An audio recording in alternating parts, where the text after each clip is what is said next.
like to scheme, but always leave it all in parts. I like to plan what I would do. I'd like to have some follow through. I tend to spend unending time away instead of acting on the things I say.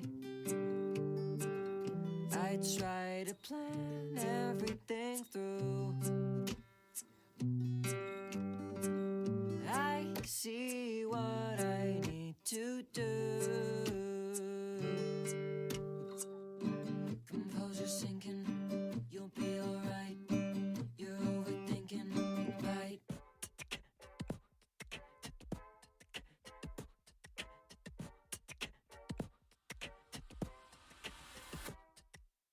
Say to wait until I'm famous when I make it, like I ain't already burned out on momentum or the patience.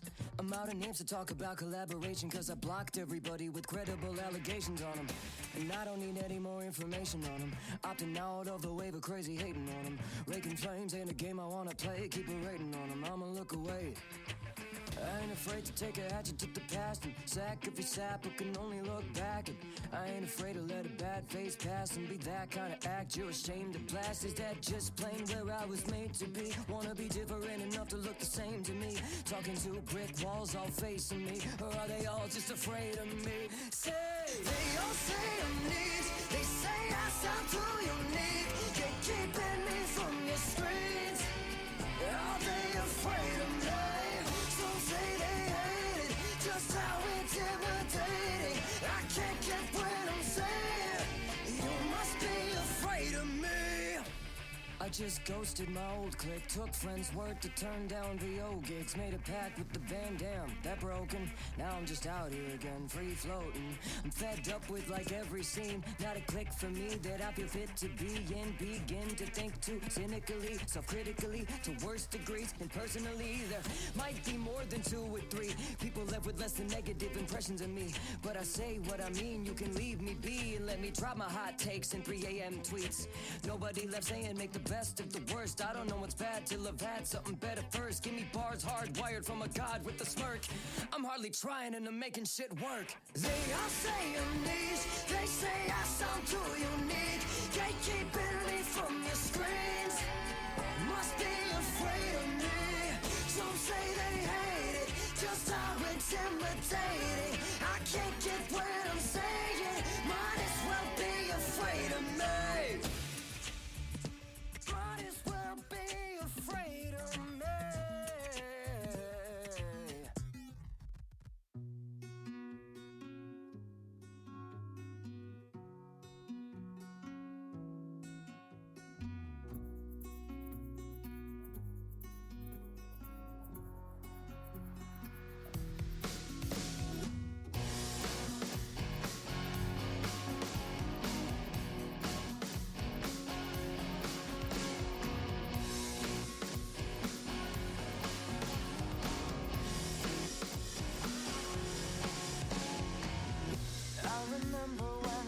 I never left my bed. People make plans, I'll turn them down. I got sick of that, got my day back, but now it's easier for me to burn out. I never get it, what are my limits? I'm used to pushing through the worst.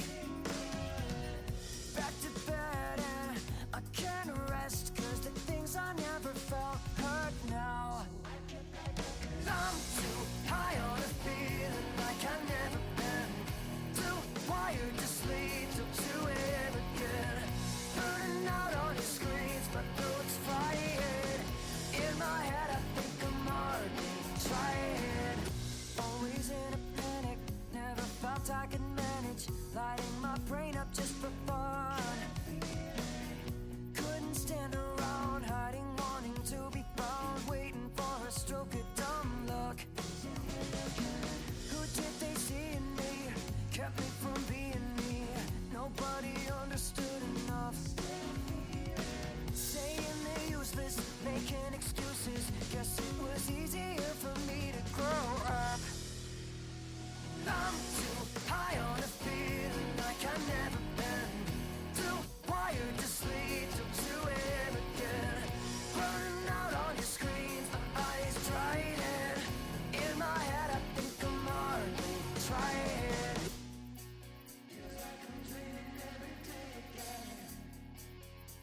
goes like that, 'cause people make up rules just to lose. Keep relaying misinformation, don't know what's true coming from you. Tell me what you said.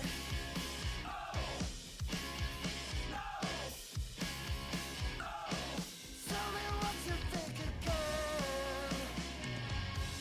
No, I'll never get through my head. I've been getting misinformation. You've been showing some inclinations. I've been getting misinformation. You've been wearing down all of my patience. Tell me what you said.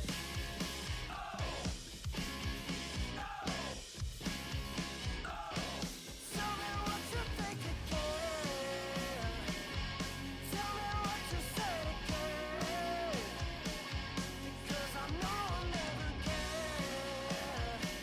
No, I don't think I'll ever get you through my head.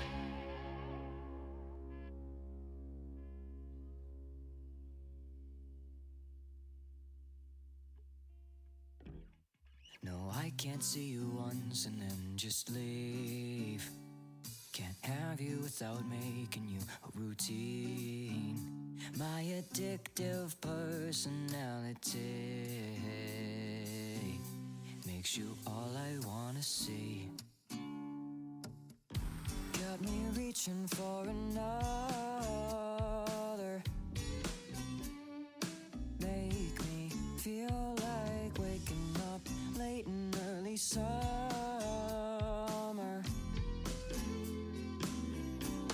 But when it's winter and I'm freezing, I'm not feeling anything. And seasons start speeding, never leave so I can think. No, I can't see you once and then just leave. Can't have you without making you a routine. My addictive personality can't get enough of you with me. You keep me out of spirals when I'm uptight. You feel like sunset and sunrise when it's midnight. When times aren't fine, you say I'm alright. Why do I listen?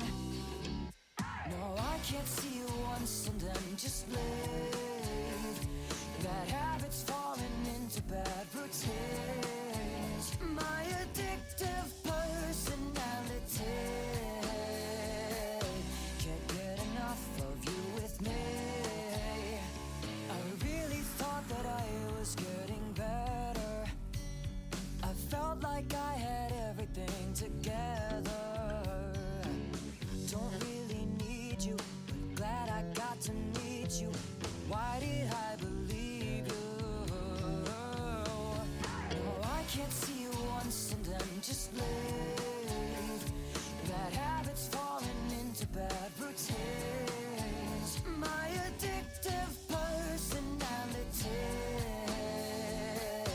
can't get enough of you with me. I'm lost in ways I still don't believe. Withdrawal hits even if I know I don't need you. My addictive personality makes you all I wanna say.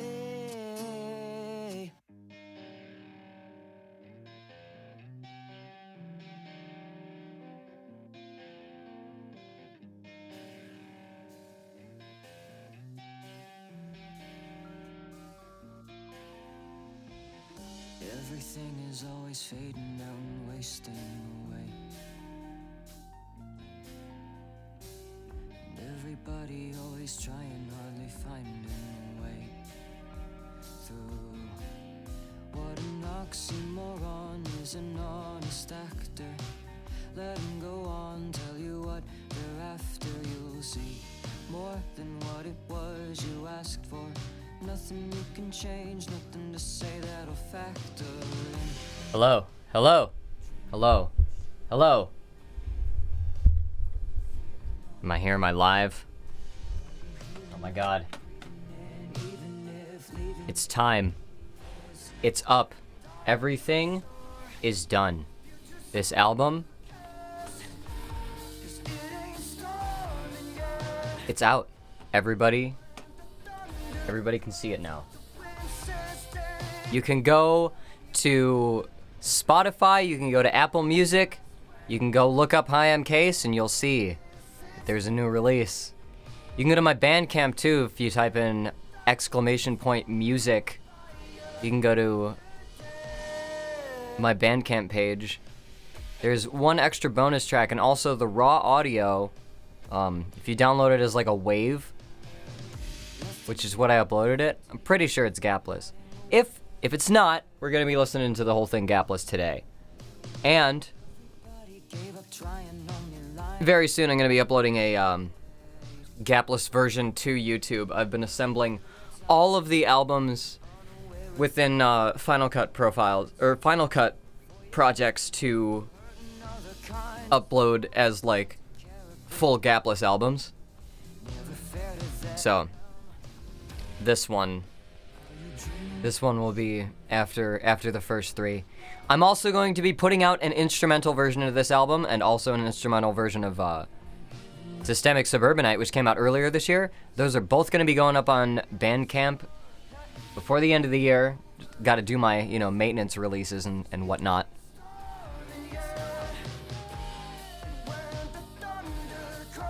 But yeah, I think I'm good.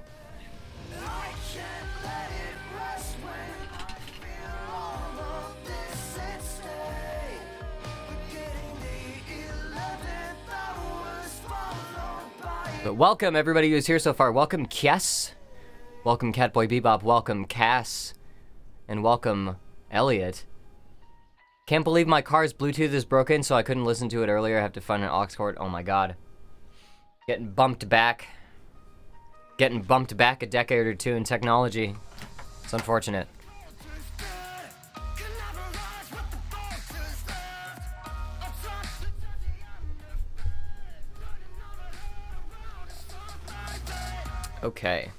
Okay. Make sure everybody knows that I'm live.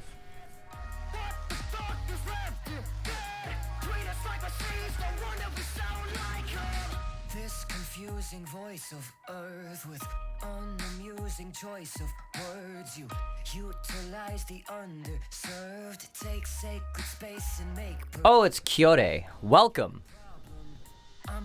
It's been a bit since I've seen you around in a chat. Internet says updating my card's firmware will fix it. Oh god, but the app to do so no longer exists. Hot damn. This is the future.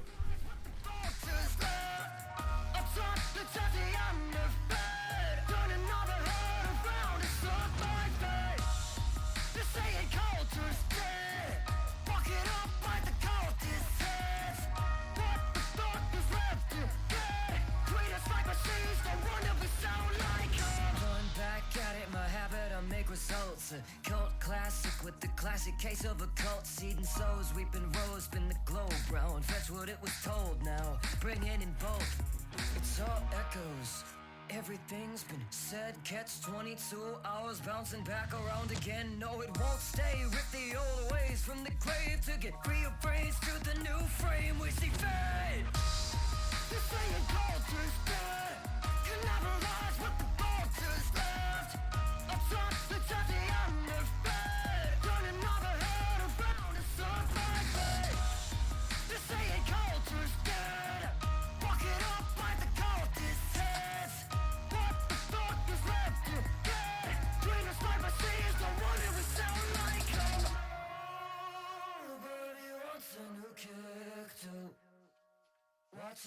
All right, I think we're good.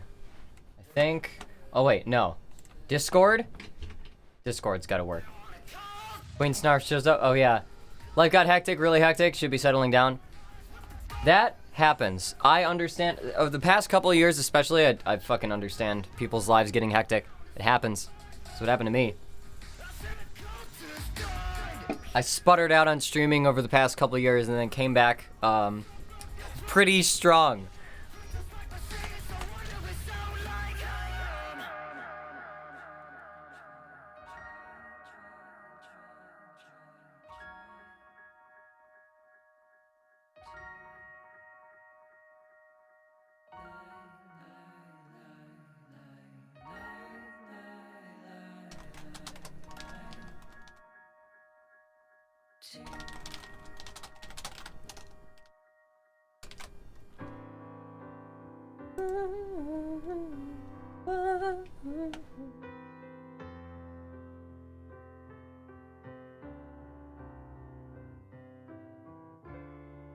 Be kinder to your mind, internalizing why you're left. When did you start up streaming again? Like right when Buzzified launched? It was yeah, it was around when Buzzified launched. I think I did like a test stream or two in January. Or I think I started doing test streams in February. I think that's when it was. Because I remember I was recording stuff for this album, like preliminary shit for this album in like January, February. To the science in hiding.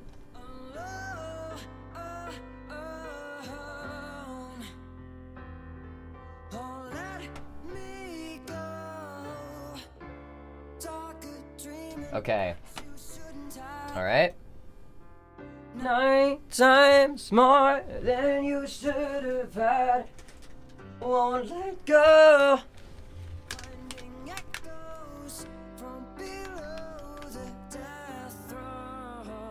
All right, let me get the tube. Let me get the tube fully calibrated here before I jump on camera.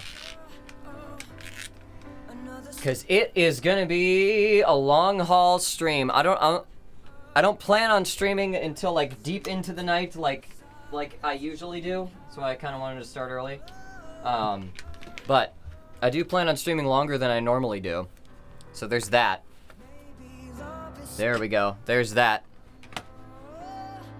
Oh, why is logic taking so long to start? Oh.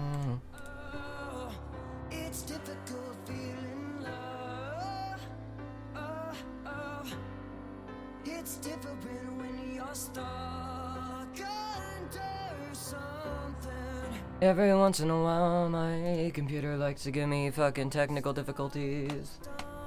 That happens. Later on in the stream, I'm going to be hopping in my Discord voice chat, and anybody who is in the Discord, I'm going to be dragging people in and chatting with people on and off. So, gonna be bringing that up over the course of this.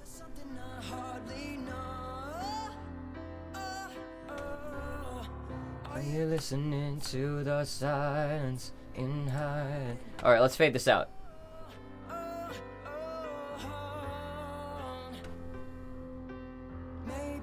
I was hoping I'd be able to like start like hearing myself, but can't have it all.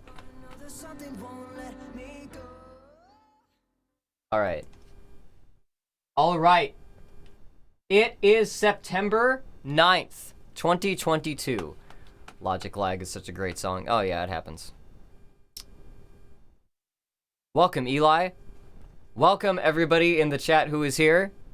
This is the launch stream for my 4th album, which just hit every streaming service today, and also Bandcamp.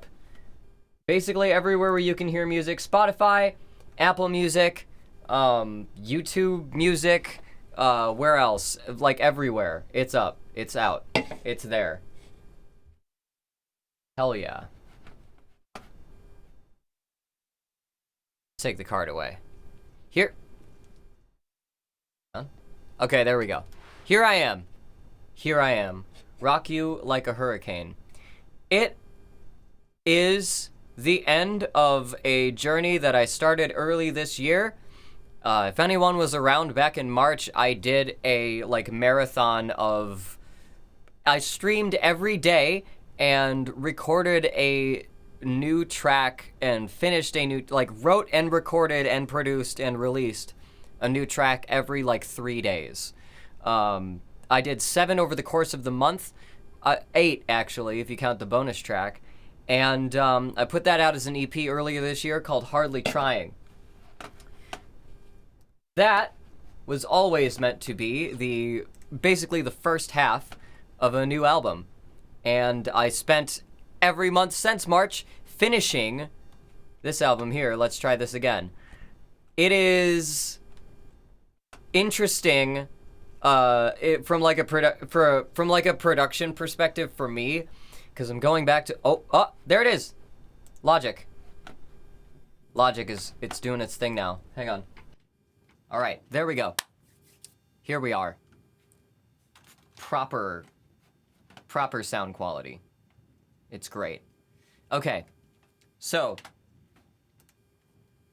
let me start over. The voice thing threw me off. This is Let's Try This Again. It is up on Bandcamp right now. If you type !music, it's the first thing there on the list. There are 18 tracks. 15 of them are songs. 1, 2, 3 of them are little intermission tracks and stuff. It was written as a gapless album. Everything is meant to flow into each other. All the songs have sort of motifs that announce or lead into the next song. Some of them, there's some pretty jarring cuts, but all of it's meant to be the way that it is.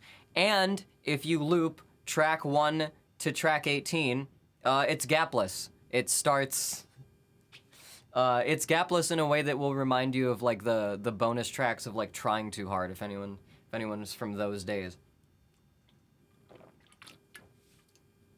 This album is essentially Trying Too Hard 2.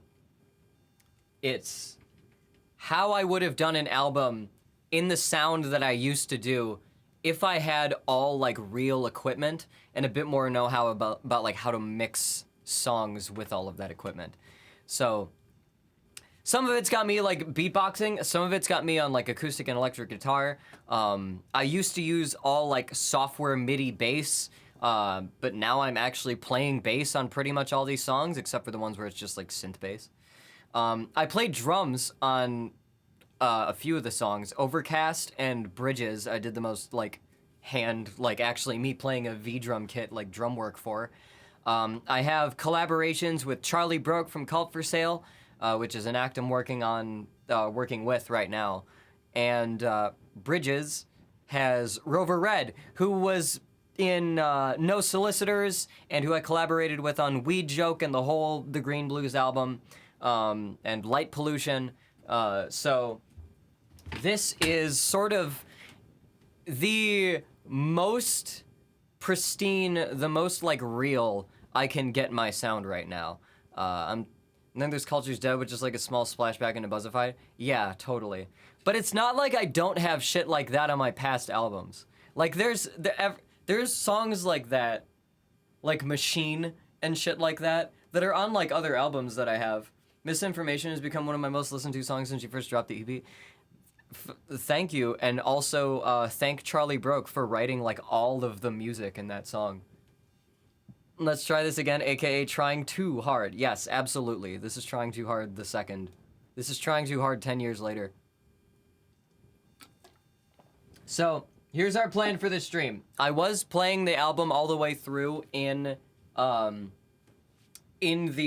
was playing the gapless version of the album on the intro card. What I'm planning on doing is playing the gapless version of the album again for you all. I've done little bits and pieces of this before, when I first finished it, but now I'm gonna do all of the commentary. If you want to hear the songs all the way through without me talking over them, I will. Well, you can go get the album, but if you want the gapless one, I will be providing a link to the gapless SoundCloud upload repeatedly over the course of the stream. And guess what? It's going up. It's going up publicly now. Here it goes. Let's try this again. Advanced, wait, permissions, monetization, metadata. Is there like a buy link? Yeah. Buy. Yeah, there we go. All right. Let's try this again. Is now up on SoundCloud. If anybody wants to hear a stream of the full gapless album, I'm gonna link it right now. You can explore this because apparently, all the individual songs have some gaps on them in the Bandcamp releases and on streaming services. Obviously, things are gonna get jumbled. So there, that is actually the gapless full album. You can listen to the whole thing if you want for free. If you want individual songs, you're gonna have to go to streaming services or get the album on Bandcamp. It's $8 for 18 tracks, but also pay what you want. If you want to support me any more than the $8 you pay for this, I would greatly appreciate it. But yeah, that's the album. There it is, everywhere. And without further ado, let's crack into this. Let's start talking. Any questions you have about anything, post them in the chat. It's open Q&A. This is the time. I'm not gonna get a lot of other chances to talk about this album. It'd be pretty, like apropos of nothing to just randomly bring up in a chat like, oh, when I was doing Addictive Personality, I was, speak now or forever hold your peace. Forever hold your piss. Okay. All right, and open Q&A. Yes. There we go. Cosmo Comic, welcome. Hello there. It's been all day. I've been trying to listen to this album. Oh my god. Well, you're in luck. It should be everywhere. Let's double check. Let's go to the hyperfollow. Where is that?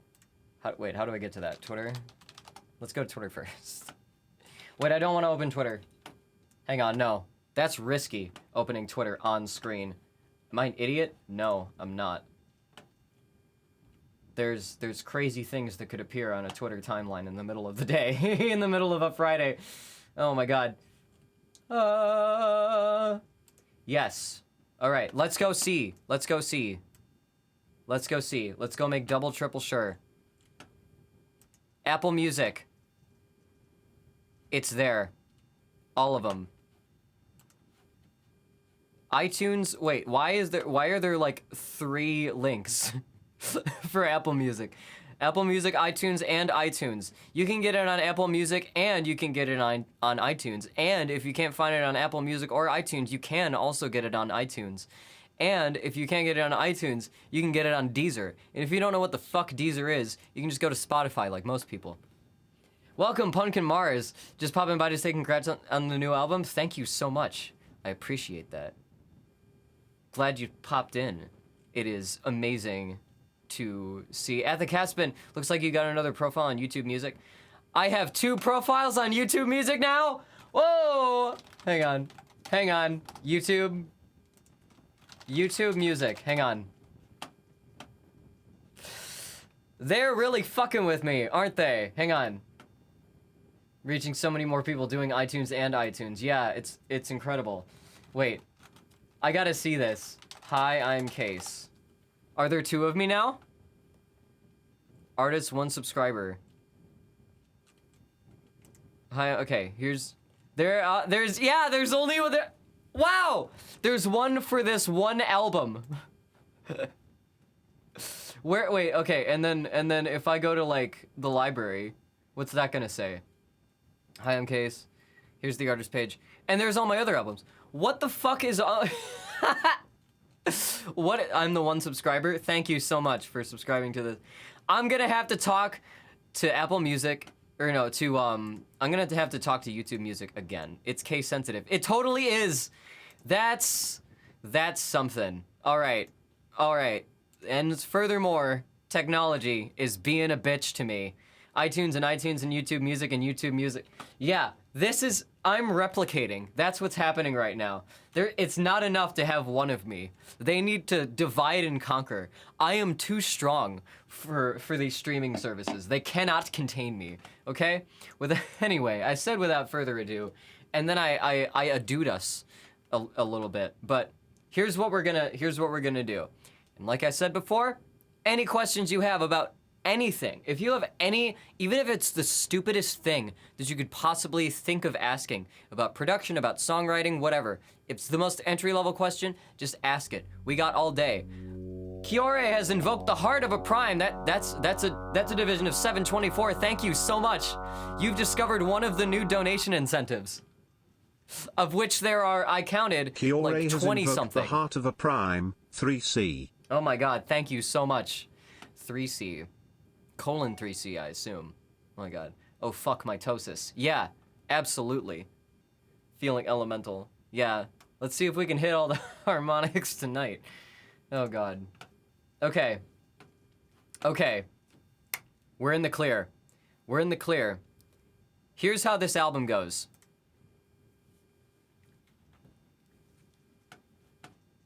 Where is it? Oh, I turned it down all the way. Hang on. This is what happens. Here we are. Like to dream. Okay, I'm reloading. Fuck it. Okay.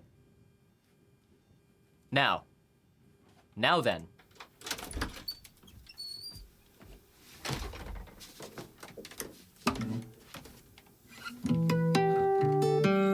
I like to dream into the day until it's dark. I like to scheme, but always leave it all in parts. I like to plan what I would do. I'd like to have some follow through. I tend to spend unending time. Take note of this like chord progression and the the guitar part in general. It comes back. This was an interesting experiment. This is a very short song. I try to plan everything through.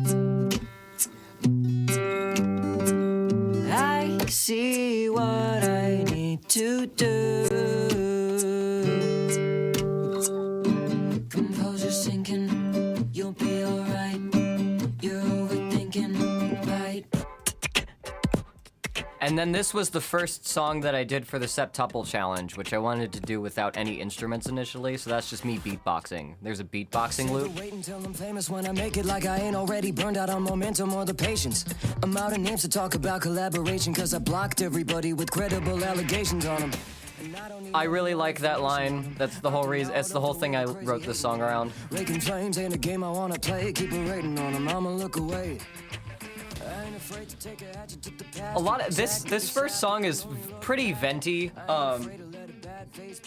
I was in a band immediately before doing this album, and I was just sort of fed up because like I put a lot of investment and time and effort into it, and just other people like being immature and starting shit kind of like blew everything up. And I just felt like, you know, this is so much bad luck. The universe must be trying to hold me back, and so that's. Just how intimidating. I can't get what I'm saying. You must be afraid of me.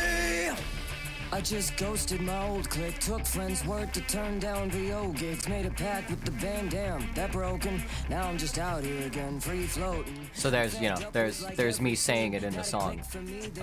It makes me go rotate shark. That's, yeah, me too. That's how I feel.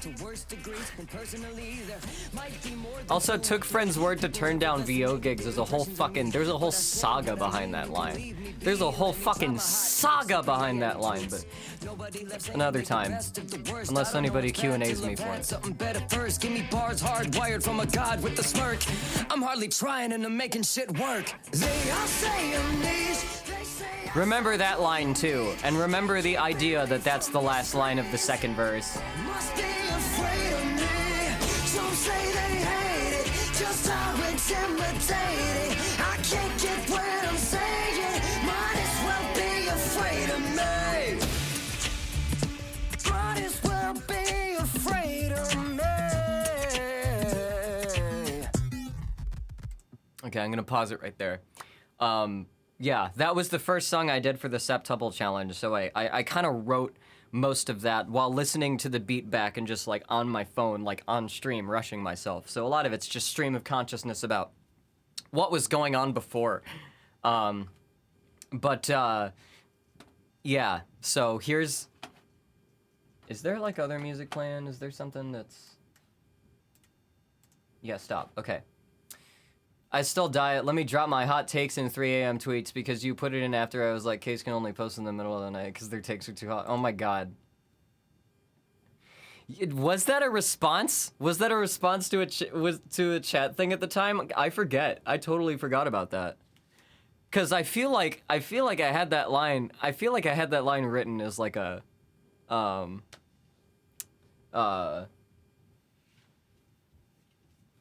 as like one of my carryovers from like the night before, but that's a whole thing. Oh fuck, it's a full moon. The moon app just told me. What if this is one long poem? Holy shit, it's a full moon today, guys. What a perfect day. It's a 100%. What? It's a 100% full moon right now, right this instant. We picked the perfect time to get started.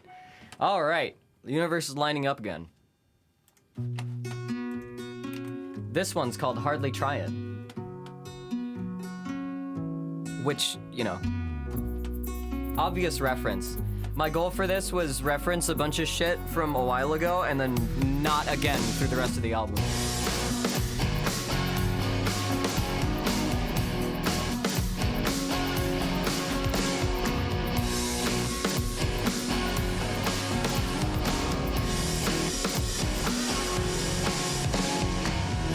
I remember when I never left my bed. People made plans, I turned them down. I got sick of that, got my day back, but now it's easier for me to burn out. I never get it, what are my limits? I'm used to pushing through the worst. Back to bed and I can't rest, cause the things I never felt hurt now. I'm too high on a feeling like I've never been. Too wired to sleep till 2 a.m. again. Burning out on the screen. Okay, so last song said 3 a.m. This song said 2 a.m. in the chorus. Try it. Keep up with that. Panic, never felt I could manage lighting my brain up just for fun.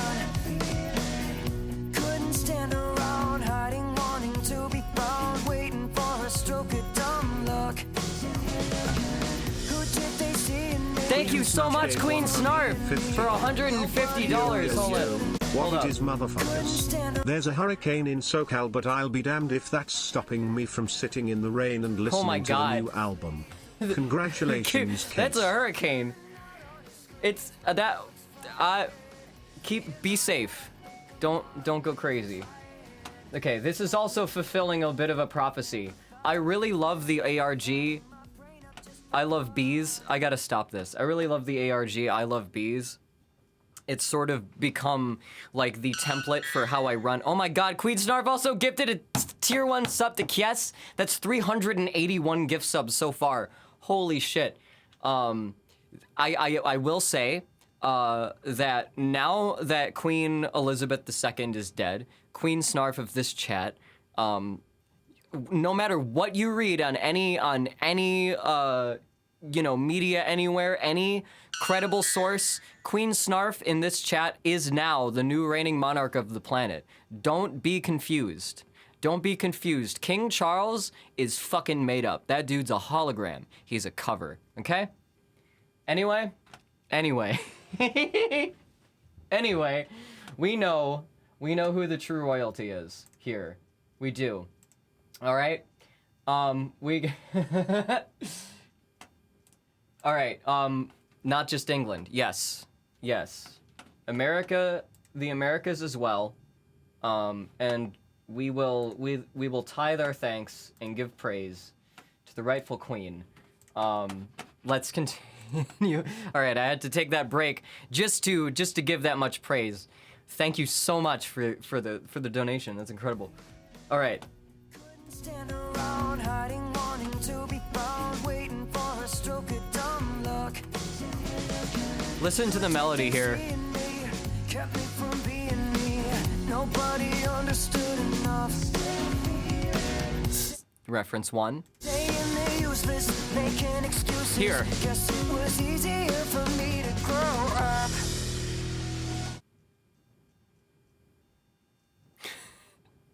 That was the dumbest reference on the album, but also the one that I put so much lead up into. There's 2 verses of lead up to make that reference and make that melody work.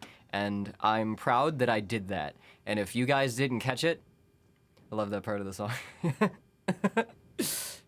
It's a very 10 years later kind of statement. I'm too high on a feeling like I've never been. Oh God. And the lyrics to the chorus are not too dissimilar from You Tried, from way back on We Mars. It's basically saying the same things in a different order with different meter. Too wired to sleep till 2 a.m. again. Burning out on your screens, my eyes trying. In my head, I think I'm hardly trying. Feels like I'm dreaming every day again. Just something keeping me awake again. Till I'm in pain again. Also, welcome Ren Mariam. I'm too high on a feeling like I've never been. Wired to sleep till 2 a.m. again. Turning out on your screen just to deny it. Deny it. In my head, I think I'm hardly trying. Had to give a little bit of a guitar solo. I can't reference Trying Too Hard without having a tiny bit of a guitar solo, as I later learned.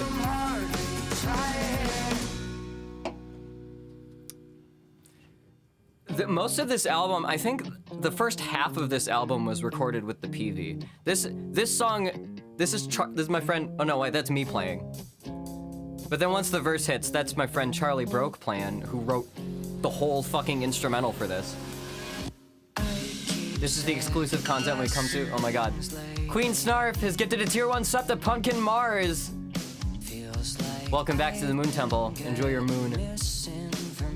Been a fan since Homestuck days, when I'm mostly a lurker. I'm glad you decided to join the chat. Appreciate you joining the party.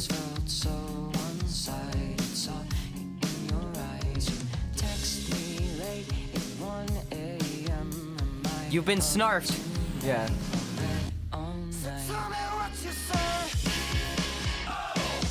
That is Jared and Cade and me doing the shouts.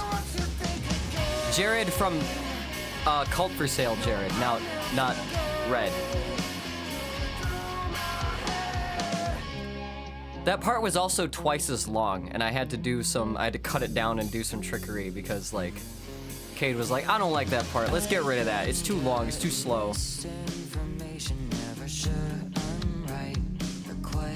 Here's the one line Cade wrote that I wrote the whole thing around. Out of my sight, out of my mind. I quit playing games like that, 'cause people make up rules just to lose. We actually recorded most of this, like, I was doing the bass while he was tracking the guitar. Like, we jammed most of it.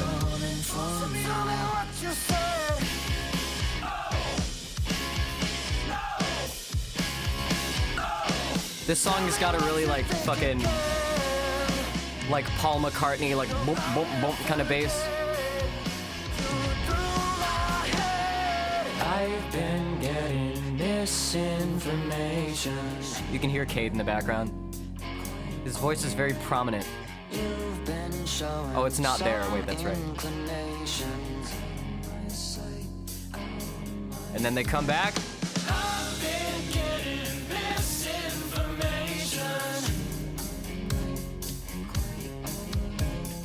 You've been wearing down all of my patience. I need a big crowd sing moment, you know? Scream in the car moment. Desire to blast it from my car speakers? Yeah.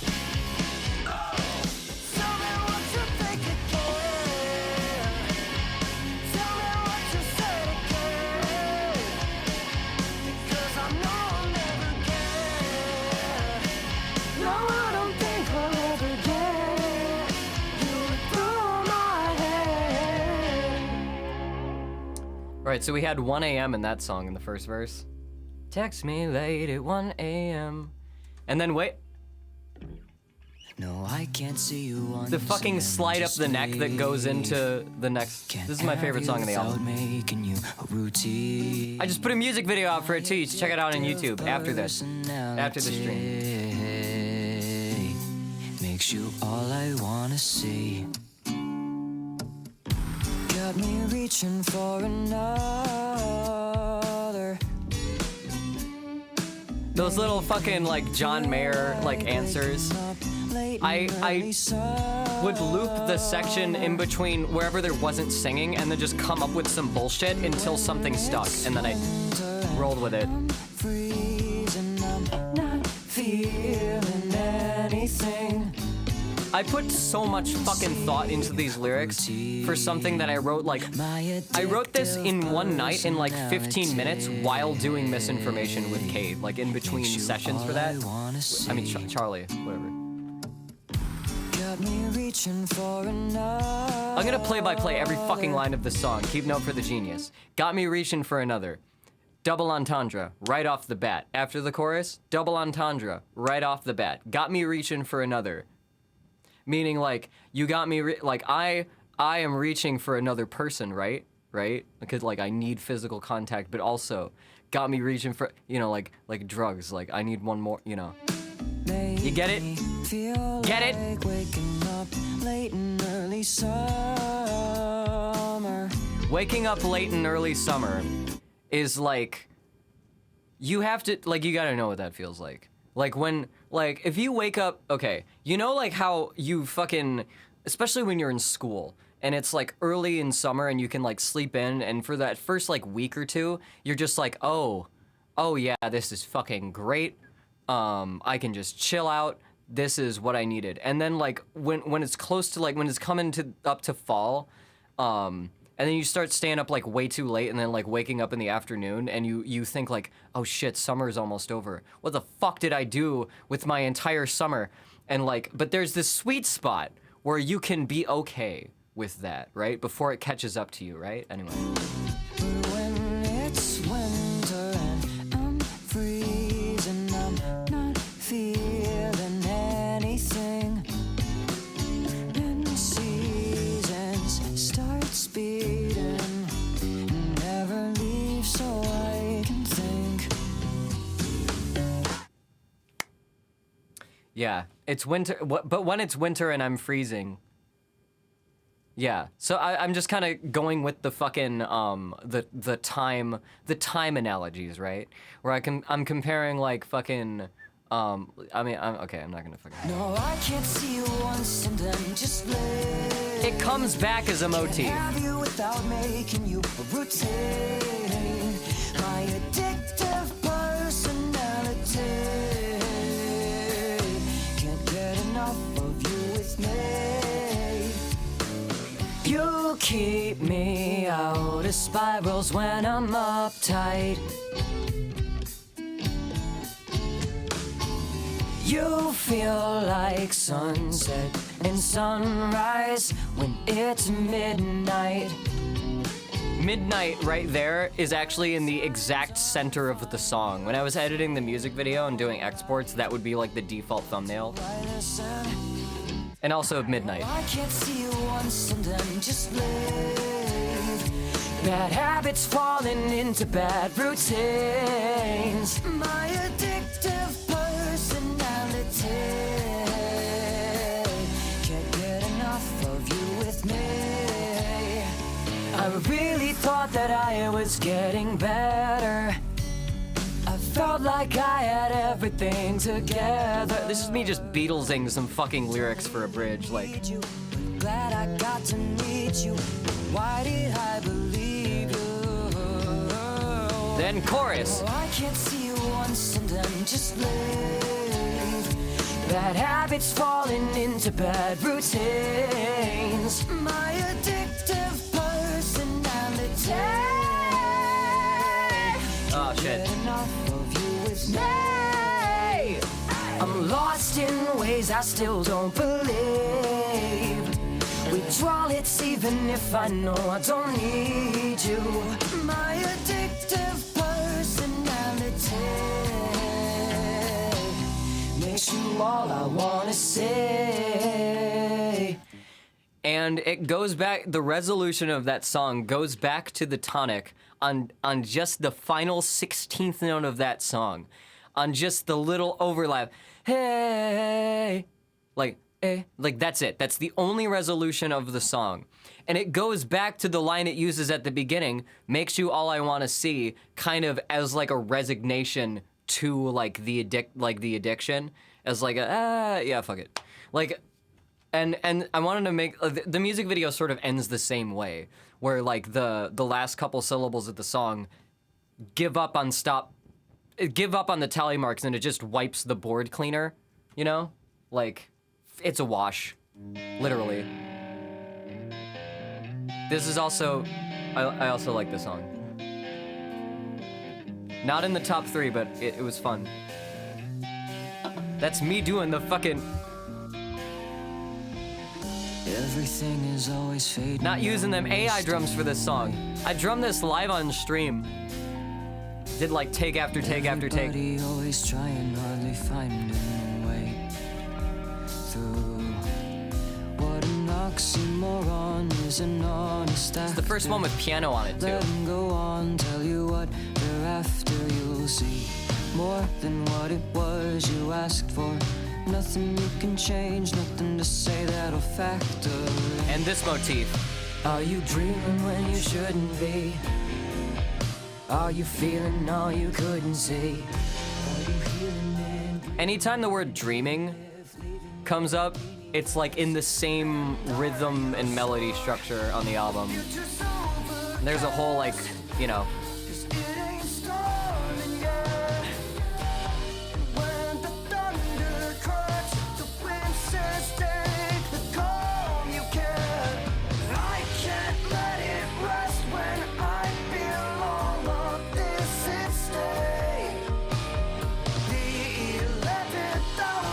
The 11th hour.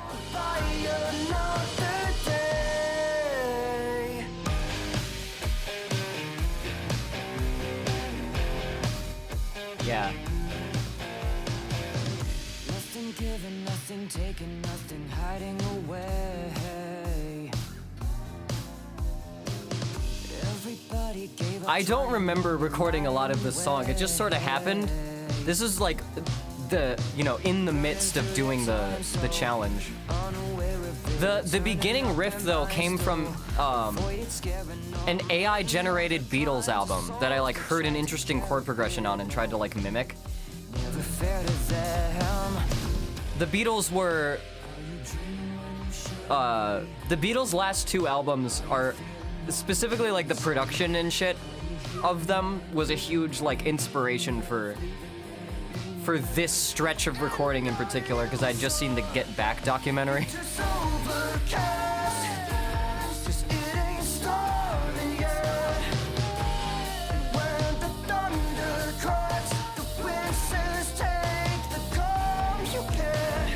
I can't let it rest when I feel all of this at stake. We're getting the 11th hours followed by another day. This is straight, okay, this loop here is straight from the AI generated Beatles album. I just fucked it up with some plugins. Hang on, let me play it. that fade in is actually the last syllable of the song before it backwards. Let me back that up.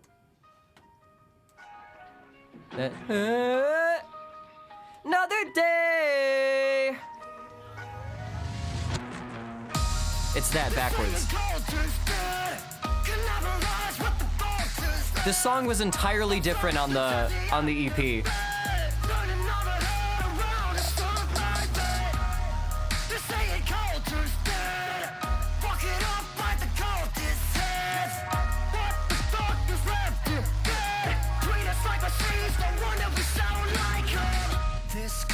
A lot of this shit was written for like old Jacqueline-eyed, Crow's-eyed, like notepad, like spare lines and shit. Take sacred space and make perverse. I'm a symptom, I'm the monster, I'm the whistling suburbanite product of the system, mixing old melancholy with new hurt. Referencing my last 3 releases. Queen Starve is gifted a sub to Articulately Composed. Welcome back to the Moon Temple. Enjoy your moon. Enjoy your emotes.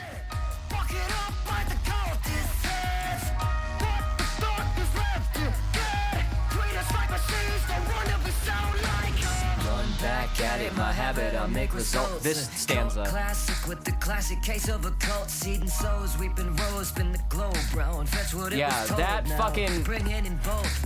It's all echoes. Wait, let me wait for it. Everything's been said, catch 22 hours, bouncing back around again. No 22 hours. the old ways from the grave to get rearranged to the new. See how it's counting down the time of the night?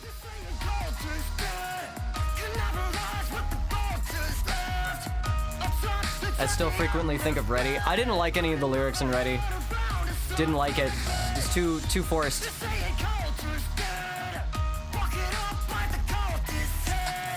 But yeah, that run back at it, my habit, I chase results, that was straight from like a rejected Jacqueline-eyed shit.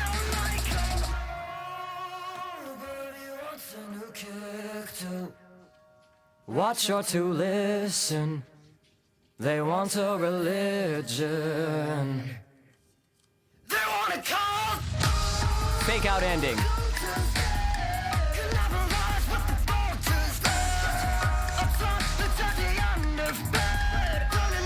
Yeah. A cult classic with the classic case of a cult is the oldest line. Maybe the oldest line on this album. Hang on, let me back that up. Hang on. It changes. Can't analyze what's in front of them. Fuck you in the suburb you drove up from. I recorded this as a little interlude. Try to lie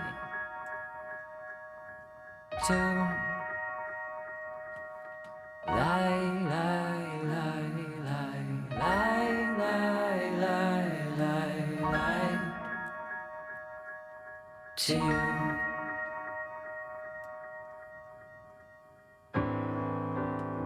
And I only did that because it would be fucking insane to just go from that end of that beat into a piano ballad.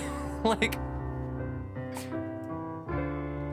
Be kinder to your mind, internalizing why you're left, and let it go. Reminders of reminders I try to forget. No, but another something won't let me go. Another something I toward the end of the Septuple Challenge, I knew I wanted the end of the EP to be like an acoustic, you know, finale song. And I figured instead of doing it on guitar, I would do it on piano because I didn't have any piano songs yet. So I did a piano string quartet and some vocal stuff. Won't let me go. Darker dreaming. I had to re-record this song 3 times. I recorded the song once and then I decided I want to slow it down. And I recorded everything again, like surgically, like expertly. I like drinking tea with honey and lemon and like licorice, like throat tea. and getting the perfect takes ever for fucking everything. And like, because of like weird computer issues, I lost all of the progress on that. And it was like the day before I had to submit my fucking album, and I thought, oh fuck. I ended up re-recording it again a third time. Just one-shotted it. Just fuck it, you know? I was so mad. But I think that it helped me with the emotion behind it because of like, it helped me sound more desperate and sound more like I wanted to escape and wanted to be done with it, you know? It was so upsetting, I remember that, and it turned out, yeah. Let me back up here just because I want to point out a motif.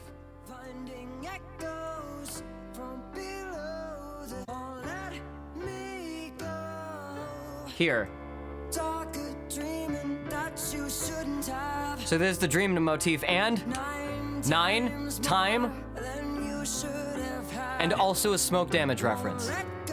That there is fucking 3 or 4 references in the same line. I do the dreaming motif from earlier. Are you dreaming when you shouldn't be? Am I dreaming every day again? That shit from like, you know, a couple songs ago. And then also, yes, I tried the blue pill 5 times what I should have had. Doing that, but with the word 9, so it's, the song before it says 22 hours, which is 10 p.m. And so this says 9. Anyway, that's, it keeps going. Like, anyway. I know, but another something won't let me go. Yeah, and I did most of them intentionally this time, so I can point them out and be like, ah, ah. Are you listening to the silence in hiding? 9 is an easier number to say than 5. Maybe love is something I'll never know. The phonemes are, they roll easier when you need to say it as fast as you do in smoke damage. It's difficult feeling love. It's different when you're stuck under something. That was originally the hook, but I felt like it was better as like a double hook bridge. And I wish that I could run from this. Wish I knew to recover, some way to rediscover the me I must have never been.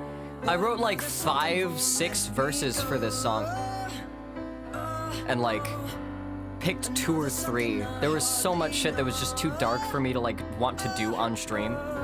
All right, gotta head out. If you're still streaming when I finish, you'll see me again. Thanks so much for stopping by, Kez.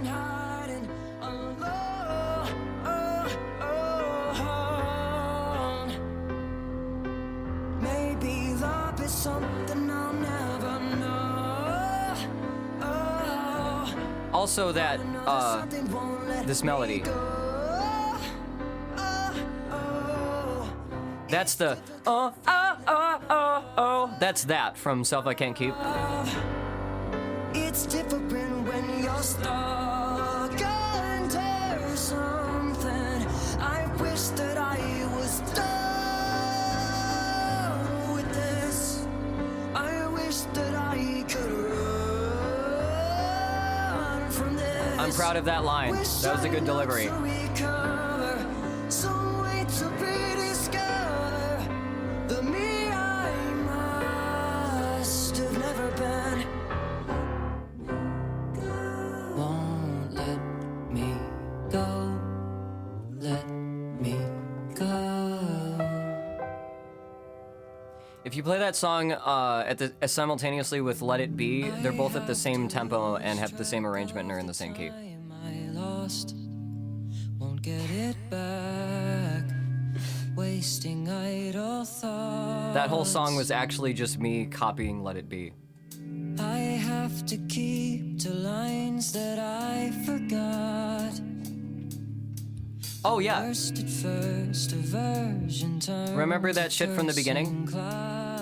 This part in the intro, I recorded, like, those guitars are actually me strumming a chord and then using a volume pedal to turn up the volume, like, over the course of it, and then, like, double and tripling that.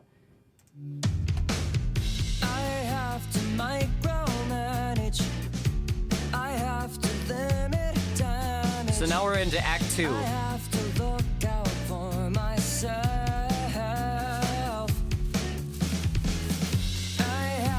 Rest my mind. I have to check the time. I might have lost track through the night.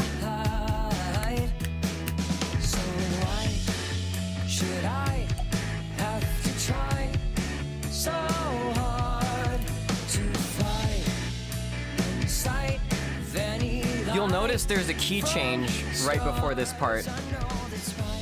Let me back up, hang on. Right here, it modulates up a key. I did that because this whole song was meant to be like an intro to the song following it, and I re-recorded the song after it to be higher and in a different key. So I also had to make something be the same key as the song before it, and the key is the song after it. And it just so happened that there was a transition in the middle where I could hide a modulation. So why should I have to try so hard to fight inside any light from stars? I know that spite might rise high enough for some, but I wanted to feel right. And then this transition.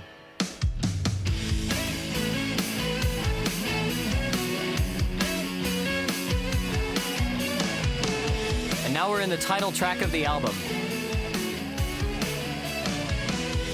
So that whole last song said, Don't know me. I guess I don't know me either. like, I have to stop worrying about the time I lost. Something to show The time motif no longer shows up on the album. I'm sleeping worse, burning out on lost finds. I keep putting words in my mouth. Never mind. I just wanna talk. I just wanna know that I'm not gonna go mad. Believe me, I get story arcs, starts, middles, and ends. The best allegories start to get to my head. No, I don't know. I originally did a demo of this song last year when I thought I was going to be going all in on like joining a band.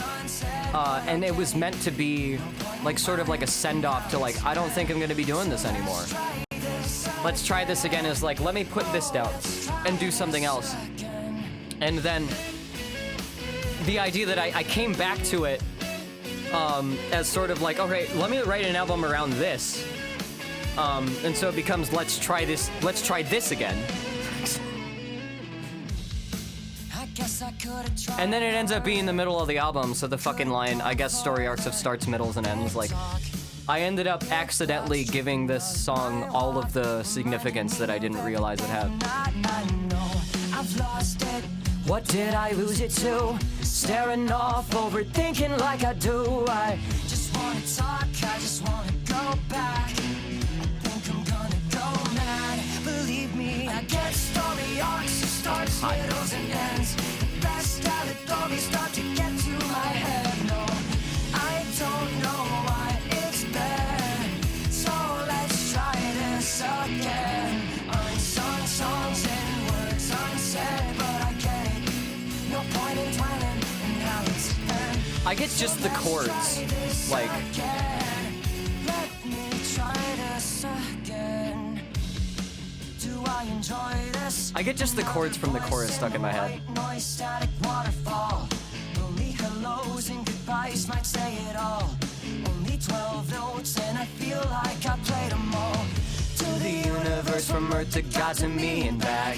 We quit talking. Whatever happened to that? I just want. I really like that line. I know for a fact I've already gone mad. I get story arcs, starts, middles, and ends. The best allegories. think I was gonna do like a high like vocal solo over this, but I just didn't.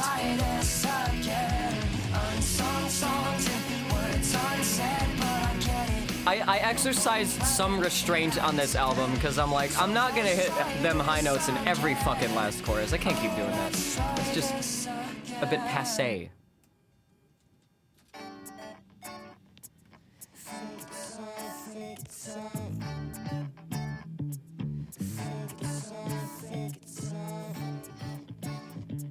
This song just kind of happened. I think it was the last one I did, or second to last one I did before I started the Septuple Challenge.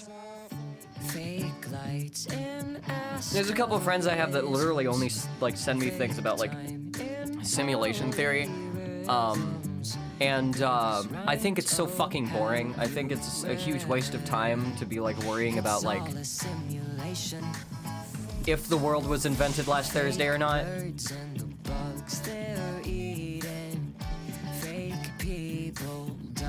Spoonie Plays has been using this song as like a placeholder for one of the characters.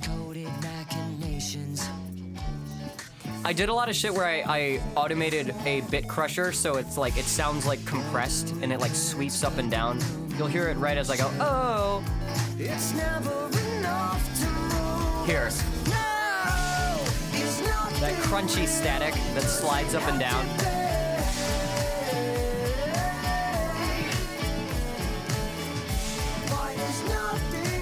I do a lot of guitar answers in this. That it's a thing I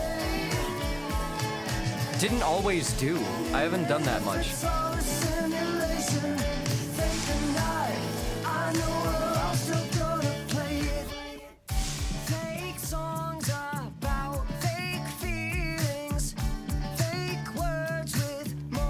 Fake songs about fake feelings, fake words with more fake meanings.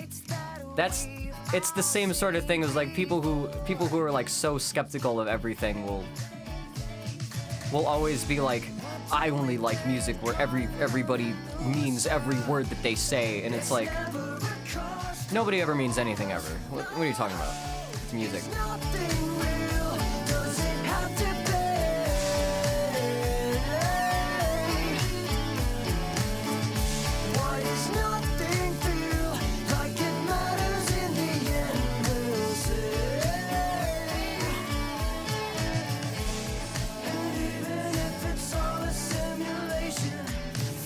There's a thing that I do a lot on this album where I jump to like a minor 7 chord. Remember I said that all High on Kate's albums remind me of seasons. So far as winter, Stuff I Can't Keep is spring. Here is summer. Let's Try This Again definitely feels like autumn. That's interesting. So Far is a very wintry album. There's a lot of cold, dark songs on that album. Stuff I Can't Keep does have a song called Spring Cleaning on it. That makes sense. I've now done all 4 seasons. From your solar plexus to your neck up, it'll wreck us. These stress complexes, rolling vexes, feel perplexed, unrested, let us go. I wrote this with asking for input from the chat. And they gave me a word to rhyme around. I think it was like Cal gave me a word to rhyme around, and then I removed the word from when I wrote around. I think it was Nexus. Stuck in unluckiness. Let's see how fucked things get. How fucked it gets. I didn't realize when I was writing that line and delivering it that I was delivering it with the same fucking rhythmic emphasis as Let's See How Far We've Come. But then when I listened to it back, I was like, that's funny. I'll keep that.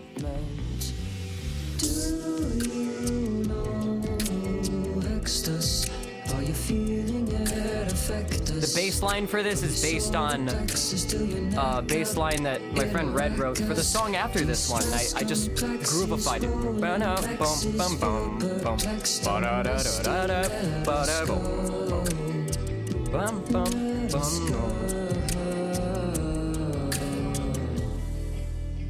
And the chords are also like a thing from that we would jam in the Green Blues. This is one I arpeggiated. That fucking okay, circle in the drain, but the drain is stopped. Our drain was actually like backed up and clogged for like the first week that I was doing the septuple challenge, or like right before it. And so I literally just like, you know, what a fucking predicament. When you need a guide, Pointing on the devil when you need a god. looking for a light in the dark again, looking for an unfilled part again. That's a reference. Lost far from where you've been all along. Do you know ecstasy? Are you feeling it affect us?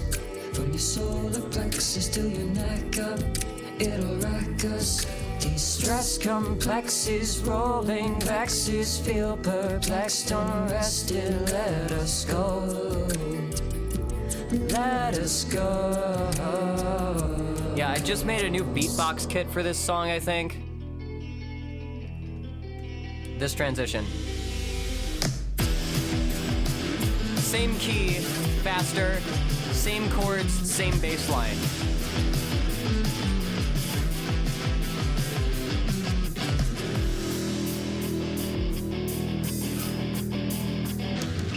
I'm gonna back this up though because I need to take a bathroom break, and I'm gonna let you listen to Vexes again while I'm gone. Hang on. Stuck in unluckiness. Let's see how fucked things get, how fucked it gets.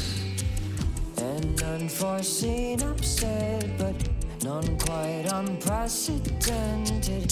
Never knew what it meant, what it meant. Do you know ecstasy? Are you feeling it affect us? From your solar plexus to your neck up, it'll rack us.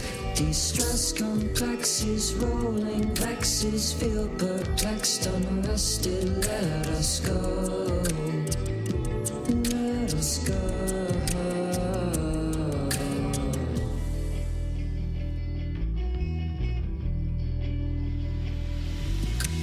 Working through the pain with the same old cogs, circling the drain, but the drain is stopped.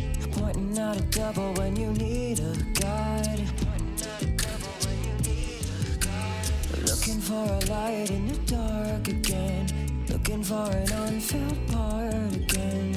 Getting lost far from where you've been all along.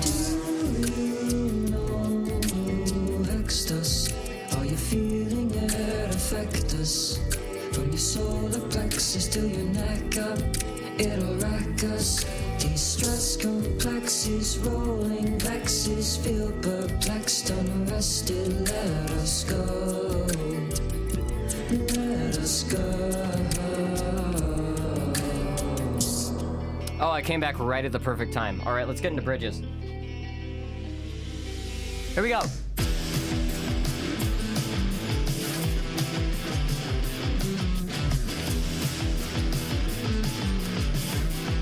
I played drums on this song. I drummed this song. Cutting the survivors, like endless fibers, self-righteous fighters. Oh, yeah. Oh, fuck. Dust in a spiral, in cosmic recital. Nothing is idle. Everything was tangled in my chair.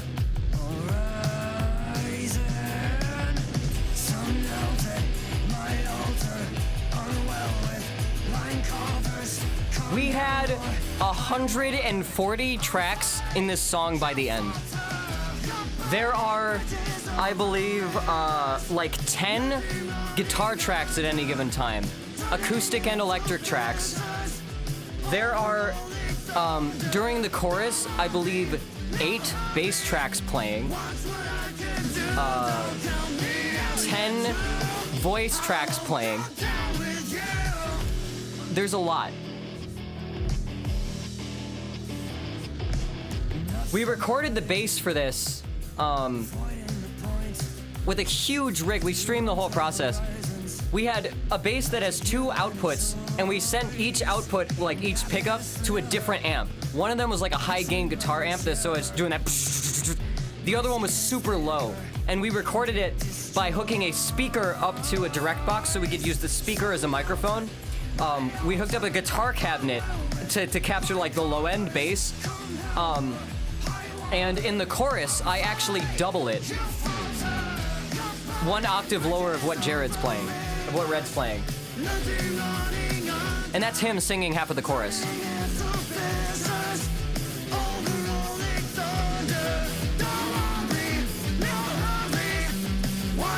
Cosmo Comic asks, how did you manage to balance the entire thing? Very, very carefully. It was very difficult. The project kept crashing. It was absurd.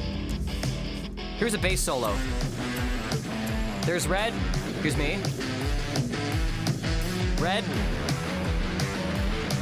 Me. Red. Me.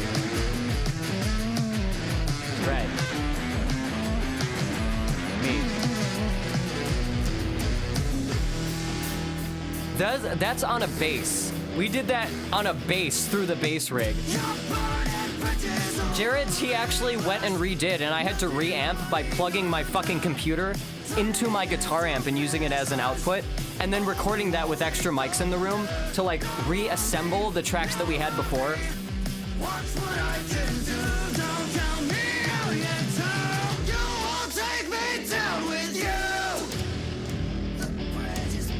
I'm backing up because this.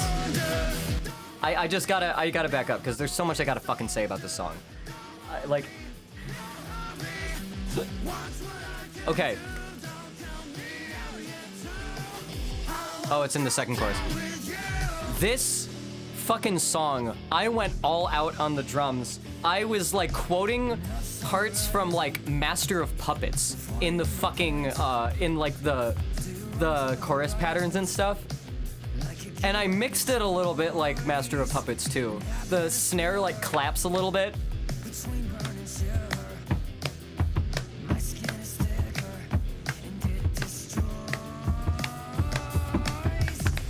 That shit. The only difference is I use a ride cymbal. Lars Ulrich never uses a ride cymbal. But like the kick patterns and shit, I went back in. This is the last mix that I did because I also lost 3 days of progress on this. I had to reamp everything twice because I lost the first reamp that I did. And I went back in even after like doing shit to get the kick and bring up the fucking kick sound so I could hear the fucking. That fill took me like 50 fucking takes to do, and I did it live on stream. That shit.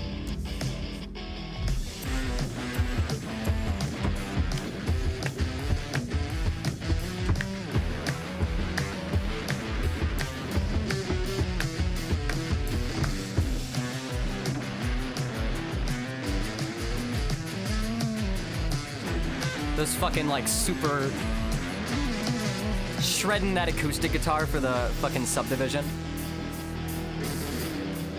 Playing these on either side of a bridge at either and the listeners just chilling in the middle like, wow, this slaps. God.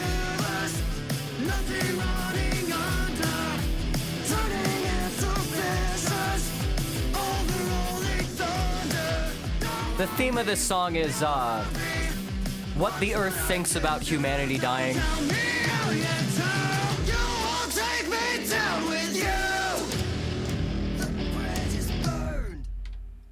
Yeah. This song, I downloaded a bunch of shit to emulate like hardware board mixing and set up a project that would basically give me the limitations of mixing on like a board from like the 70s or 80s. And then I wanted it to sound like Nirvana, and that was the goal.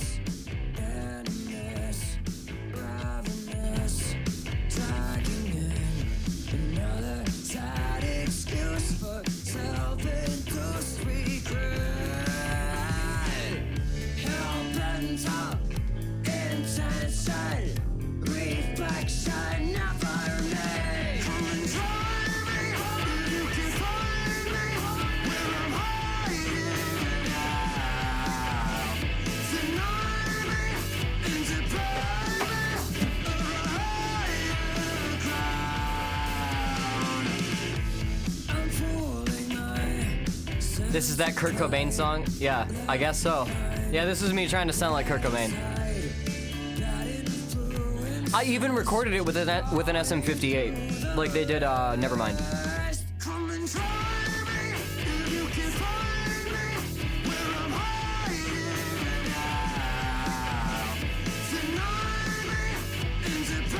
I put zero thought into the lyrics. None.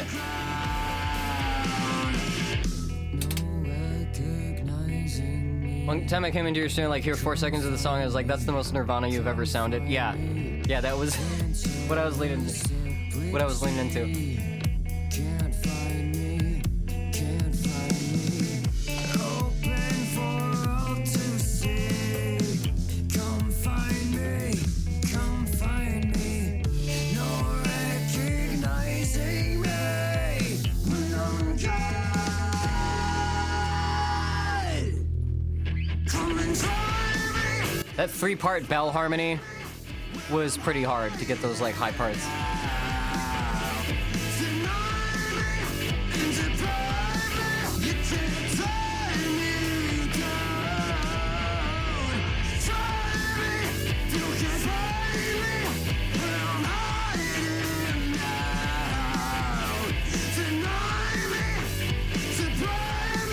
I also recorded each chorus separate so you could hear my voice getting scratchier.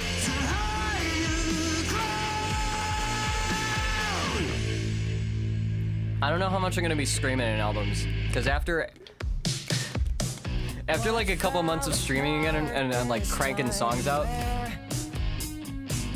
it got a little it was a little rough on my voice after a while.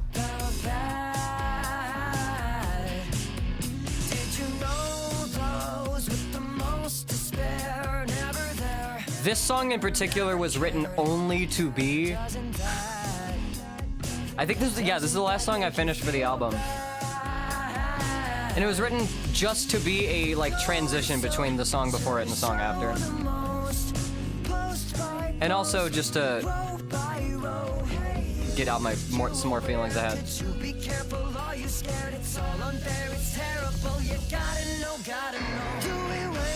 This is like the anti-doomer song.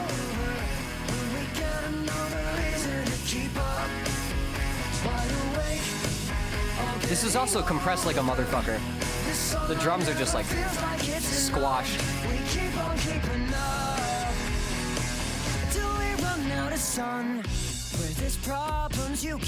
But I like that sound. I like that fucking like deep radio compression, you know?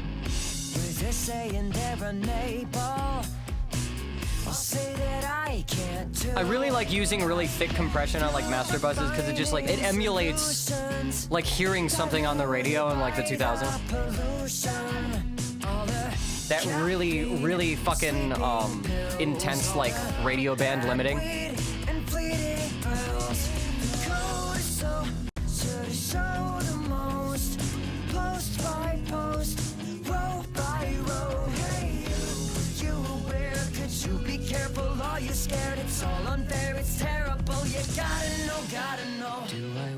This one sounds very much like a So Far song to me.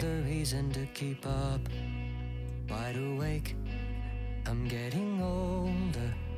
The sunlight never feels like it's enough. Feels like it's enough.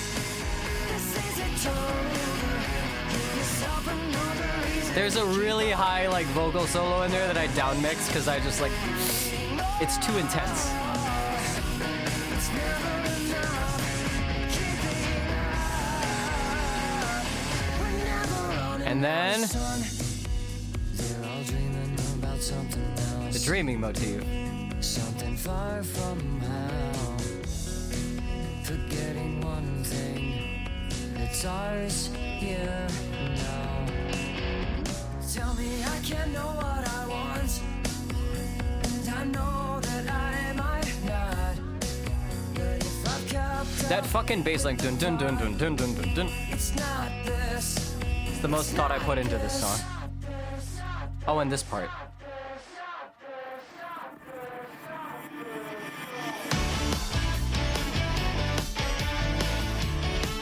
New song. And the first line in the song,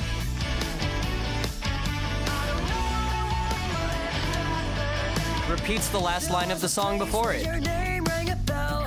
Now I see your face in a crowd and couldn't tell. I didn't catch it. This was the first song written like specifically for this album.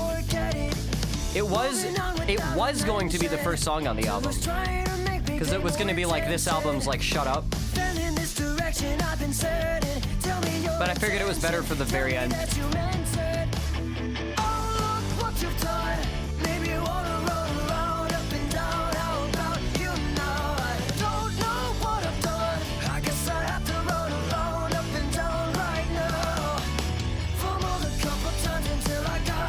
This has the loose springs pad in the background that I used for like Fever Dreamless.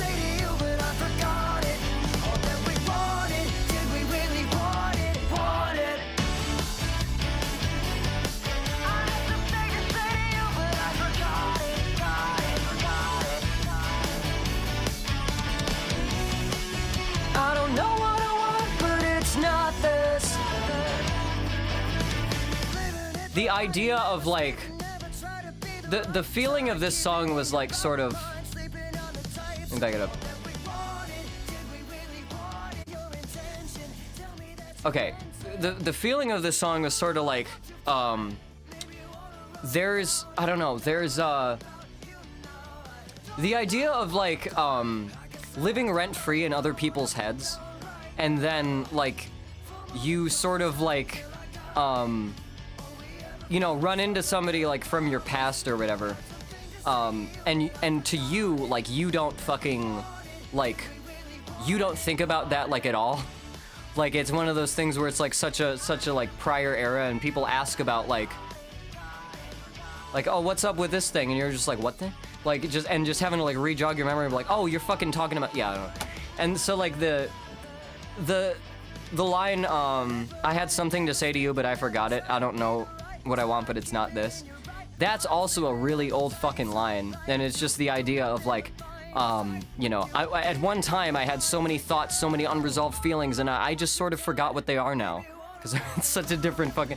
It's sort of reconciling that, like, this used to be like a conflict I had, but now I kind of just don't give a fuck.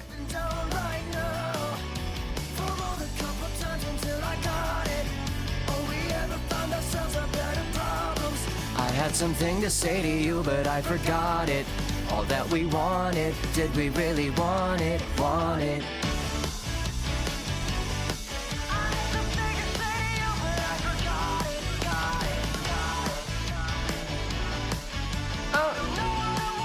it's not this.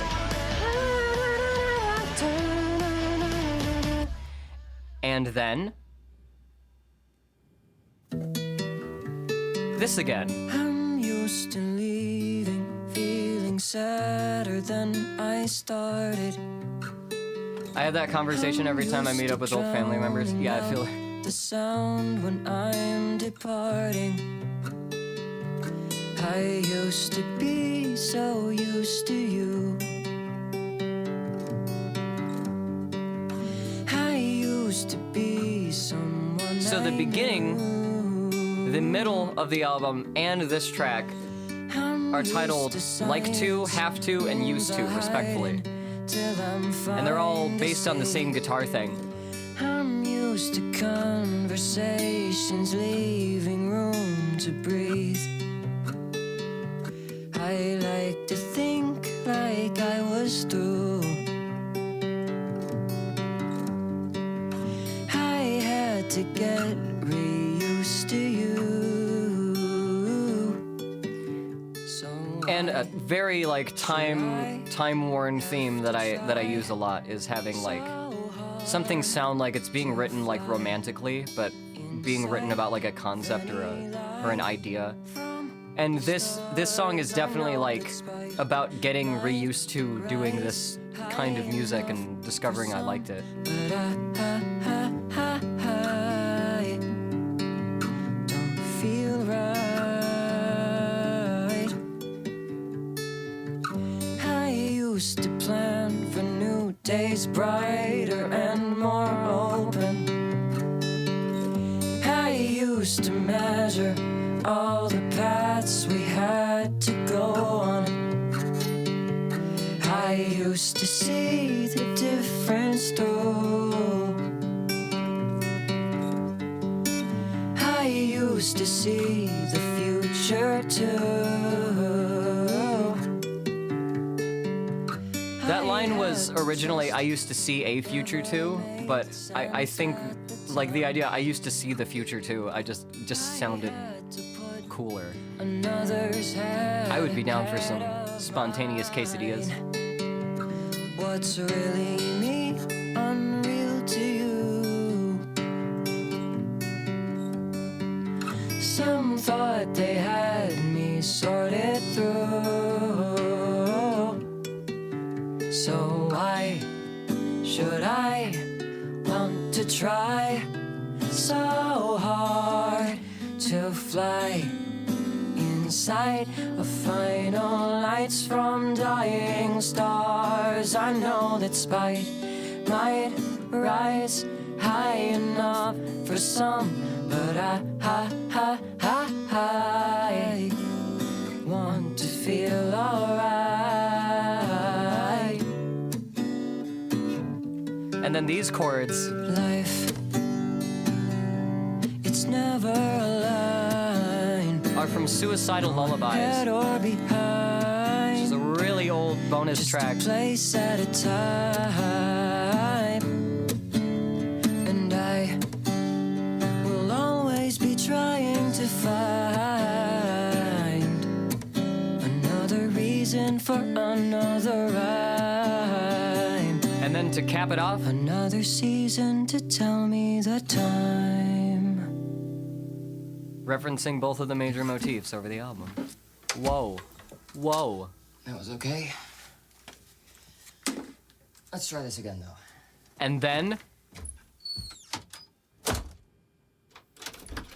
it loops.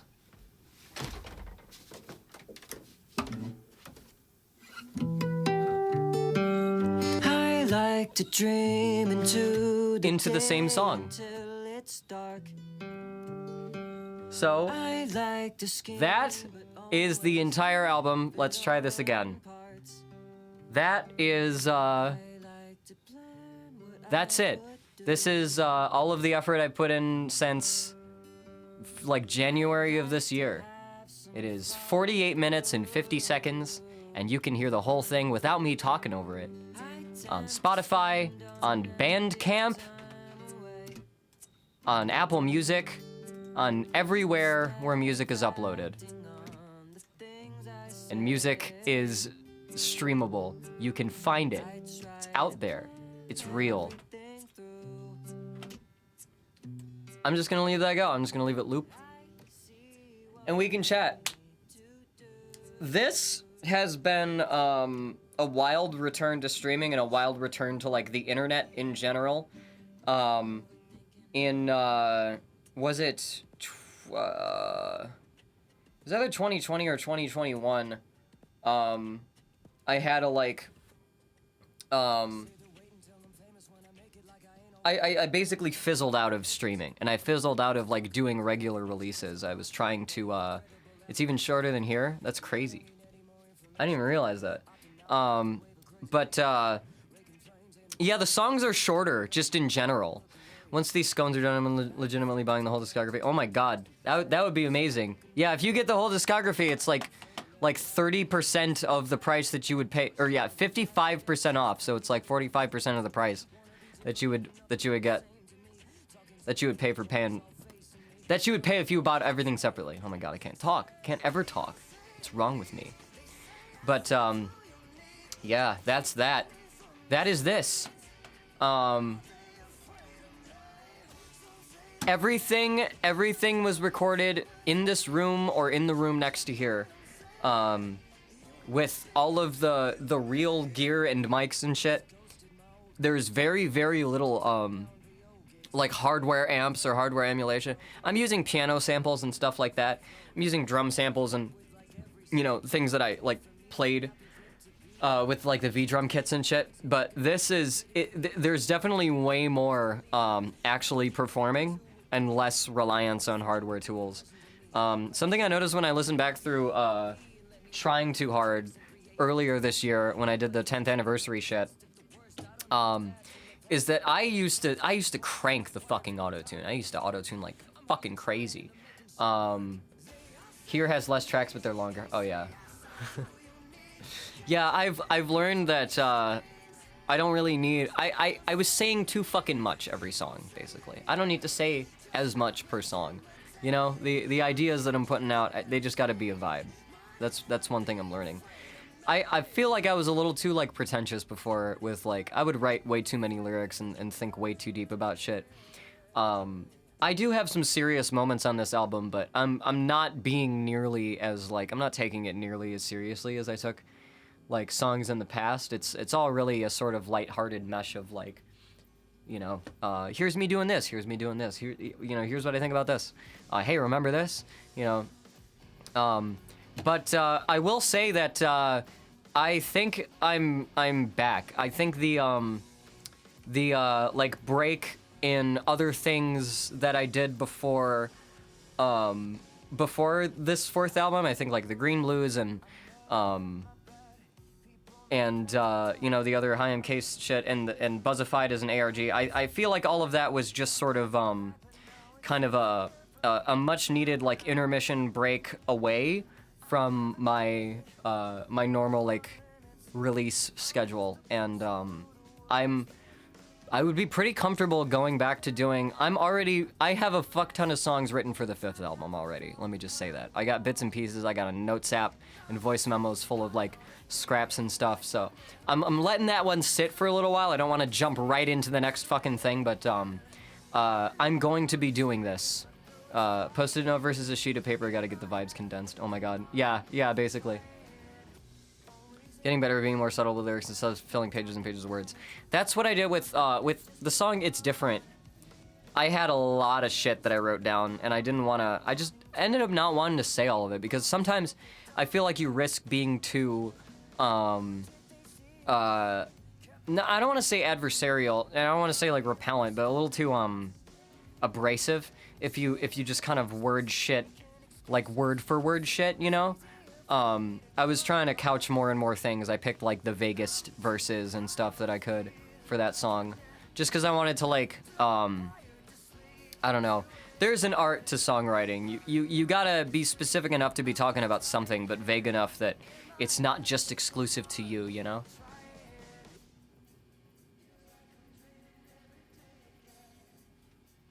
Because I don't want to talk about, you know, there's a certain amount of things that I vent through music, and I feel like when I was younger, like So Far in Self I Can't Keep, that was more venti. How about Case Jackal albums? What you mean like what's next for Case Jackal albums, or like lyric writing? Because those albums specifically are you know, fucking spherical, miracle, lyrical, individual like albums. Like those are meant for that. That's my exercise in being spiritual, miracle, lyrical, individual, criminal, subliminal in your swimming pool.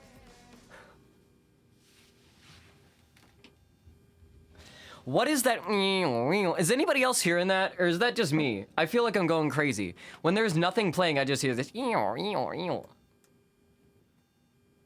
What the fuck is that?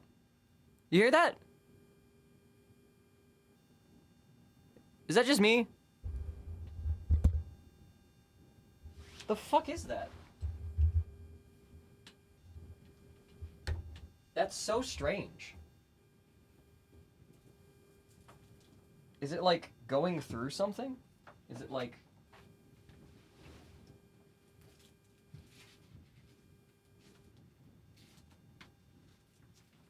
The fuck is that? That's so bizarre. I can't hear anything.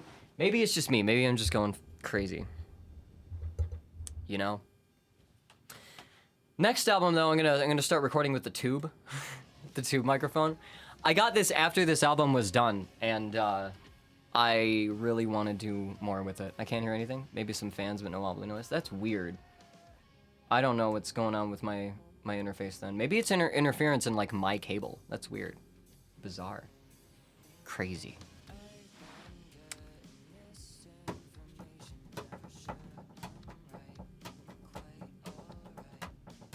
But yeah, the next album, I do want to do even more acoustic shit. I want to try getting acoustic drums recorded. I want to try to get more like real reverb, not use digital reverb. I have goals with these albums, okay? Now that I've done, like, creatively, I've done some things that I want to do, I want to do more things that are, like, specifically, like, studio rat goals, you know? Like, doing stuff just because I can. Like, now I have this mic, I have a stereo pair of large diaphragms, I have, some stereo measurement room mics coming in. So the possibilities are opening for me. If you want to contribute anything and also make some funny things come up if you donate certain specific funny numbers, you can type !tip and you can help me on my journey to building a more ambitious studio than this room full of rectangles. I've been getting misinformation. I couldn't breathe. Okay. But yeah, that's where we're at. Any questions, comments, concerns, hopes, joys, fears, anything you want to hear me say or talk about, any advice if anybody wants to get into creative things, if anybody wants to get into music, any questions or anything at all. I'm always down to get into detail about this shit because that's what I do now. Fuck, there's a king. I'm sorry. I'm just... reality's catching up with me right now. But yeah. Oh wait, I know something we can do. Let's watch the Addictive Personality music video. Addictive Personality. Hi, I'm Case. Let's check this out. 3 days ago. Whoa, that's so recent. It's almost as if I made it and posted it and know when it went up. All right.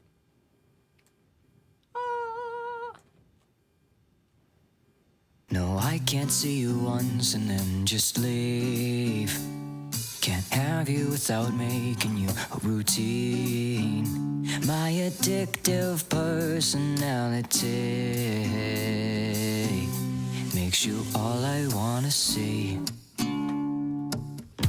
Got me reaching for another. Make me feel like waking up late in early summer.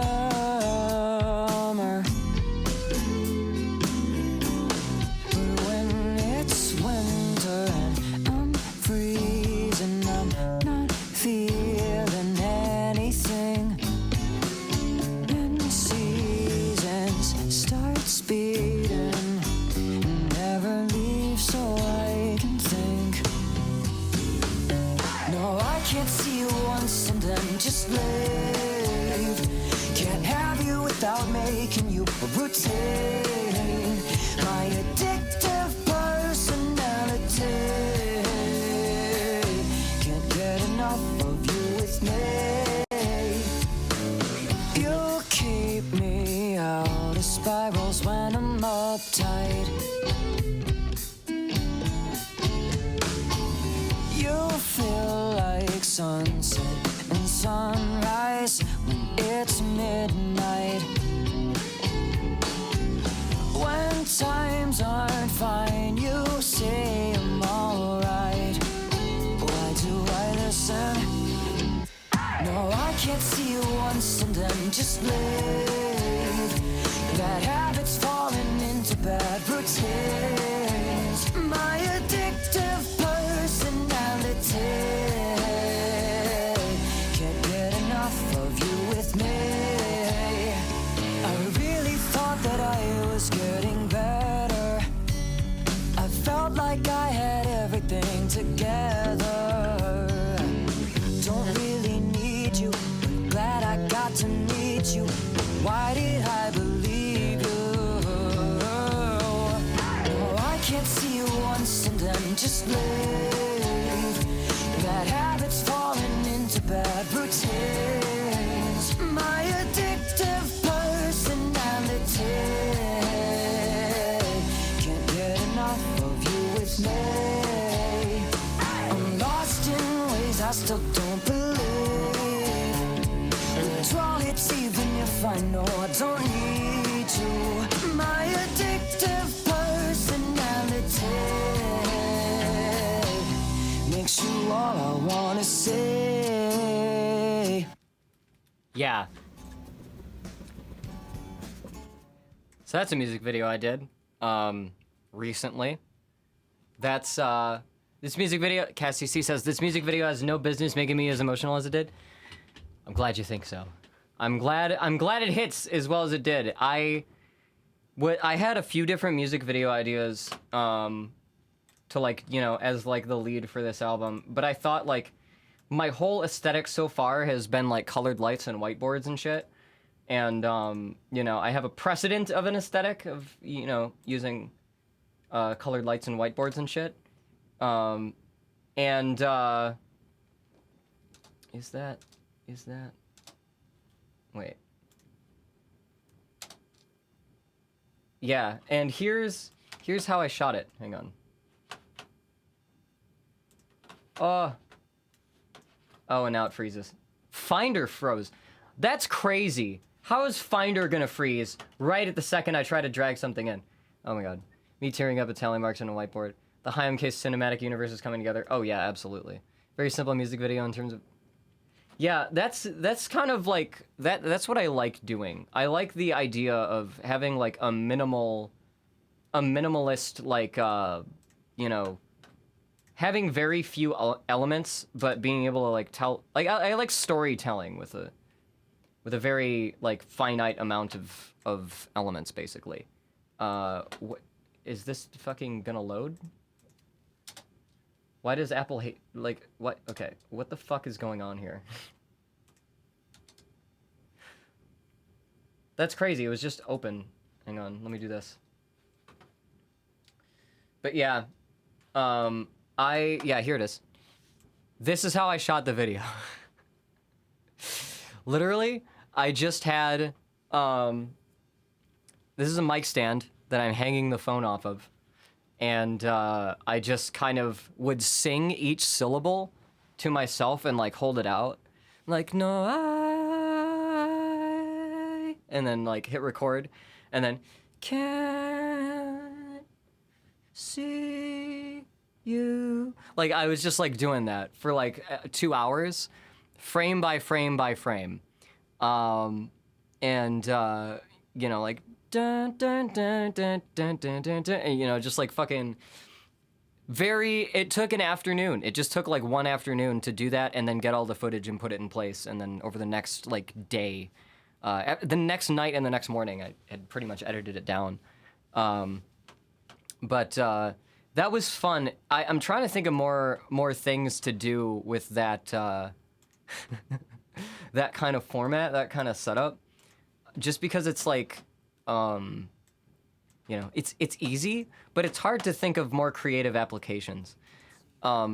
Being able to tell a story with literally just numbers counting up, with like tally marks counting up, is like, I don't know. Linguistically, that was a super interesting concept to me because of just how I think about like language and writing systems evolving from like, you know, numbering systems and stuff like that, and just like the idea of like the passage of time and counting numbers and resetting numbers being like a fucking like storyline in and of itself.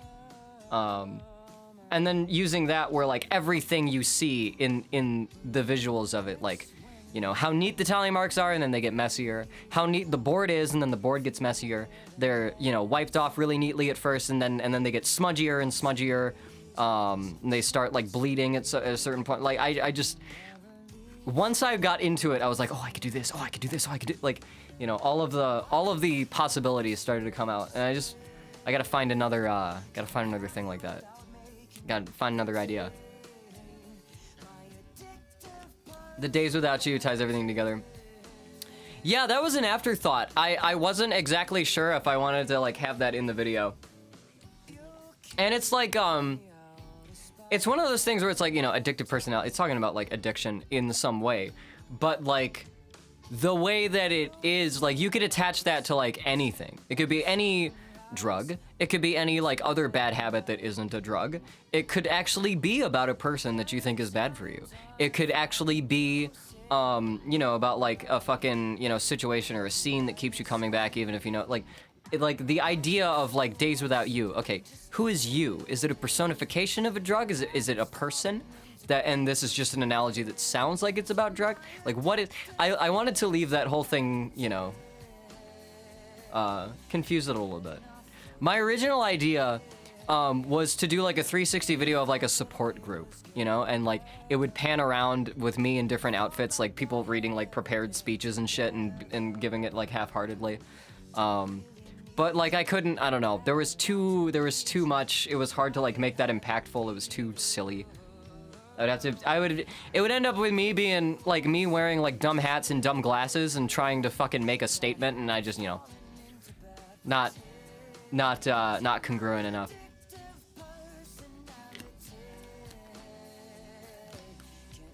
I still want to do a video for Culture's Dead where I do the Dr. Corvid outfit again. Because I can't just give up on the Dr. Corvid outfit forever. Need you.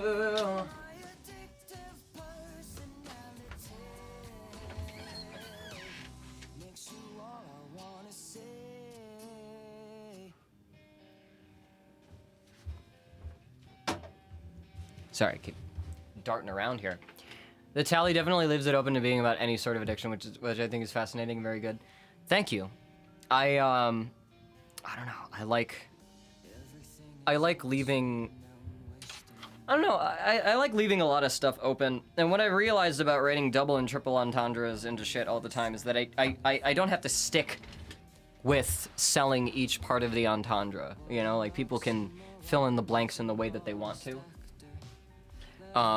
And I think that makes for more interesting interpretations.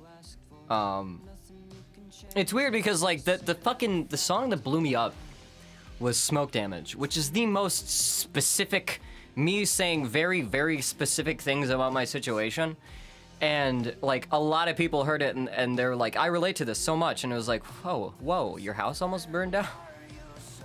Your house almost burned down 2 weeks after a suicide attempt?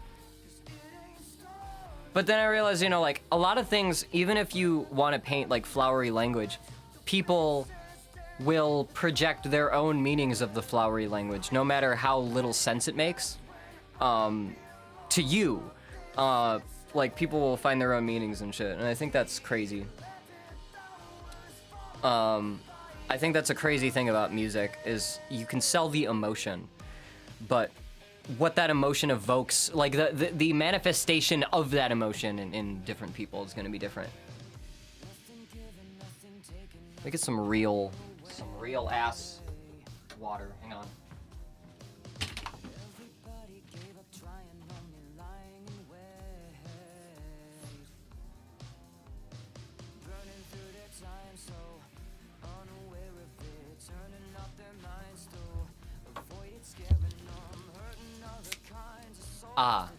Agua. Very helpful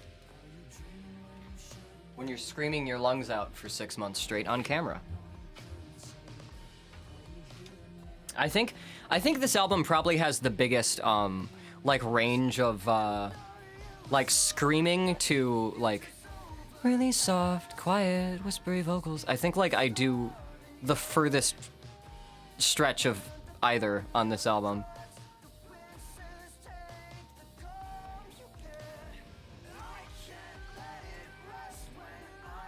Cosmo Comic says, I know that some songs I wrote will evoke different emotions to different people, and that's because I felt different emotions during different times of my life. Yeah, I mean, fuck. I go back to songs from a couple years ago, songs from Trying Too Hard, songs from more recently, and I listen to them and I'm just like, I don't like this. I don't agree with this anymore. I've changed so much. But you know, like, that's another thing about doing this. I sort of missed having the Hi-M Case outlet to, like, vent my shit, because, like, you know, there's just, I guess everybody has, like, a language that they can emotionally communicate through, you know? And, like, there's certain emotions I can communicate through like edgy, ragey beats and stuff, and there are certain things I can get out through those feelings, and some things I just can't do that for. Some things just don't, you know, that just isn't the best outlet for everything. I'm a symptom, I'm the monster, I'm the whistling suburbanite product of the system. Okay. Yeah, but the Case Cinematic Universe is now enclosed once more. It is now, I'm back. I Am Case is gonna be an indefinite thing now. I'm just doing more albums.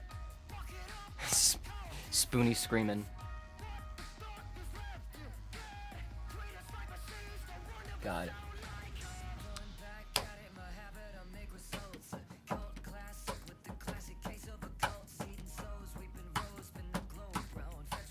Sorry, I had to just come back to scream. You know, I do that. I do that too sometimes. No worries. I'm screaming half the time. Scream so much. Been screaming on this whole fucking album.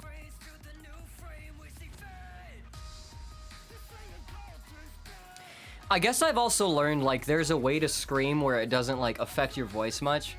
But, like, it's one of those things where it's, like, it won't hurt you.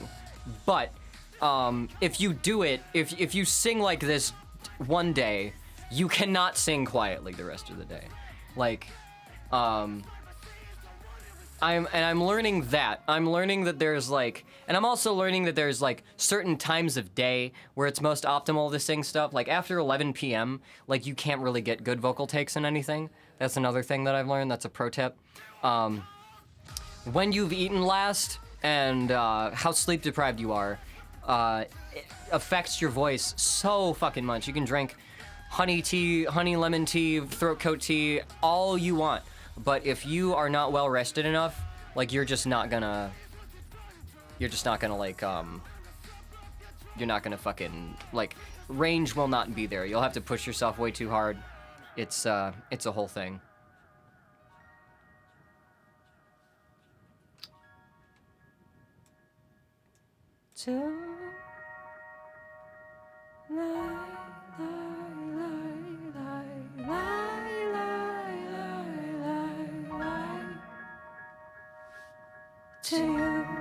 Yeah. But, yeah, that's where I'm at. That's where we're at.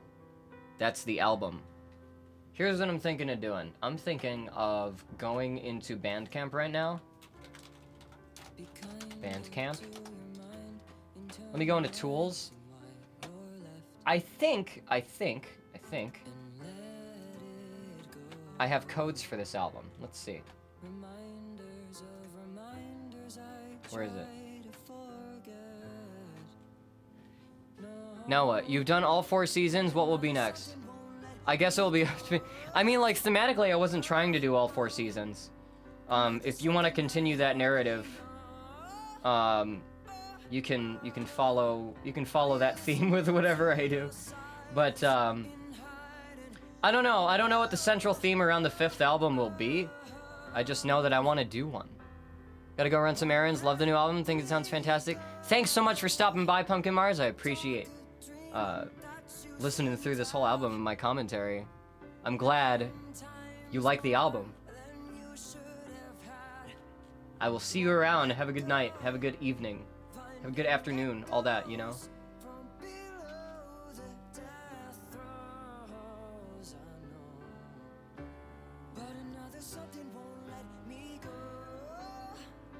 Who's sending me messages?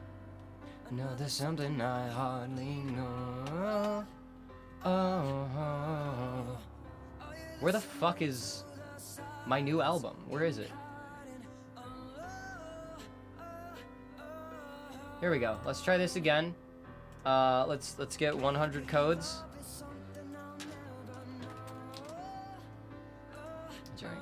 1 a.m. now in Italy? Yeah, you should probably get some rest.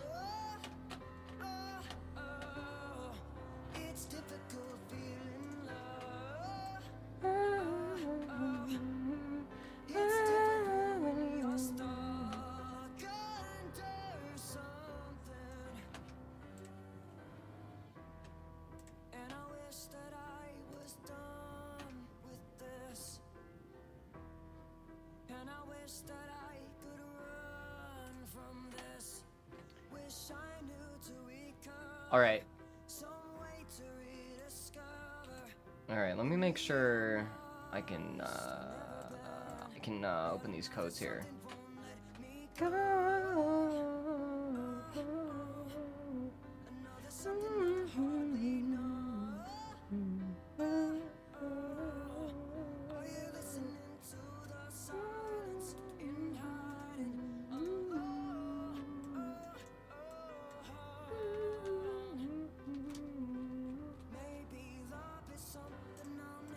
Codes?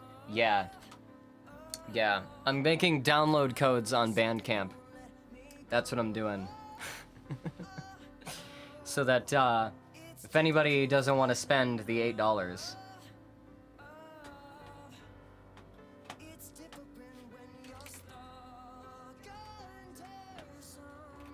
September 9, 2022. Okay, yeah. Alright. So.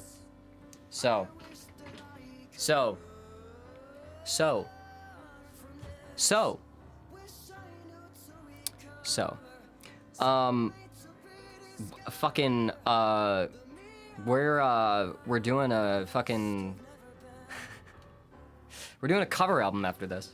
That's probably going to be the next thing, over the next couple streams that I do is finish the tracks that I want to do, on my cover album. Let's see which things I have. I recorded a cover of Master of Puppets recently.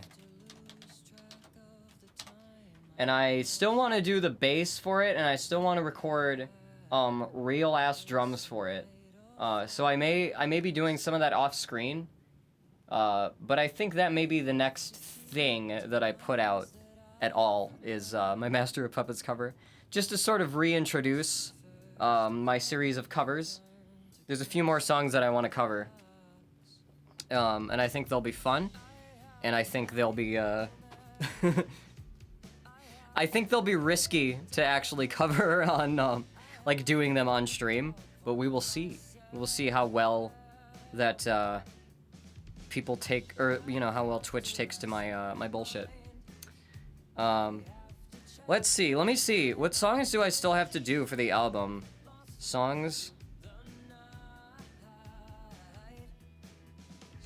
What? I want to do Drive by Incubus, which I do all the fucking time, so that one won't be difficult to record. It's Not Living If It's Not With You. I've recorded that one already. What else do I have to do? Master of Puppets is on there.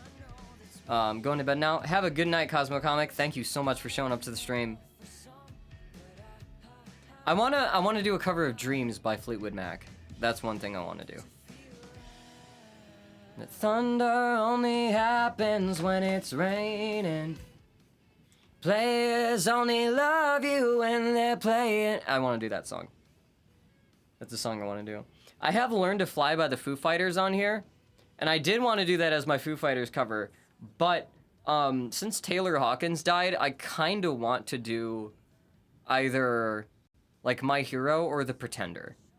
I kind of want to do Pretender. Just because that's the most like... fucking that's a hard song to do. But I might do both. And have one as like a bonus track. Because I really like the song Learn to Fly. It sounds very like I feel like I could adapt that song to like a high MK style like really easily. King of the Clouds is done. I want to do a cover of Jesus of Suburbia by Green Day as the last track, the second to last track on the album. That'll be fun. That'll be a whole thing. Oh my god.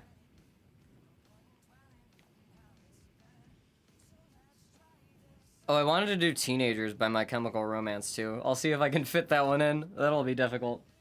God. If you want to suggest or replace any of the songs, anybody in the chat who wants to hear me cover a song, give me cover ideas. Anybody lurking, pop your head out and let me know if you want me to cover anything, if you want to hear me try anything. Either trying to do it faithfully or trying to do it like in a completely different style. I'm looking for more ideas. This is all tentative. My enormous penis. You know? That would be such an old fucking meme. Cosmo Comic is not asleep yet. Welcome back. Oh my god. Oh my god. You came back for that actually at like a perfect time. So I say, but I get it.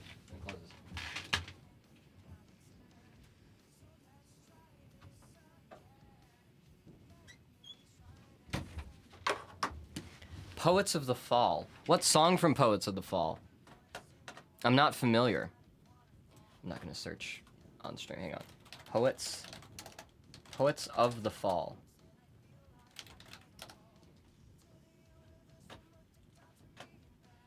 Rock band from Helsinki. Interesting.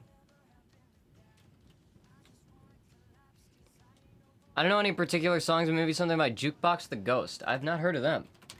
Jukebox the Ghost.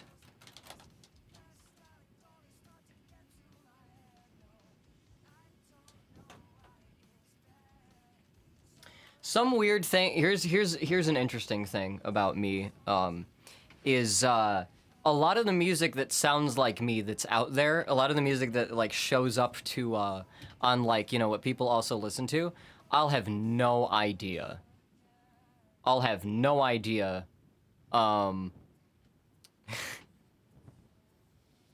Like who they are or like I don't know. The things I listen to on my own time are so like far removed from the kind of like the genre of music that I make. So like I'm if I'm familiar with some of these bands, I'll like try them out. Revolution Roulette or The Ultimate Fling by Poets of the Fall. I'll have to look into those. I can't just play them straight on stream because I don't know if I'm gonna get DMCA'd because I don't know what everybody's policies are. I've played a song that I had permission to do and got DMCA'd for it, so I try to be careful about these things. Unpacking my decade-old hard drive and was like, oh wow, I wonder what this song file is because it's just titled Don't Play This in Public, and it was the fucking Enormous Penis song. Oh my god. That's an old-ass meme. That's one of them ancient memes. That was one of those things that you would find on fucking LimeWire back in the day. That's one of those things you would find unlabeled in like a peer-to-peer thing. Like fucking in place of the wrong file. Yeah, don't play anything just to be sure. Yeah, I try not to. I've learned lessons through other people of what not to fucking pull up on. Revolution Roulette has Hideout vibe. Here's something that I'm thinking of doing. I kind of want to record Hideout again at the tempo I originally wrote that riff for Stellar Side, which is going to be the next Case Jackal album. And Stellar Side is going to be like if you how do I explain this? If you were to take like big Imagine Dragons percussion and then play like riffs from the Sonic Adventure series on guitar over it with like hair metal vocals. That's the aesthetic I'm going for, is just everything as intense as I can possibly do it for that album. So I'm listening back into like, how different like Master of Puppets was recorded to figure out how to get the guitars to sound heavy. I'm relearning fucking, how to drum and everything. So I gotta turn on the fucking AC. I keep like opening and closing this door. Hang on.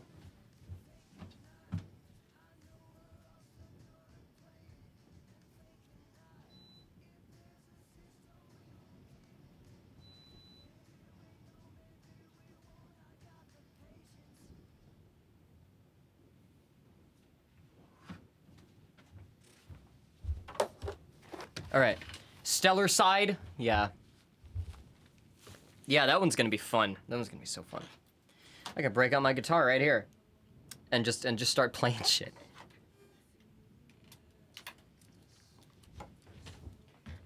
I've been going back and forth on like if I should detune so like I can sing higher stuff, or if I should just like go for it and like if I should do like pitch shifting or any kind of like trickery to get the sounds I want, Trying to sort all that out. But I want to challenge myself. That's where I'm at. I had a lot of experimentation I was doing. I did a couple albums where I was just like, yeah, let's see what I can do. And this is like a bit of a, yeah, let's see what I can do now kind of album. And now that I know, now that I've caught up, I want to do some crazier stuff.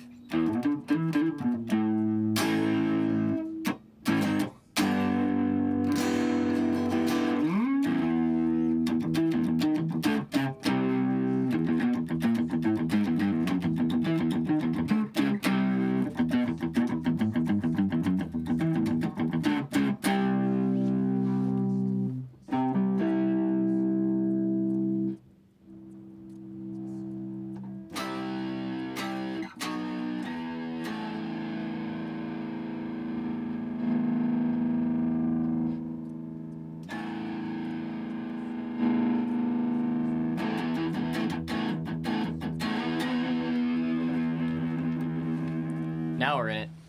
Fuck. I'm actually going to bed? Yeah, have a good sleep.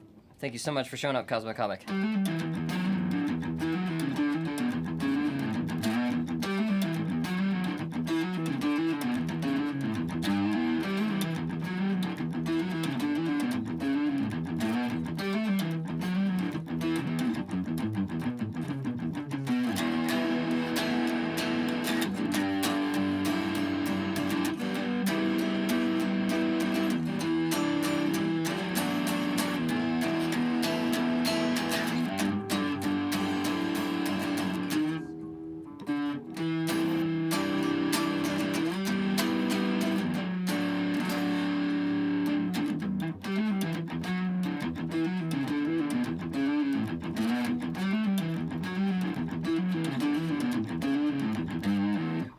Yeah.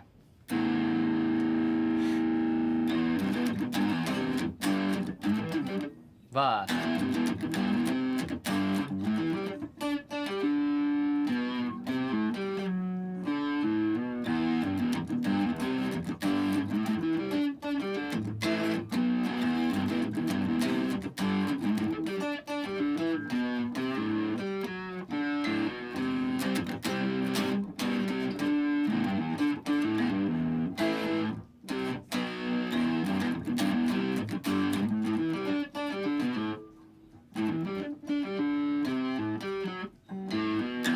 I gotta learn how to play all the fucking riffs I want to do on the next couple albums, because they're, like, actually challenging.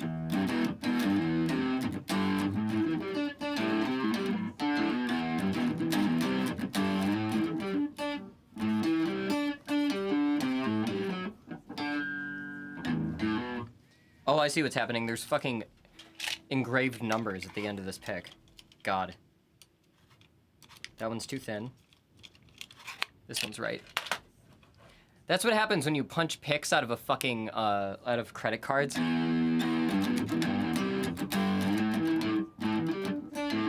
Ah.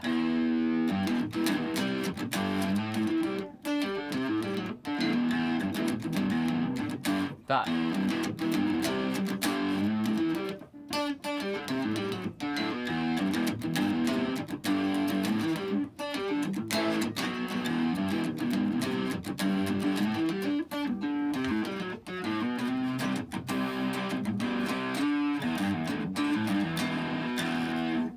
That. And Hideout, when I originally wrote it, that riff was like...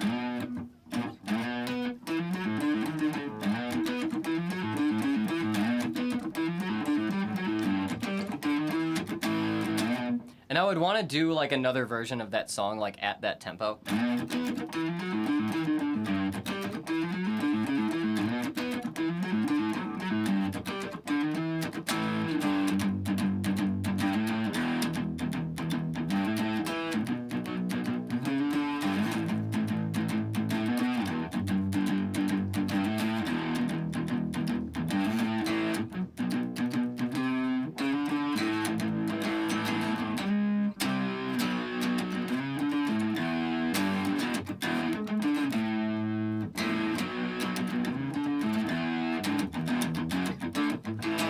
That.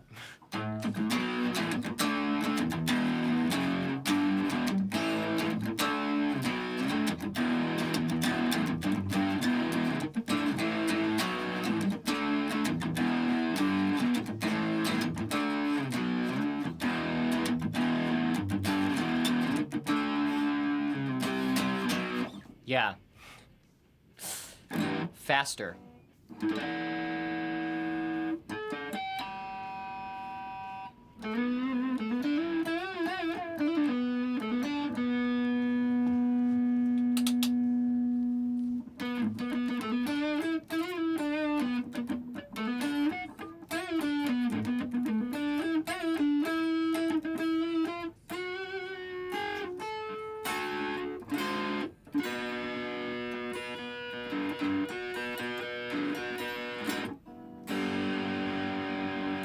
Trying to think of what other like heavier riffs that I have.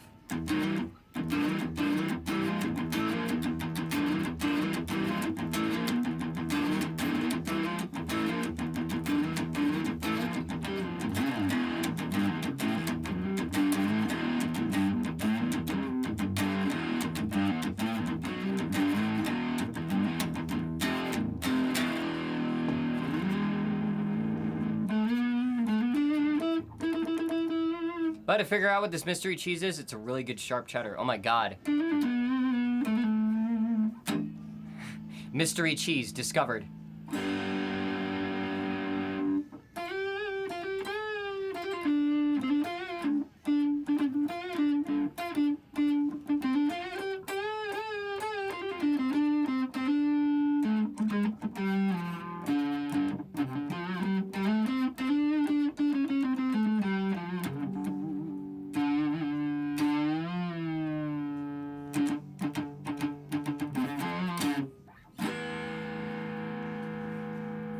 So let's see.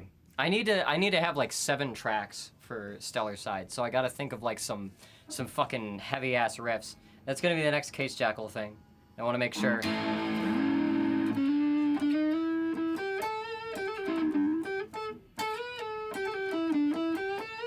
Love the little crystals in good cheddar. Ooh yeah. Aged sharp cheddar. It's got those little solids in them, like a little sharp bite. Love that shit.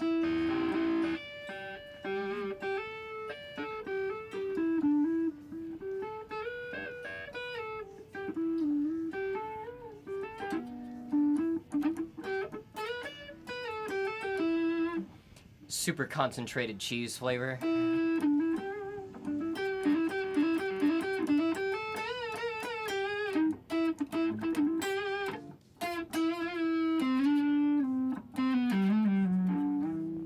Unfortunately, it would not be good in a quesadilla. Yeah, I don't really. I'm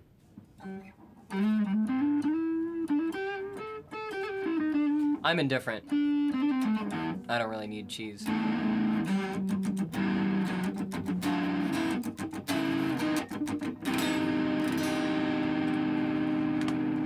So I said that I was gonna do a thing where I hopped into a Discord chat and just chatted with people, but who's like here? Who's like able to do that? Who would be able to jump in a chat? Who's here to talk to? I don't know if I should hold that off for another stream.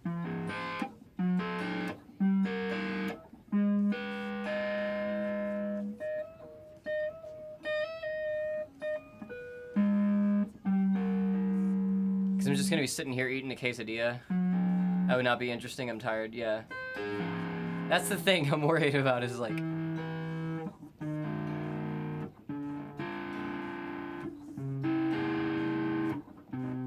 I want to get the most out of this experiment, you know?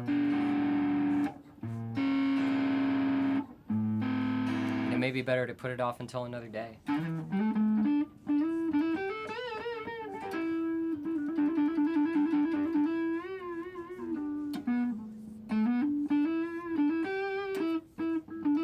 Might be interesting. I have Moon Pie. Yeah, we can listen to Moon Pie over Discord.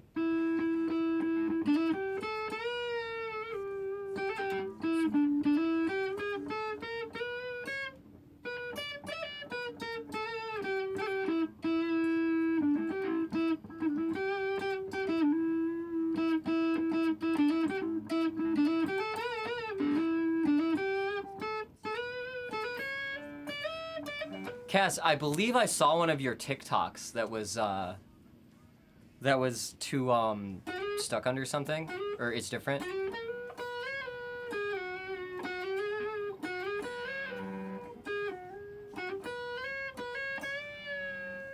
I'm glad that it's been capturing some of your moods appropriately.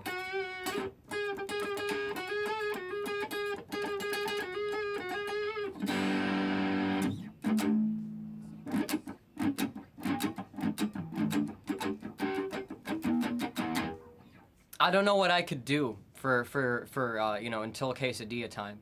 I could just start talking about Destiny 2. I could just start ranting.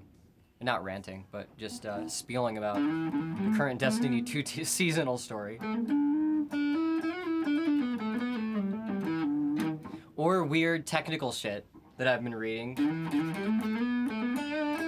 How's that Season of Light? It's Season of Plunder.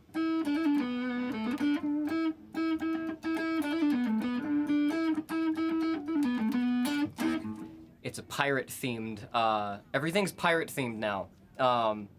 My favorite expansion that launched previously was also pirate-themed, but it was like pirate / like Bungie in-joke themed. And it was like very heavily, a lot of people said like, oh, this is Treasure Planet vibes. And when people go to the location for like the old shit, they call it Treasure Planet because it's just fucking piles of like gold, and Zur, and a thing called the Star Horse, which I found out is actually like a deep part of the lore that doesn't connect to fucking anything. But there is this all-powerful epicosmic horse that contains a galaxy within it. And it is voiced by D. Bradley Baker doing fucking whinny noises with his mouth. Apparently, the horse wants to run a game show. And so the, like, Resident Evil traveling merchant with tentacles for a face, the Cosmic Haunts, yeah. The Resident Evil merchant with tentacles for a face becomes the game show host of this weird fucking, traveling star horse that wants to bring all of these like universal forces together. And if you play it, you get like weapons from Halo and shit. But anyway, the fucking new story is all like pirate themed. And it's not just the pirates. It's like they've kind of taken the Fallen, the Elixni, which are the bug people race, the like spacefaring bug people, like scavenger race. And they've sort of leaned into making them all pirates. Like all of the new like important Fallen characters, Elixni characters that they've introduced are now pirates. There was one character who they fucking got rid of, who they just brought back, called Spider. And he is now a pirate. There is a fucking, like a former military commander who's like allied with the humans, who's like, trying to convert the Fallen to the human, like, alliance of the Traveler and shit, which they worship as like a great machine. It's this huge fucking orb that gives everybody god powers and makes everybody invincible except for plot reasons.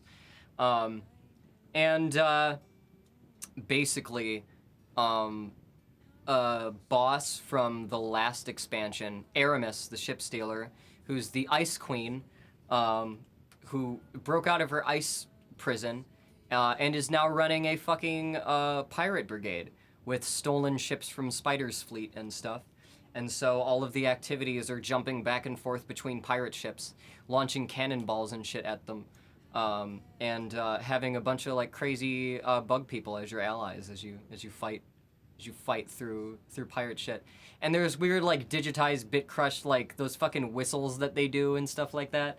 It's all very piratey. The fucking I think the seasonal title, if you get everything, is Scallywag.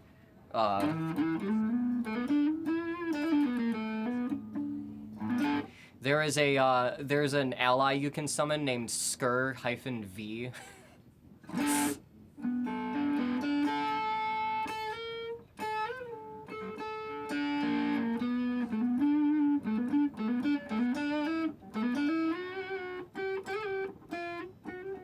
the seasonal rank experience. The experience you gain is called Savvy. I love it. And there's a bunch of lore.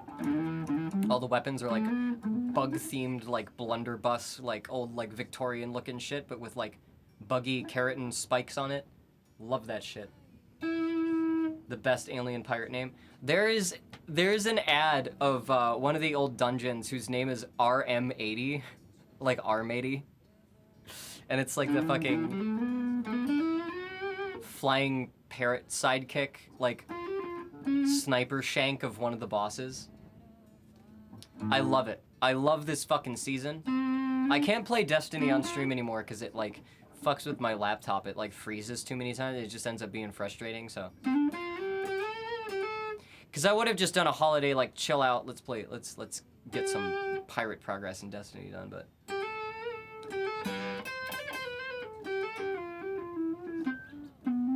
Also, the Drifter is there. I don't know why the Drifter is there, but the Drifter is important. That's Top Habercorn doing it. Hey! You gotta bank those moats! Like, kind of voice. You got a lot to learn, crab cakes. The Guardian don't ever run from a fight. Okay, just taste tested my weird experimental quesadillas. They taste pretty good. Should be done soon. Hell yeah. Hell yeah. Hell yeah. Sometimes I hear Death the Kid in his voice. Oh god. Yeah. Yeah, D2's voices have... They used to be a bunch of like blockbuster like sci-fi actors, and they've slowly replaced all of them, except Lance Reddick, who actually plays the shit out of Destiny and is like the main character.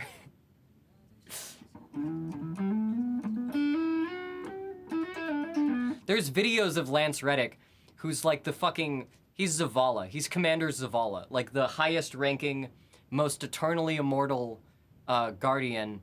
He's gray and blue with glowing eyes, and he's very large. There's videos of Lance Reddick, who's like a fucking I don't know, A-list actor, but like he's up there. He's been in a lot of shit. There's like videos of him like playing like high level like end game Destiny content, like fucking like Grandmaster Nightfalls and stuff. And like talking to teammates like, oh, you gotta get that motherfucker, take that motherfucker down, like, you know, trash talking the enemies and shit, and like coordinating with teammates. Like, he knows how to play Destiny, and like he's good, and like he plays the hard shit, and he voices the commander. He.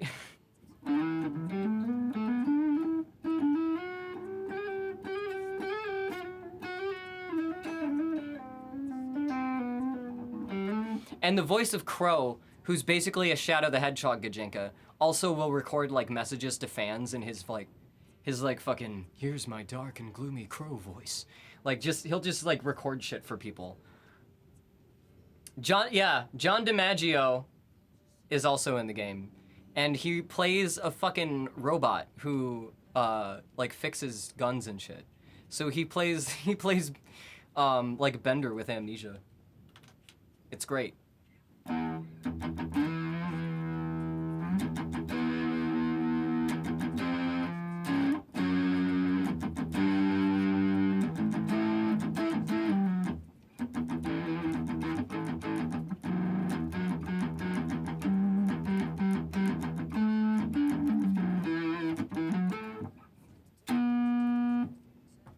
But yeah.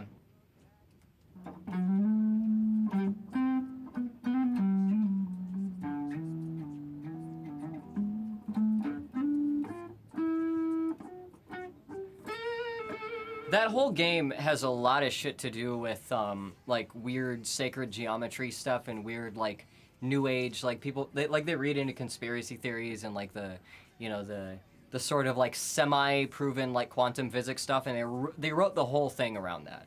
Like paracausal energy is a thing, and that's the idea of like your experience as like a demigod in the universe, like you sort of shape your own fate, like where you are, like the and it's sort of like a weird way to like canonize how their servers work and how respawning works is like you have this Merkaba thing that like catches your soul when you die, and other players can run up to it and like put it back together to revive you. Like, there's specific things. There's only specific ways that you can kill a Guardian. You have to kill their ghost and them. And you have to kill their ghost and them with a specific kind of paracausal energy. And, like, the basic, like, rule is that if it would be good for the plot for this character to die, the character will die. Like, that's really the only fucking metric they use. Aramis was frozen to death, and they were just like, nah, she's free now. Plot says she can come back. Not to redeem herself of anything, but to become a fucking pirate. Because that was her destiny. Her title was the fucking ship stealer. And how many ships did she steal? Not enough.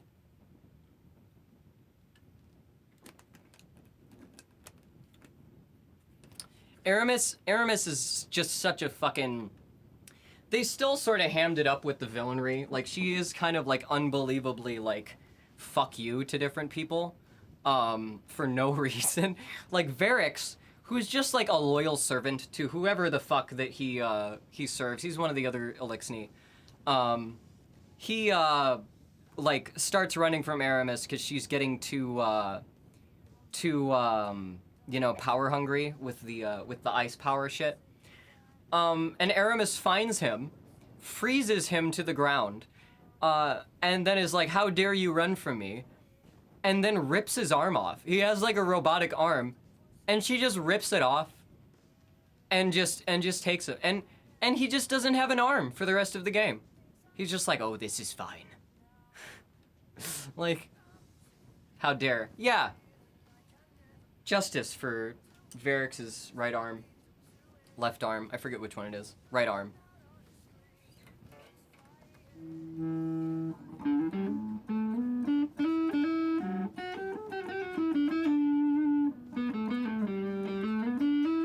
I'll be taking this now. Yeah. How many quesadillas do you want? I think I'll be good with 2. I think 2 is fine.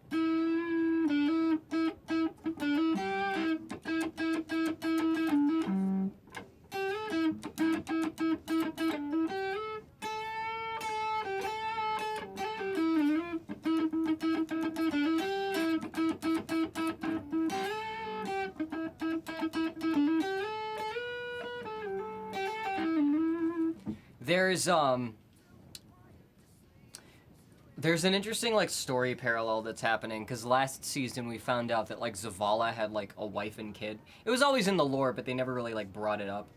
But, there's, like, a whole past that, like, steals your arm and runs. God, yeah. We'll make you another. Oh, thank you. There's a thing where, like, Zavala had a whole, like, wife and kid, like, thousands of years ago. He's immortal. All the Guardians are immortal.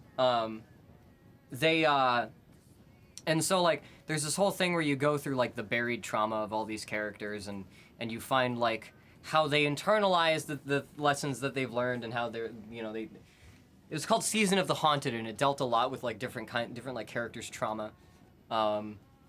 There's a thing where, like, the, Zavala's kid basically ran out into the middle of a battle trying to be like his adopted father, like, got himself killed in, like, one of the first, like, Elixni invasions.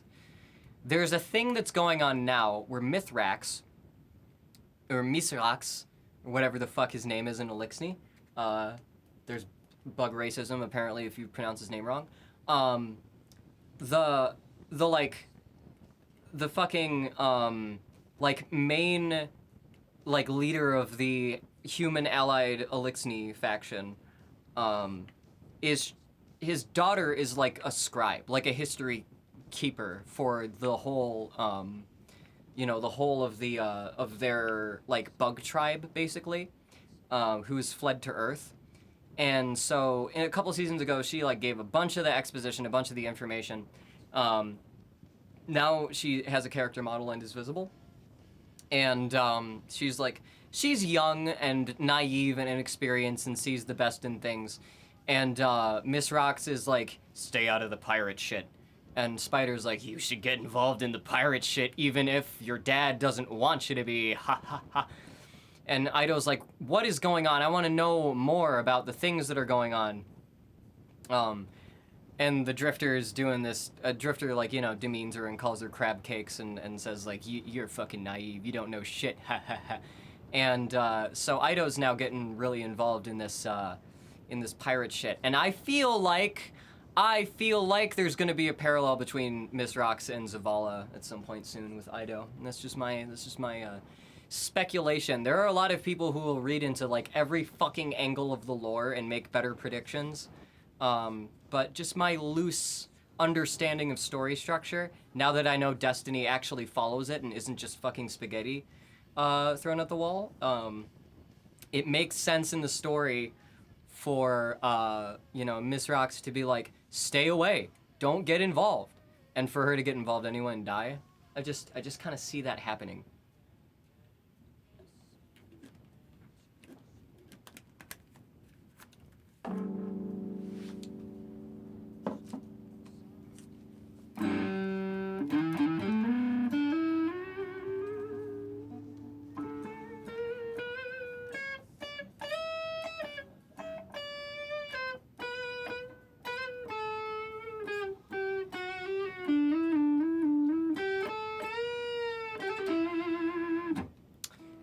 Sounds very convenient for her to die. Yeah, like story, it would, you know, I don't know how necessary it would be for her to die. She could go on to be like a, you know, another major character in the coming expansions and stuff, but I don't know.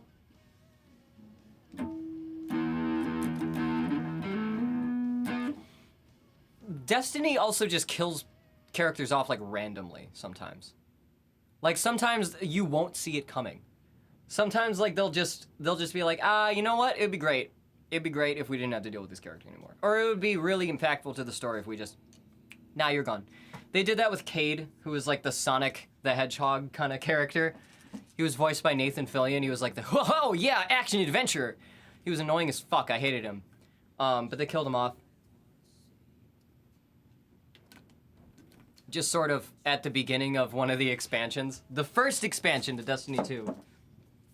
They're like, oh yeah, story's getting a new fresh start. They used him in all the promo material. Second year of the game, they kill him off.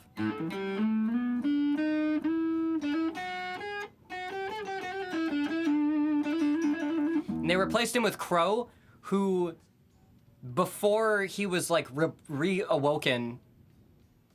Well, okay, wait, he isn't awoken. Before he was reborn, unlike a weird, I don't know, there's this weird fucking crystalline magic, star chart infused bed that the Awoken have in the Dreaming City, and he just sort of wakes up, like, having been reborn on it. But before that, he was the one who killed Cade. So now, he's like, he fills the same role, but is a complete fuck-up. And a lot of people don't trust him because of who he used to be, because of what he's done, like, as a person that he is now, and also with his own fucking internal guilt about how much of a fuck-up that he is, and how much of an evil person he used to be. And so he's, like, trying to balance all of this, like, what if I'm evil? Like, you know, he's a fucking Shadow the Hedgehog, Gajinka. I don't know what to say.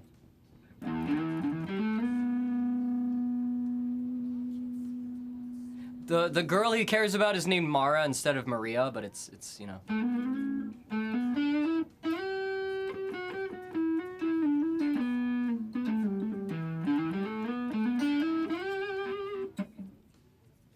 Holy shit, yeah. Yeah. And his, like, first outfit is very, very, like, Shadow the Hedgehog. Let me, hang on. The Crow, Destiny 2. I gotta look up the, hopefully there's no porn, hang on. Uldren Sov.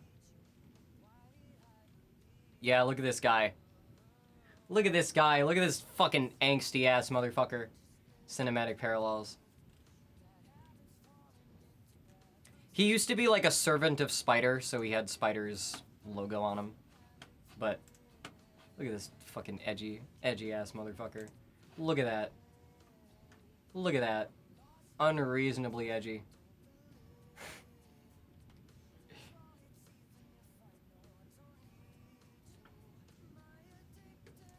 Oh god, this is the oldest anybody saw of him. He was more blue back then. He's more like grayish now. There's a little bit of bluish, but it's more... Look at this scene motherfucker. Look at this emo-ass motherfucker. Ow, the edge, yeah. I do like his new outfit, his, like, crow outfit. Like, with the bird and the feather scales and shit. I love that. That is right up my alley. I'm back, what's going on? I'm talking about a game I play a lot, because I ran out of shit to talk about, and, I'm waiting for a quesadilla to be delivered to me from Spoonie before they hop into the voice chat. So I just started talking about a fucking MMO that I play a lot.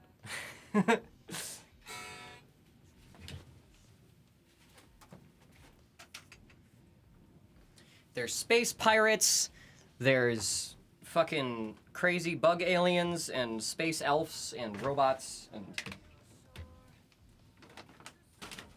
Ugh. Where the fuck? How? Wait, hang on. Oh, did I tangle this like that? Or not? How did this... Jesus. One day, I'll get latency-free wireless headphones so I never have to do this shit. There we go. There we go. Welcome back, yes. But yeah, fucking Uldren Sov. This was one of those characters where they, in the demo of Destiny 1, they had this character and he was like his own thing. And then they completely changed him into like a whiny little bitch for, a whiny little bitch who is like pretentious in Destiny 1. And then they carried that into Destiny 2, and then they killed him. Oh, it's become D2. Yeah, I'm just talking about D2. I'm just talking about Crow. Oh, no wait. Glint isn't Goku. Who's Goku? One of the ghosts is Goku. That's Savathun? No, not Savathun's ghost. The random hive ghost is Goku. I'm coming down with quesadilla? Yeah. Finch is Goku, yeah. Who plays Glint? And who calls him pulled pork? Is the Drifter?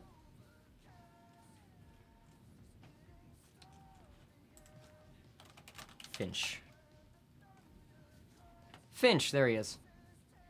Yeah. Goku. Finch was one of the ghosts allegedly persuaded by Amaro to abandon humanity. In the recent expansion, the fucking mold aliens, the mold zombie cult aliens, they gain the same powers that the players have. And so they have, like, ghosts that also revive them. I care so deeply about this universe.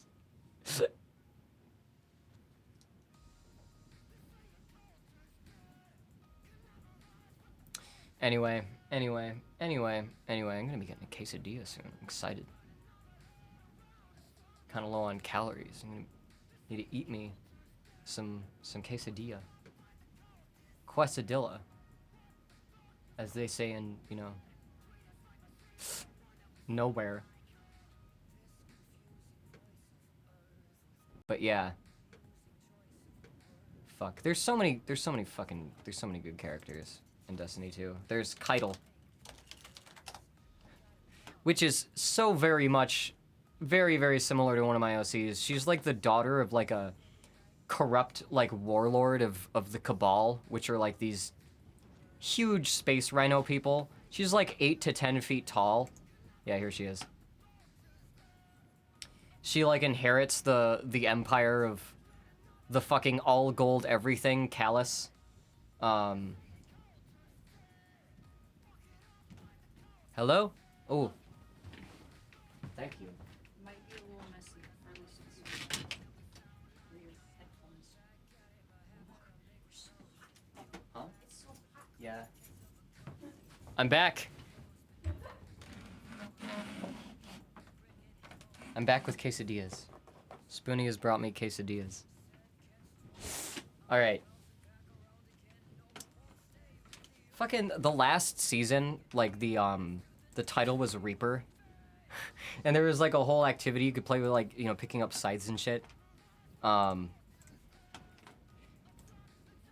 So we've grinded so fucking hard, both Spoonie and I, to earn the title of Reaper, so we can just wear it around in the game. This, whoa, there's so much. Oh, it's so big. I'm gonna use this so gradually. I may hop into the Discord chat.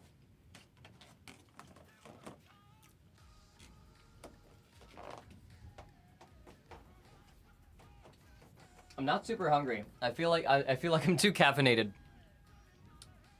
Oh my god.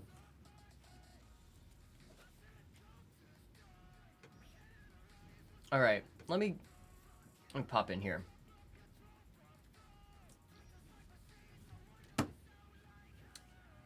All right. All right. All right. All right. All right. All right. All right. All right. All right. All right. All right. All right. All right. Okay. That's how I feel. Pet Revenge is a really fucking good name. Welcome, Spoonie. I am in the Discord. I don't know if you can... I'm pretty sure you can join it. The channel I'm in.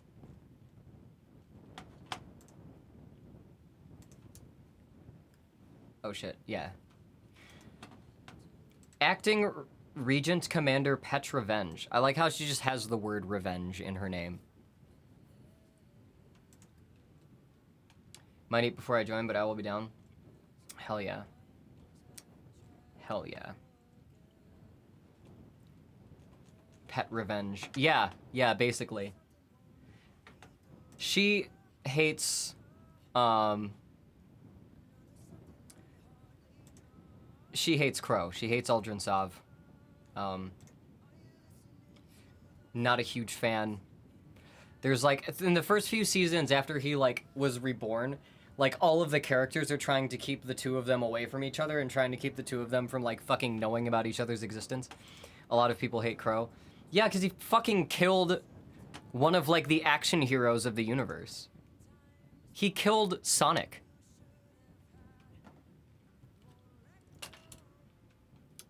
Imagine if Sonic the Hedgehog was real and somebody killed him. I'm glad he killed him. I am too, but a lot of people in universe are not. Especially the rooster. That rooster in the hangar, probably not too happy. Probably not too happy about Kate. God.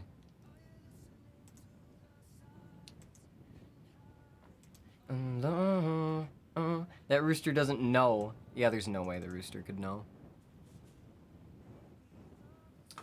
The character who died had a pet rooster, and the rooster is actually still in the game, and it's just like chilling in like the hangar of the tower. It's just vibing.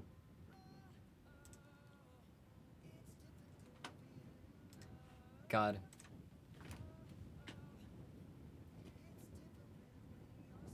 Ugh.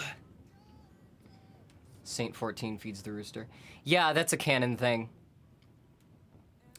There's a huge robot with a Russian accent who was a mythological figure, but then was brought back as a character, who canonically feeds a bunch of pigeons at the back of the hangar, and he apparently feeds the rooster.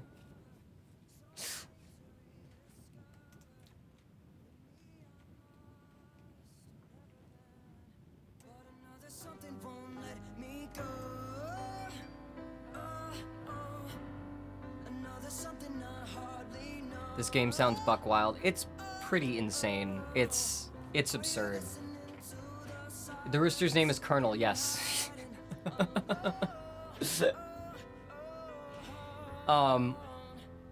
Yeah, Bungie is wild. They are kind of all over the place. But they, like, all the shit that I write into my stuff about, like, AI stuff and paracausal, like, multiverse, like, different branches of probability and different, like, AI controlling the universe and fighting with each other. So much of that, like, 90% of that is inspired, even, like, the format I would tell my stories in is inspired by, like, Bungie games. Destiny 2's writing feels like a fan fiction of itself. Yes. Now, right now, it does. 100%. It's very much working off the vague notions of world building that they did in Destiny 1. But it is now very much like a parody and tongue-in-cheek, like, you know, several layers into itself. It's incredibly self-referential.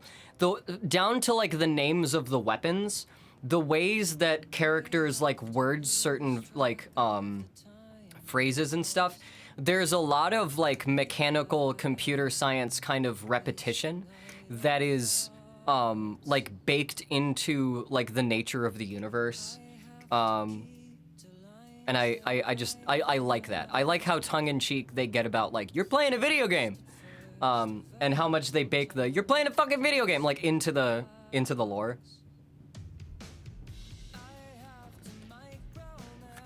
Because there will be, like,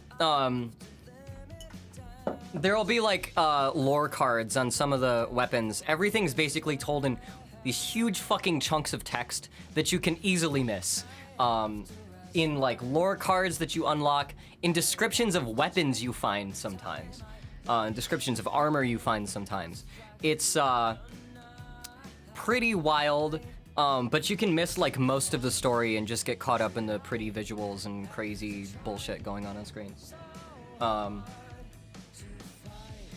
And it's also, like, yeah. The best video games are the ones that are aware they're video games. Yes, absolutely. Certain characters like Xur, the Drifter, Varix to an extent, like, they're very fucking self-aware that they're in a video game. Shaxx.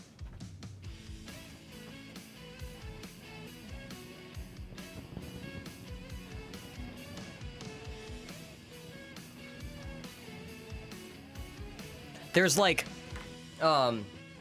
oh my god, there's a fucking lore card from a couple years ago, or maybe last year, that's like one of the Elixni who's like chilling out in the tower, is like looking over different guardians, and is like, this culture is so peculiar, and it mentions like, a few of the guardians are running around and they fucking barrel off the edge of the tower and fall to their deaths.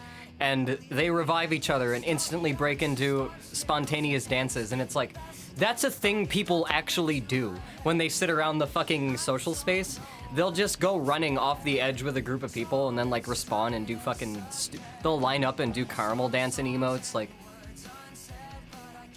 And it's from the point of view of one of the characters being like, you know...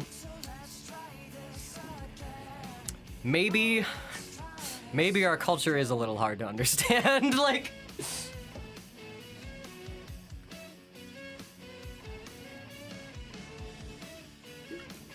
I love Shaxx, I just wish I liked Crucible. Yeah. At least the Drifter's a funnier announcer. Shaxx is like this big fucking... like, he's like that fucking warrior male, like, train and fight! Like, he's one of those types. Got this, like, big fucking, like, scarred up knight armor that's super bright, like, super colorful. Like, stands, like, heroically constantly, like, good luck, Guardian! Good show, Guardian! Kill those motherfuckers! Like... So amused by the fact that I can just do the Ghostbusters pumpkin dance. Yeah! One of the fucking emotes is that that dude with the pumpkin head doing the fucking dance to Ghostbusters on local television. Shaq said something stupidly funny the other day, but I can't remember what it was.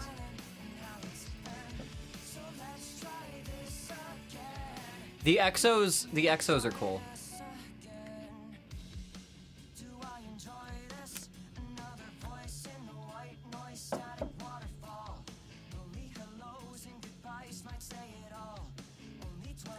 The Exos are all like really gung-ho.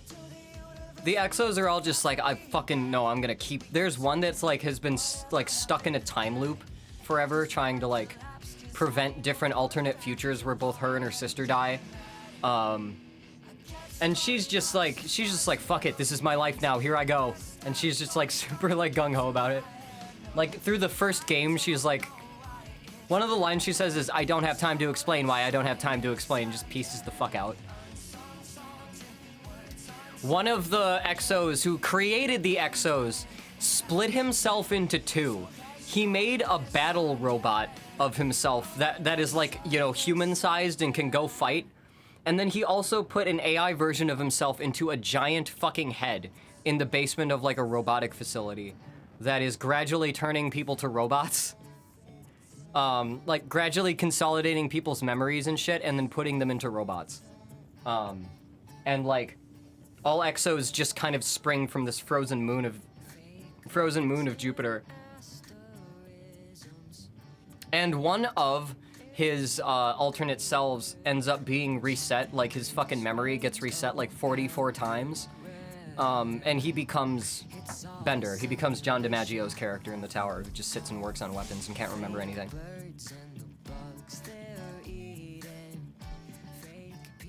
And so, like, he doesn't remember that he's, like, the biggest piece of shit on the planet.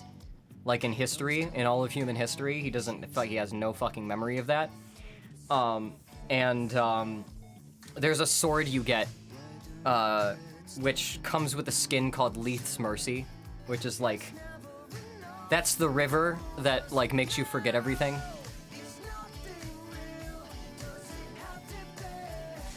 There's so much crazy shit in that game. I could talk forever about that game.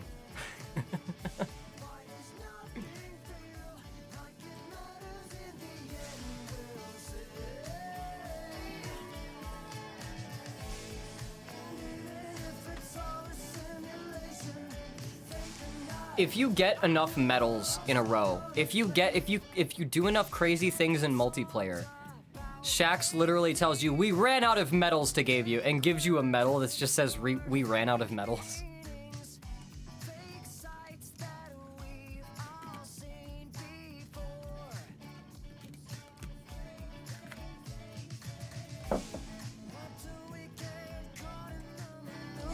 I'm just jamming.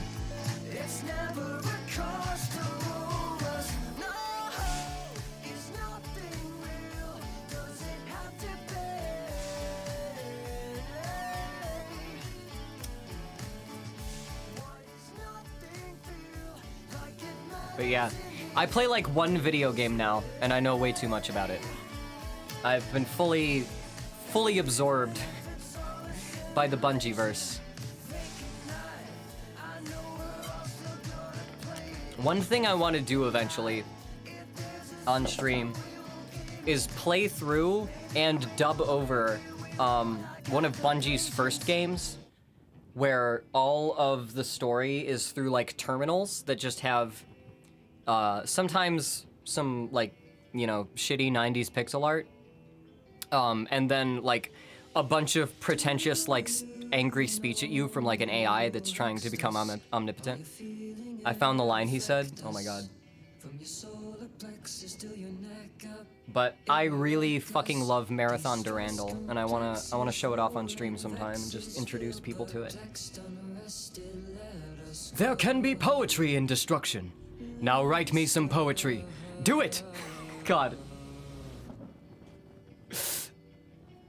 That's totally a Shaxx line. All of the fucking Titans, they have the aesthetic of like, super like, polite, super chivalrous, super formal. Like they study the classics. All of their armor and shit is from like terms from old Latin and Greek, like books about war and shit. And they also just have the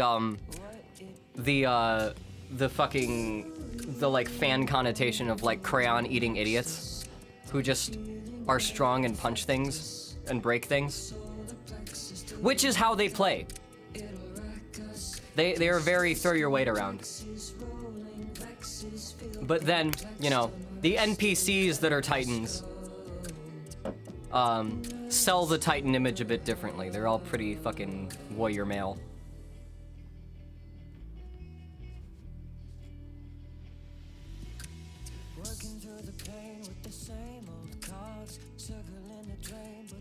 I miss Anna Bray and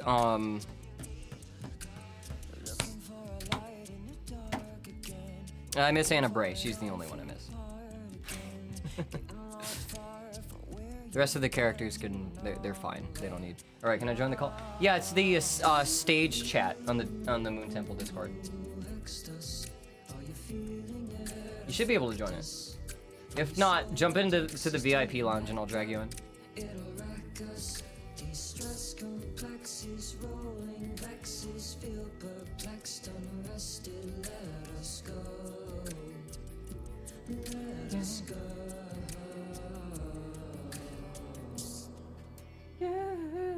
Hello. Spoonie is here. I cannot hear you. Hang on 1 second, 1 second. Hold on. 1 second, 1 second, 1 second, 1 second. Spoonie, I gotta get my SWE running, hang on. I gotta get... It's not showing up. Why? Okay, if you're talking, I cannot hear you. Listen to the stream, please. Ah! CatCC has invoked the heart of a prime. Gotta head out and start painting once again, but I hope you have a good rest of your release day. Thank you so much for stopping by the stream. Alright, now I can hear you. Cass Thank you _CC has invoked so much the for heart the- of a okay. prime. Gotta All right, head cool. out and start painting once again, but I hope you have a Wait for good the- rest of release day. Thank you This so much. album is 9 out of 9 stars. Thank you. Yeah, I had to get the like routing thing that I use for Discord to work right. Yeah. I'm going to be right back if you want to address the chat while I'm gone for a second. Okay. It's your stream now. Hooray! I'm streaming today after all. My stream now. I'm also gonna retweet and say it's my stream now. Tell people to come in. Hello everybody, I'm Spoonie. It is me. I just ate a quesadilla so I sound real phlegmy and gross. Oh. Yippee. Wait, hold on. Let me make sure I'm not missing anybody talking in the chat. Oh shit, Spoonie's in charge. Sad I have to go. Oh, well, I will see you, Cass. My city now. Yes, you're right. You are absolutely right. Is it, like, I don't hear the music anymore, so this feels awkward. Things are awkward now. But I'm sure you guys can hear it, so it's not as awkward. So, it's fine.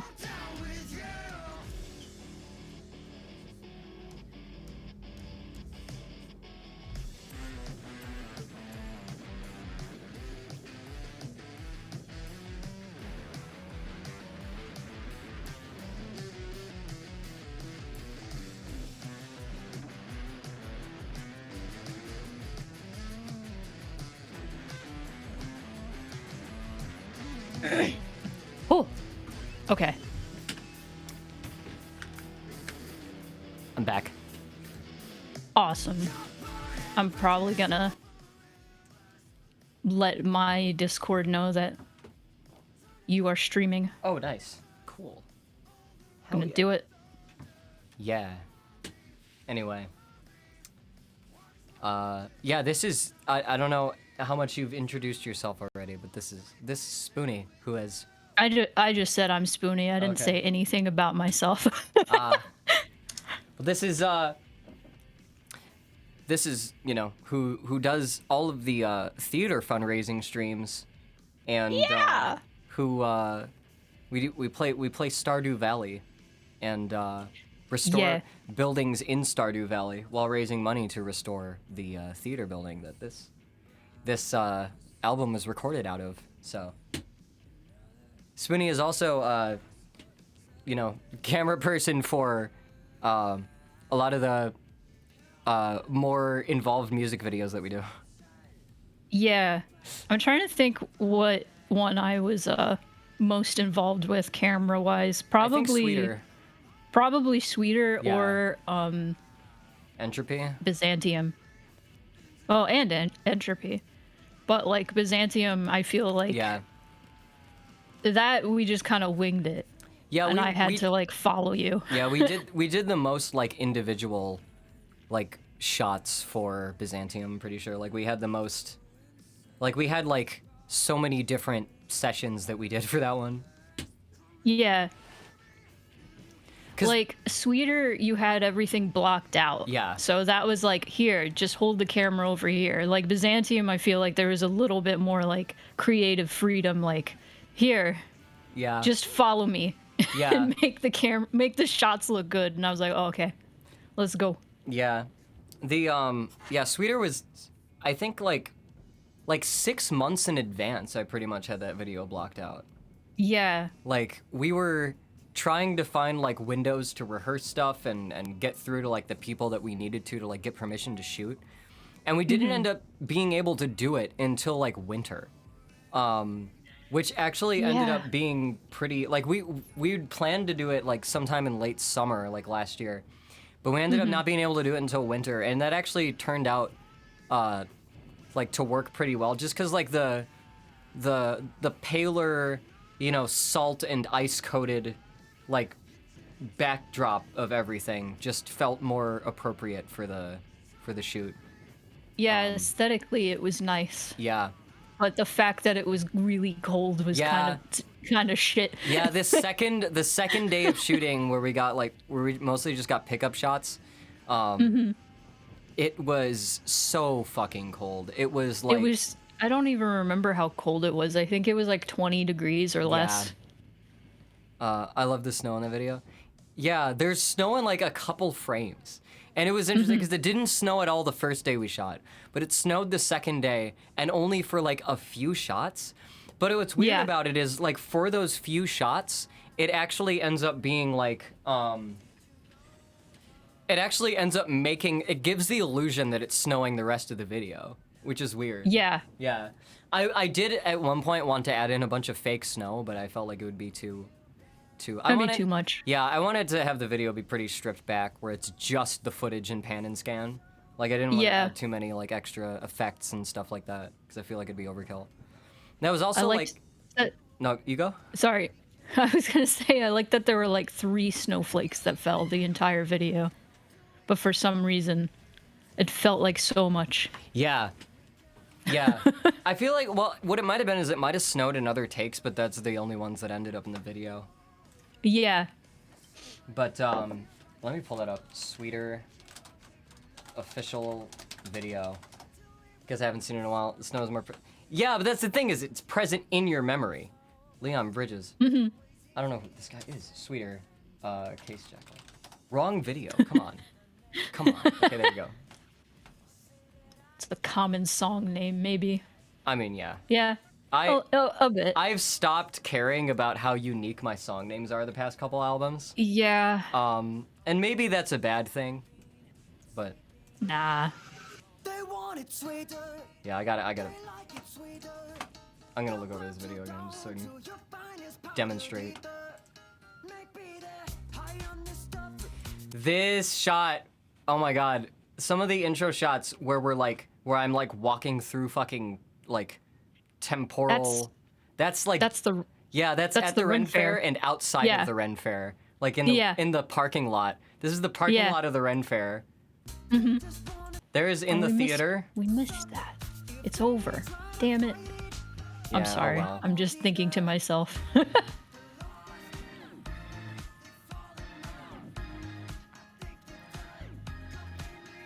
We just walked around different like alleys around Kenosha. I put so much thought into the dipping to black transitions here, where like the brightest thing in the frame ends up being the brightest thing in the next frame. Like the light transitions. Yeah, the light stays in the same place. That's so fucking cool. I love that shit. There's Frank's, the best restaurant ever. Yeah, Frank's Diner. Yeah. Shout outs to Frank's Diner for giving us a table to shoot with. Yeah. No, and more. They like... Yeah, they also opened the side of the building so we could like get in and warm up between takes. Yeah, because it was so cold. They also just gave us more coffee for the coffee Yeah. cups. Yeah, Like, they there just was made actually- us coffee. Yeah, there was actually a dude who was like bringing out a coffee pot and like refilling our shit. MVP. Yeah. He gets He a credit also, in the video. like, Yeah, to warm our hands up, he would give us like hot water, like cups Yeah. of hot water. It was so nice. I was like not expecting that. I love that shot so much with the finger tapping. Oh yeah, with the Morse code. Yeah. Sorry, I might have a little bit of lag, but Nah, it's all still poignant. okay. But Okay. like, fuck, I printed out like, God, the folder is all shit that I printed out specifically. And Queen Snarf actually got the one that you see in the video.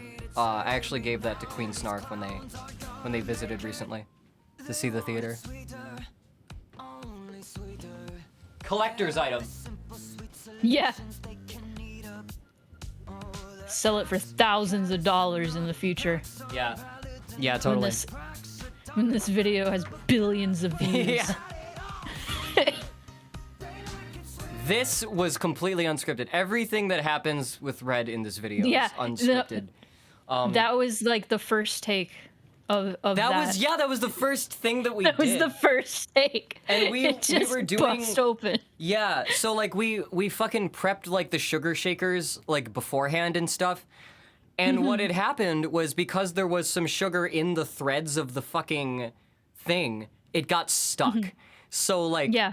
when I like poured it out, I do this thing where I kind of shake it, you know, to make sure that everything comes out.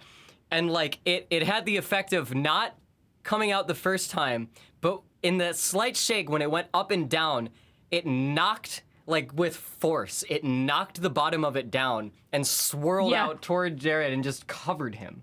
And it was like Yeah. it was like there was on and off wind through that day too, and that just happened to be the second that it blew a tiny amount of wind his direction. And just those two factors, you can see like the sugar it's in front of him, but it just decides like I'm gonna coat Red completely in sugar. Yeah. And then he, for Yeah, the some rest of reason, reaches under the sugar shaker after the sugar falls, and I just slam it the fuck down. I have no idea what's happening. Like, my mask is fogged up. This is the last chorus of the song. I have no idea what's happening. I'm just going through the choreography that I've done a zillion times before. And I feel that I've nailed his hand, and I just kind of keep going. And like right after the take, I take my mask off and I was like, I'm so sorry if I nailed your hand. And he was like, it was so cold that day. He was like, that's fine. I didn't even feel it. Like, Yep. this is fantastic Yeah. information. Yeah, that was all serendipitous. God, you can see how blue his hands are. That's, Yeah. He was like, I'll be fine. I'm wearing like 7 shirts. And I was like, no, you yeah, you won't. could see like 3 different arms of the t-shirts he's wearing popping out. If you like. Yeah, like, wait, yeah, hang on, let me back up. I was kind of like, why won't you wear a jacket for this? And he's got so many This shirts video. on. Yeah, you can see He's when he like, gets oh, up. nah. You can see this gray shirt here, then you can see this edge of this green shirt, and then he's got a black shirt over. Yeah. It adds to the character. Yeah. It Yeah, does, it's but supposed to be like a it's such very oddly dressed alien who just kind of dug some such clothes. a commitment. Yeah. It's such a commitment. God. I forget who asked, like, when I said something about it being so cold, and they were like, "Why is this dude in a t-shirt?" Then? Yeah. And I'm like, I don't know. He chose to do that. It he was he his chose that was decision. gonna be his costume. He would also wear like a fucking hoodie and shit, like when we'd be shooting in summer. So like, I don't know. He makes his decisions. No, I don't think he ever wore a hoodie when we shot in summer. But you know, we there. He You did. know, he makes He his wo- costume decision. Yeah, he wore like many jackets during like one skit we shot. Yeah. Or Yeah. a few, I think. It's always like a different. Yeah, Combination he had of that things. batteries plus bulbs hoodie that I had to crop out in the first one, in the Oh, one where I got stuck on the lift. oh, God. Another. I'm trying to think of what other trivia I could give about any of this. Also, anybody who is in the VIP lounge, or even just like in the Discord chat, if you want to get dragged in, hop in one of the public voice chats, and I can drag you in. You can say your piece. You can do an actual call-ins now. Yeah. God. I should make that Dr. Corvid piece that I made into like stickers. That would be cool. We should give those. I'm too shy for that. No pressure. This is for anybody who wants to do it. Let me retweet my old thing and just be like, yeah, I'm still at it. Let's see.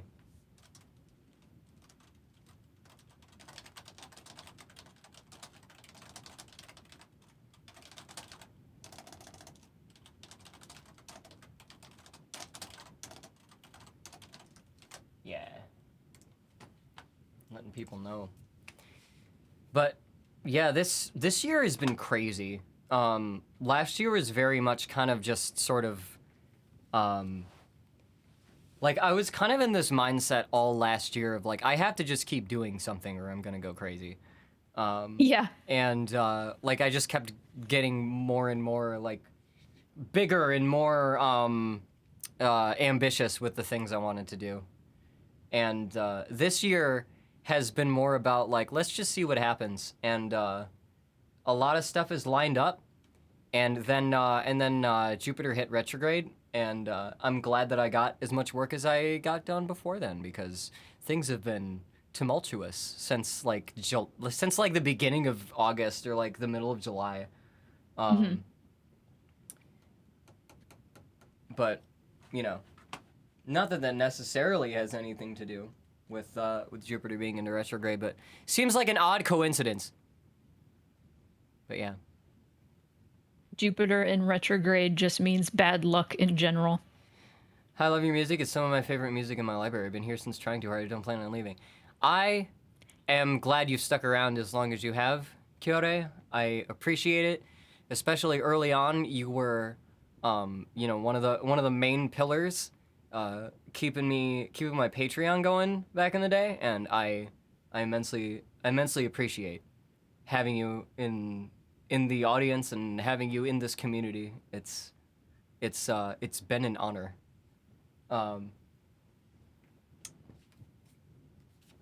Same goes to everybody. Same goes to everybody lurking. I appreciate all of you. Yeah. Once my life gets less chaotic, hoping to go back to a higher pledge. No pressure. The world is a very crazy, tumultuous place. So, no, you know, I understand. But yeah. I'm trying to think, I think the next... Yeah, when is Mixed Feelings 2? Like, when are you scheduling to like, have that as a public, like thing? release it? Yeah, or at least, like, show it publicly, like, demo. Because I know you've had, like, one small demo for it, but, like... I don't have a public demo. I made a demo for the like, girl a stream streamer, team. Yeah. But I wanted to like maybe get a demo out for the second anniversary of the first Mixed Feelings, which is October. So that's next month. So could probably Crazy, do that. It's been like 2 years. Yeah. Time. Yeah, no, I keep being like, God, Mixed Feelings, like the original one took me a year, like exactly. Yeah. And that was during 2020 and Yeah. also while I was working in retail. Yeah. Like, and so I was like, how the fuck did I do that? But I was talking about this like last night with somebody actually. Like, I think the thing was, my main job was retail. It wasn't like a creative thing. And now my main job is creative shit. So now And you have so- to split that effort between more things. Yeah. It's like having different like bars in a video game. There's an art bar and then there's a retail bar. And so my my art bar was still full at the end of a day, like working in retail. So I'd be fine. But like, you know what I'm saying. But this one's just been taking so long because my creativity has just been like spread so thin, and also it's more ambitious than the other one. Yeah. But I gotta I'm start aiming. doing more original music for it too. But that's gonna We- be. Yeah. What were you gonna say? Or I was just saying, yeah, we can do that. Yeah. Figure that out. I gotta figure out what all music I need. I feel like I can reuse some stuff from the first game, but we'll see. Oh, especially Ezra's theme. But I think you just had a demo for that. I know you wanted to do more with that, or I think you wanted to do more with that one. I don't Yeah, know. there's some cleanup I want to do because that one's the like not in equal. That one's like the microtonal one. Yeah, Yeah, I want to clean that up a little. yeah. But yeah, I really like doing I really like doing interactive music. I really like doing things that can loop back on themselves and also like transition into different sections. It's a fun challenge for composing stuff. Yeah.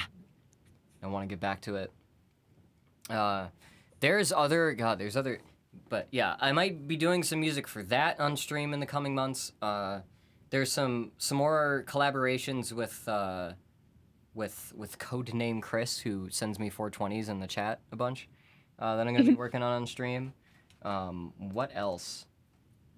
There's like, there's the cover album that I'm gonna do. There's the modal album with Red that I was gonna do, our thrash metal album. There's Stellar Side, and there's the 5th High Case album. So I have a lot of things upcoming that I'm gonna be darting between over the next couple months, and that's gonna be fun. Yeah. Fuck yeah. Fuck yeah. Fuck yeah. But yeah.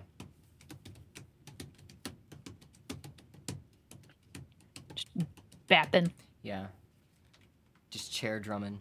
Another album with Red. Yeah, we have an idea to do a we're going to do a whole EP of every song is going to be in a different mode, which is like if you take a major scale and you start on a different note but still play the same like notes, but just start like basically changing the order of where you start in the scale but still keeping all like the distances between the notes the same. Which is a hard thing. It's a hard thing to explain. It's like keys, but different. But we're writing a bunch of songs in different modes, and we're gonna do a 6 or 7 track EP of that. Super short Stellar Side demo still gets stuck in my head randomly. Yeah, I wanna actually do that song. I gotta write more. I gotta write more like verses for it. That may be like the next experiment that I try to like do production wise, because it's gonna take a while to like figure out what the sound for that's gonna be. For the Modal EP, I'm doing a bunch of research into like how Master of Puppets was recorded. If I actually go to my desktop view here, you can see all of these notes that I have, all of these sticky notes, which are like.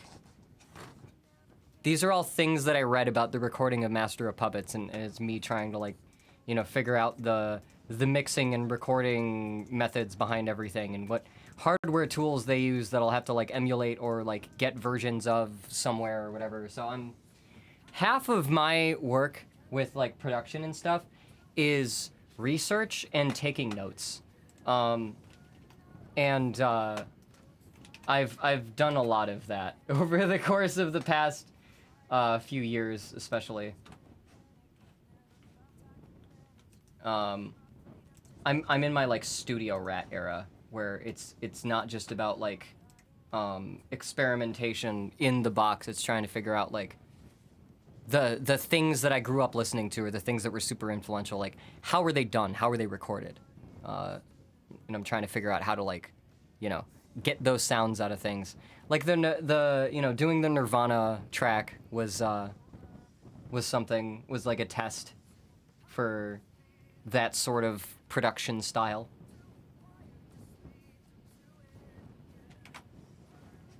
I'm just going off. Fine. Yeah.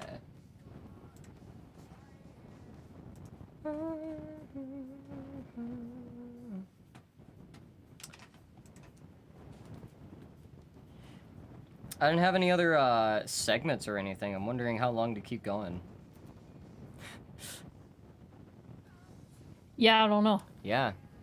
Any questions, concerns, hopes, joys, fears about the future that anyone want to share? Oh shit, there are 20 people in the chat. I almost said 23, then I saw it went down.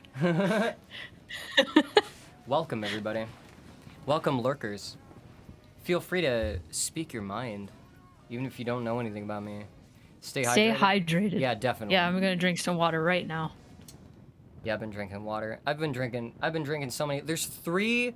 Wait, 1, 2, 3, 4. I'm on my 4th drink today. Damn. Of various kinds of like non-alcoholic, not drink as in like booze, but like I had a kombucha, I had a yerba mate, I had some decaf, I had some water. I'm fairly hydrated. It's good to be hydrated. Don't let yourself be unhydrated. It is the worst thing for your mood and your mindset. Half of what you think peeing dark is a sin? Yes. That is the number 1 rule of the cult doctrine is be hydrated. 'Cause peeing dark Add to is the a sin. cult doctrine. That's the first rule. Oh, we could add to the cult doctrine. If anybody Yeah. has. Who here doesn't know about the cult doctrine? Oh boy. God.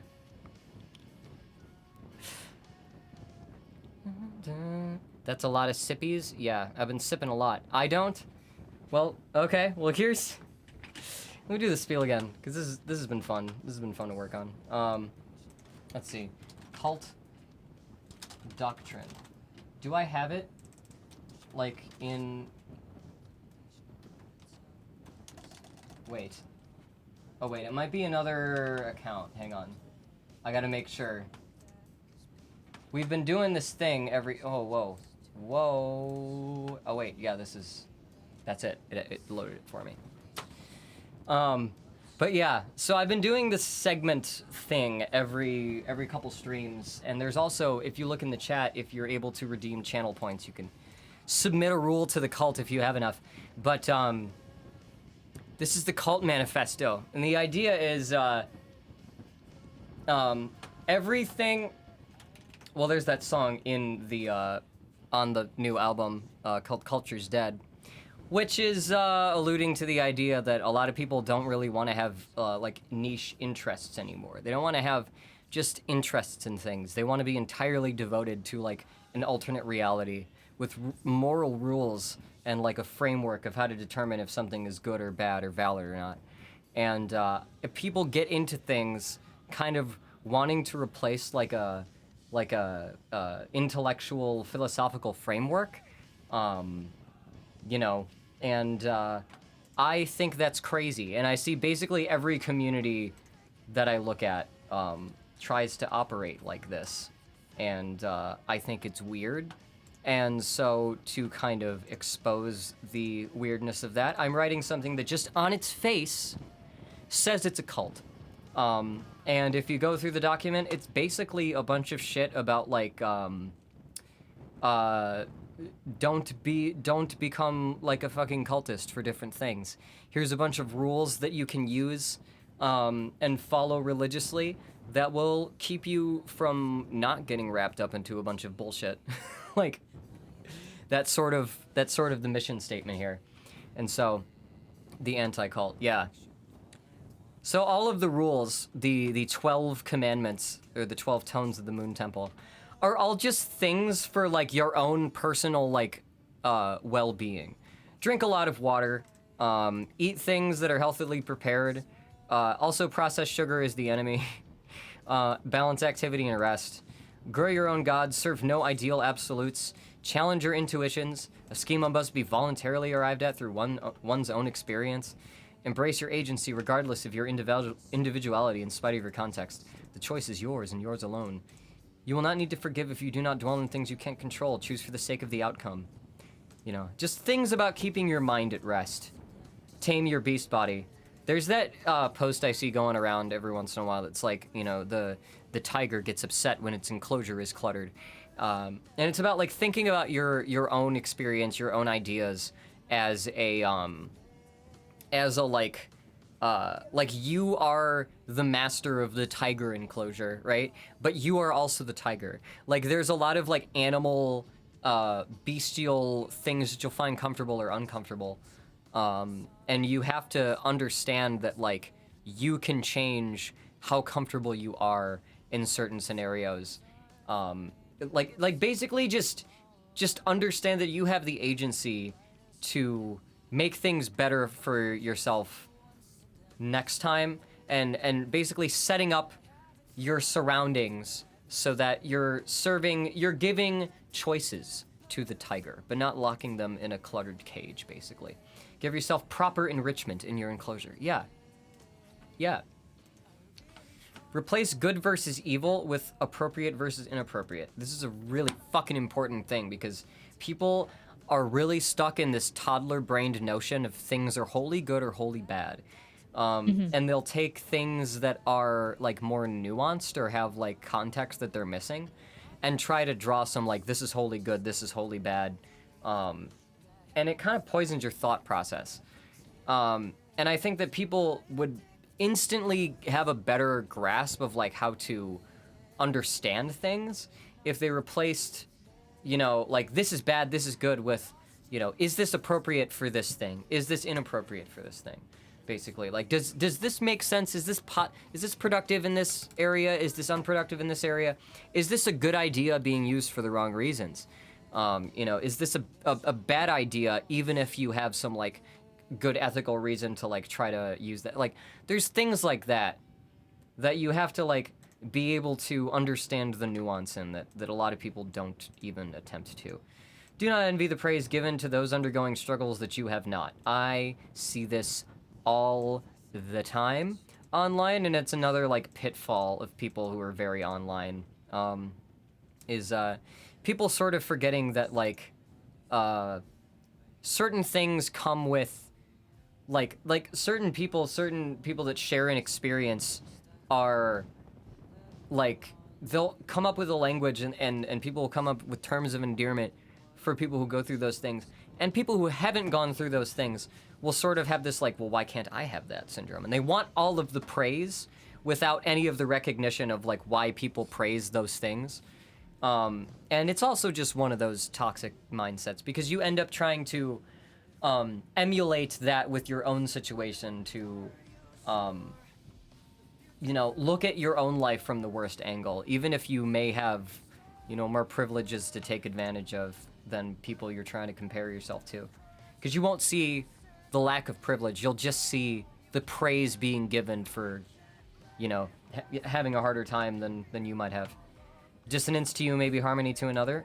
Do not force others to stray from their path, or to sway from their path. Yeah, this is another thing, is people get really fucking conversionary if they think that they've found the answer and it's the answer to them and it must be the answer to everybody.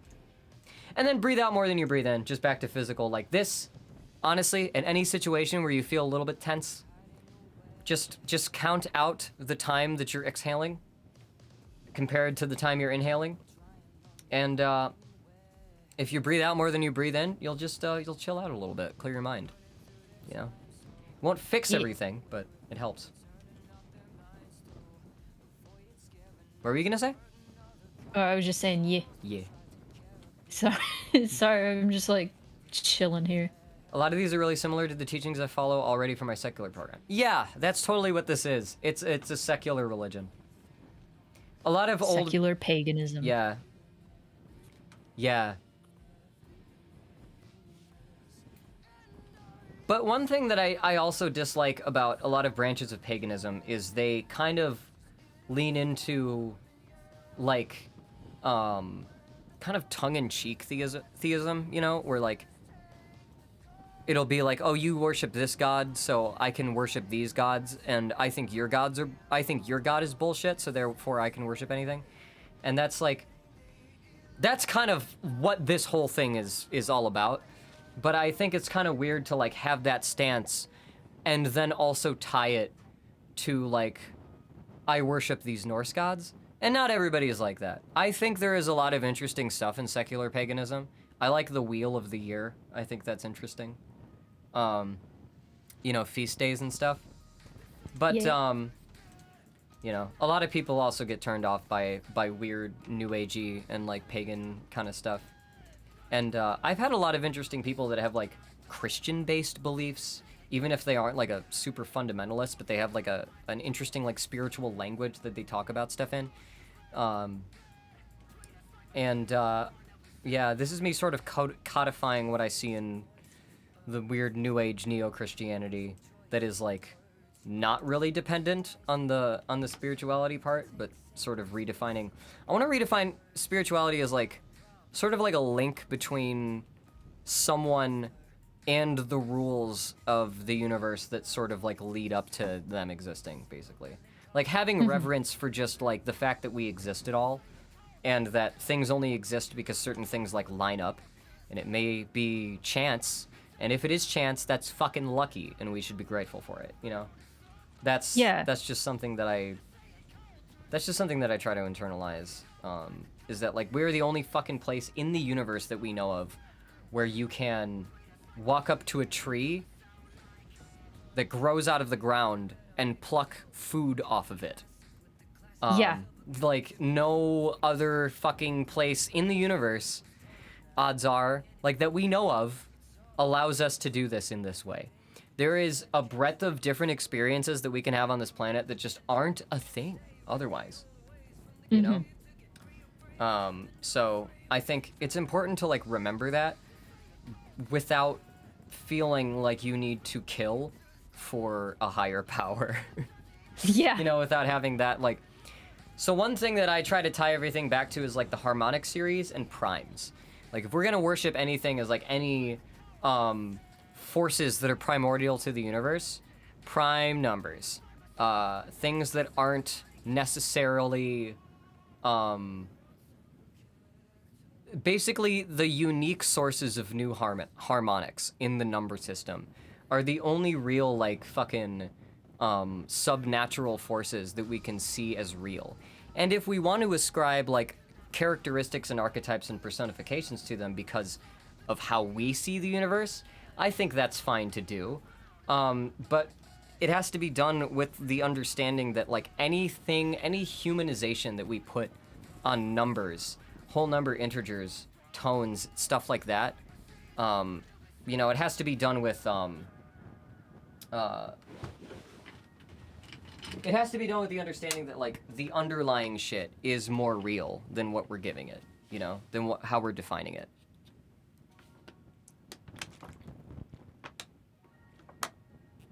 Yes. Yeah. So I'm drinking my water. No, it's fine. But yeah, you can spend 10,000 points and submit a rule to the cult doctrine. And I can see if we add it. Oh, my neck. I keep trying to think of like a good thing to add. Yeah. Most of my like thoughts and feelings about spirituality are like kind of vague. So are mine. So like my main thing, like spirituality to me is just kind of like realizing your place in the universe. Yeah. Is that everything that you say and do and even your existence affects those around you. Yeah. And like your actions have consequences, good or bad, Yeah. inappropriate or appropriate. Like, you know, that's just always stretch. what it means to me. Oh, stretch time. Shrimp Yeah. posture check. Yeah. Been shrimping.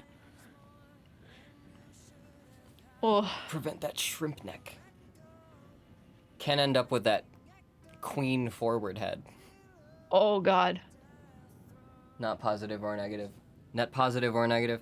Yeah, like, I don't know. That's the thing is, like, every little decision that you make will build towards something. And, like, the thing is, the more that you try moving in a direction, you know, the more consequences are going to build up. The more experiences you have, the more you're going to understand the consequences of different things happening. And it's like, I don't know. I sort of like there's that chaos theory is the term for it. You know, the Yeah. you know, if a butterfly flaps its wings, that gust of wind could possibly turn into a storm that, you know, wrecks the coast of, you know. There's that kind of exaggeration, but it's the idea of like small things can change the course of how things go, you know? Like there's I think it was like a rock, paper, scissors, or a coin flip between whether Kirk Hammett or Cliff Burton was going to take the top bunk on the tour bus when Metallica was touring Master of Puppets. And Cliff Burton got the top bunk, and when the bus crashed, he was thrown out of the bus and he died. Oh God. And there's an alternate universe out there. The flip of a coin, the difference in a rock, paper, scissors game. There's a different universe out there where Kirk Hammett would have died, and then Metallica would have picked up like Dave Mustaine or like someone who used to play for them before, and then Metallica would still be touring with their original lineup. And would that have been a better universe than we're in now?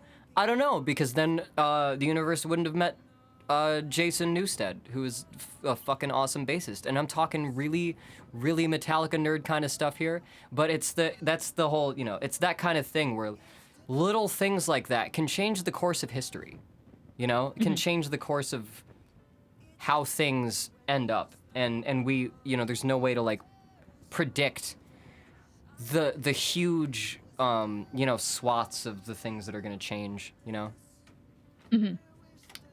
But, I'm back. Got done with the errand sooner than I thought. Welcome back. We were talking about the cult Nice. doctrine. And also I'm Talking just about this. alternate realities Yeah. and spirituality.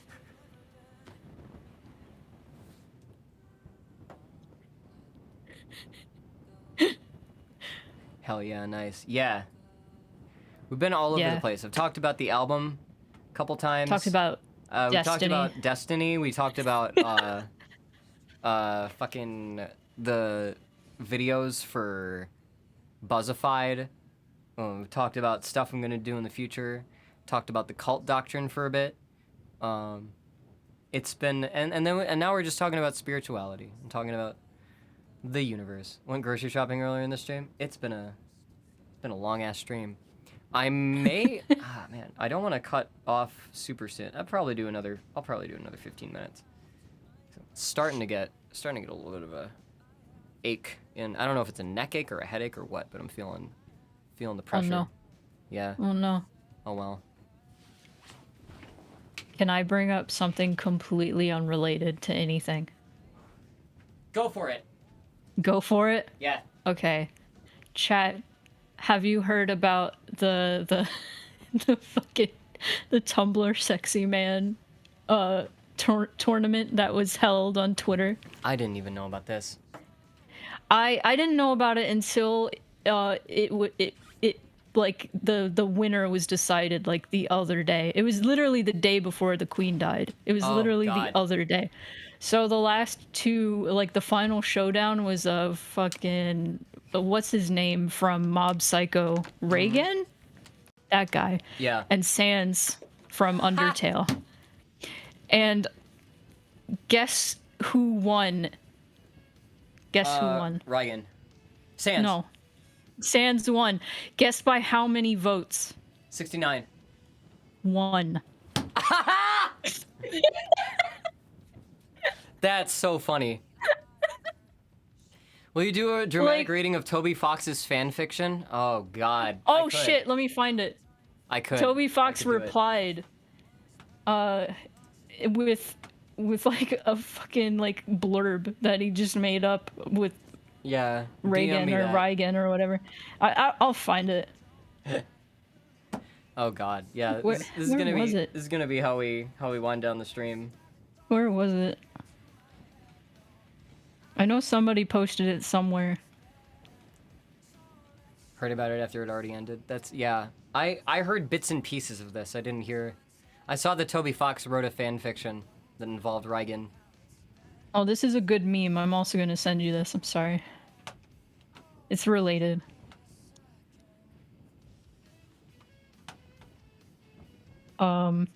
Send it to the studio Discord, the one I'm in chat with. Oh, I can't pull the other one. hold up. on. Big talk, big blocks dripping on my walk. There's a fan fiction. There, I see it. Yeah, and then I can also send you this meme because it's funny. God.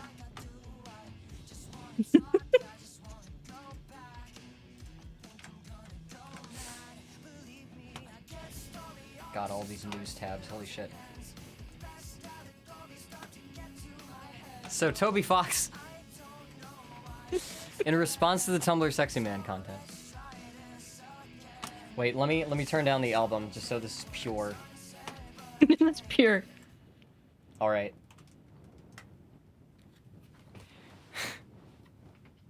Having cheated his way to the last round of the competition, Reigen finds himself face to face with Sans, who got there by doing literally nothing. Although Reigen has an early lead, he decides if he wants to cinch this. He's going to have to collude with his competition. He's surprised when Sans, who was entered in the contest unwittingly by his brother, he didn't know what the competition was for, is glad to help him win free of charge. They both run a series of debates where Reigen dismantles Sans by proving how utterly unattractive he is. As the debate continues, Reigen puts on boy band style makeup and works out to become extra attractive. However, mysteriously, Sans' vote only seems to be increasing despite this. Sans mentions that Reigen forgot that being unattractive is one of the key tenets of becoming a popular guy on Tumblr. Emotionally crushed that he, possibly, ever wasn't actually attractive at all, Reigen considers falling out of the competition. However, he's cheered up by Mob, who says that Reigen should to remember what he taught him. He should have confidence regardless of what anyone thinks of him. On the final day of the campaign, Reigen shows up with rings under his eyes, a 5 o'clock shadow, and a dad bod. Without saying anything, he takes out a sandwich on stage and stuffs it into his mouth. He follows up with his special attack, putting his fingers in his mouth like that one picture of Peter from Spider-Verse. The audience cheers, and Reigen's polling makes a massive comeback. In the end, the results are revealed. Sans won by a single vote. Reigen can't believe it. 1 vote? How could he lose by 1 vote? Even that stupid skeleton voted for him. Mob shows up and says offhand that since Tumblr sexy men are unattractive, he wanted Reigen to have self-confidence, not rely on other people think of him. Therefore, he voted for Sans. Reigen doesn't know how to feel about this. I've never even watched Mob Psycho. I think I watched like the first episode, so I understand. My headache got worse reading this. No! I'm so sorry. This is absurd. I didn't know Megamind was a Tumblr sexy man. Megamind is on here. Holy shit. Like half of these guys I don't know who, like, I didn't know about or don't know who they are. God. And I think half of them aren't even Tumblr sexy men. Like they're just put in there for the meme. Yeah. God. Is Spampton where we're at. really Tumblr sexy man? I feel like he was at some point. He's got the energy. He does have the energy. He was at least popular. I've never seen any like weird sexualization of Spampton, just of Sans, so I don't know. Yeah. I don't know what the qualifications are. I haven't been on Tumblr in so long. Yeah. I played one of the Tumblr sexy men a long time ago. And I don't know. Tumblr has weird tastes and weird ways that they go about expressing it. Wheatley. Wheatley was a Wheatley Tumblr was on sexy there? man. Oh man. Yeah. No, Wheatley was absolutely a Tumblr sexy man. Yeah. Yeah. There was that fucking was Bill Cipher on the poll. Oh yeah. Yeah. God. Oh yeah. Yeah. The Wheatleyfication. I remember back when who was the fucking Alex Hirsch? Yeah. Yeah, people. I remember when someone asked him like, "Why did you make Bill Cipher so sexy?" And his response was like, "'Cause you're fucking teenagers. You find anything sexy. He's a triangle." He is a triangle. God. And, like, I'm just imagining that said like the fucking ASDF movie. You are a chair, darling, but he is a triangle, darling. God. Yeah. My God, lack man. of knowledge of NSFW Spamton is enviable. I'm sorry. I mean, It's enviable. I've I've think never I- seen any porn of Spamton. I feel think like I've I was. seen one. What were you saying?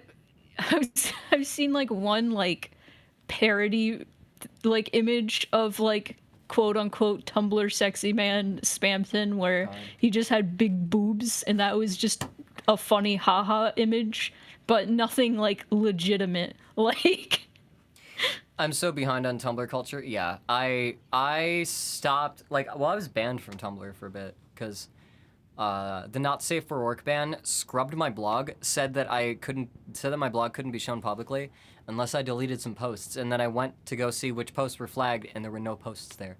So for like 2 days, I was going back and forth. 2 years, I was going back and forth with Tumblr support every once in a while, being like, hey, can you unban me? And finally set they me did. free. Yeah, set me free. Set me free. And eventually they did. And I've been going like scorched earth. Cuz after I started posting again, I started getting a bunch of not nearly the volume I used to before, but I started getting messages like asks on Tumblr from Anons being like, "Oh shit, you're back. I'm going to ask you questions." And I've kind of been being a piece of shit. That's how you, yeah. Proud. Hold on, I need to address Mars's comment. The last Tumblr sexy man I remember before I hopped off the site was Handsome Squidward. Was that a thing? I remember Handsome Squidward. Yeah. Oh no! It's a frame from like one of the episodes of SpongeBob where he's got like yeah. a super chiseled chin and shit. I know who Handsome Squidward was, but I always thought it was like a joke. I didn't ever All see him Tumblr like. sexy men are jokes. So many of them are not taken seriously, It always starts as a joke. and then people Wait, was actually the- get hot for it. Yeah, was the clock from Don't Hug Me, I'm Scared on that tournament? Hang on, I gotta find Tumblr sexy man. The stream is off the rails now. Yeah. I'm sorry. I brought up this topic. I just needed to bring up that Sans 1x1 vote because that was so funny to me. That's so dumb. If that was not the case, it would not have been as funny. It would have just been like, okay, whatever, that happened.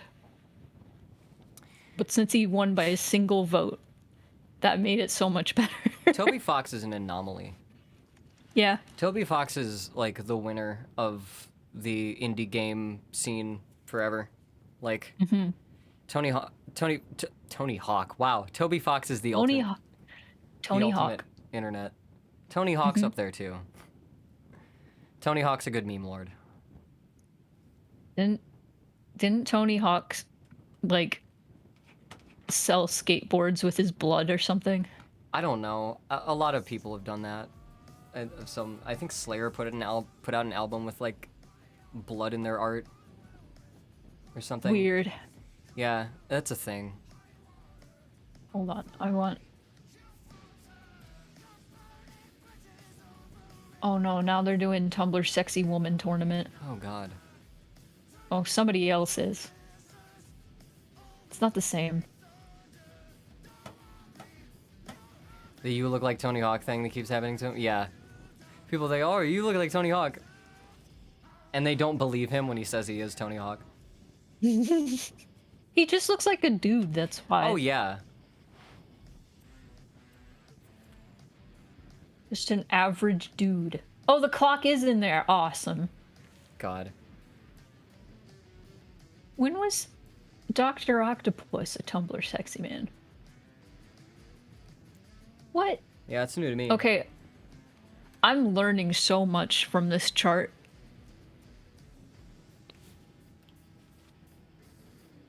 Oh god.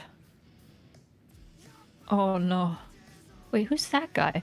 Wait. Is Bruno from Encanto a Tumblr sexy man? What? Okay, that's weird. I've been out of the Tumblr loop for quite some time. I have too. This just feels so strange to me. Fandom culture on Tumblr was always pretty strange. Yeah. Yeah. I was in it. Yeah, I mean, same. Yeah.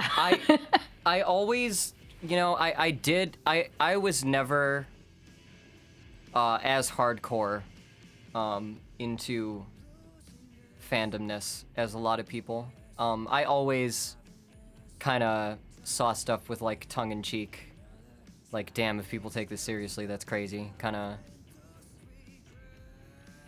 That was always sort of my my approach to things. I really liked doing like character studies and stuff like that. I really liked, you know, exploring things seriously. But I don't know. Some people went pretty crazy back in the day with their devotion to fictional things. Yeah. Yeah. Yeah. Yeah, like honestly though, like having the time away from Tumblr and being able to, you know, see the outside world, and just, you know, be not super terminally online for a while, helped my perspective on life in general a lot. But is also like, you know, returning to certain fandom scenes like made me fucking completely lose faith in humanity. Because I started to like understand that like, oh my god, all of these like realizations that I've had about the world and about humanity and about myself, like stepping away from this obsessive internet culture, nobody else has had those. Everyone else has just been stuck, you know, circling the drain forever. And it kind of fucked me up. That's kind of why Buzzified exists. It's me sort of reconciling the suburbanitis, you know, if you want to call it that. But you're sticking with your own thing now. I'm sticking with. I mean, I've ventured into other, debatably other forms of brain rot, but they at least keep me focused on the real world and things that count, you know? Yeah. Just sitting here, like, trying to think. I think, like, I've thought about this before, but it's been a while since I've thought about it. I think the last time I was actually, like, fully involved in, like, a fandom was when I was in the Kingdom Hearts fandom. Damn. And that's kind of weird to think about because, like, there's definitely been, like, things that I have been into, but I kind of was just into them. And you know what? Now I think about it, it was probably Hitalia, and that's worse. Oh, that's God. worse. That's worse. I always hated the Hitalia fandom. I always. It was so bad. I hated it while I was in it. I like vocally, like would shit on like Hitalia fans like way back in the day. It was really bad. It was it was like. It was incredibly bad. Japanese flavored racism, reinterpreted through through a fucking lens of weebs. Oh God. Don't Oh, you guys no. deeply involve yourselves daily in the love lives of fictional teenagers? No. That's the No. one thing is once you get to like 22, 23, like you look back on like what everybody your age is like focusing on and you're just like wow, this is fucking crazy. Like this is Oh, yeah. so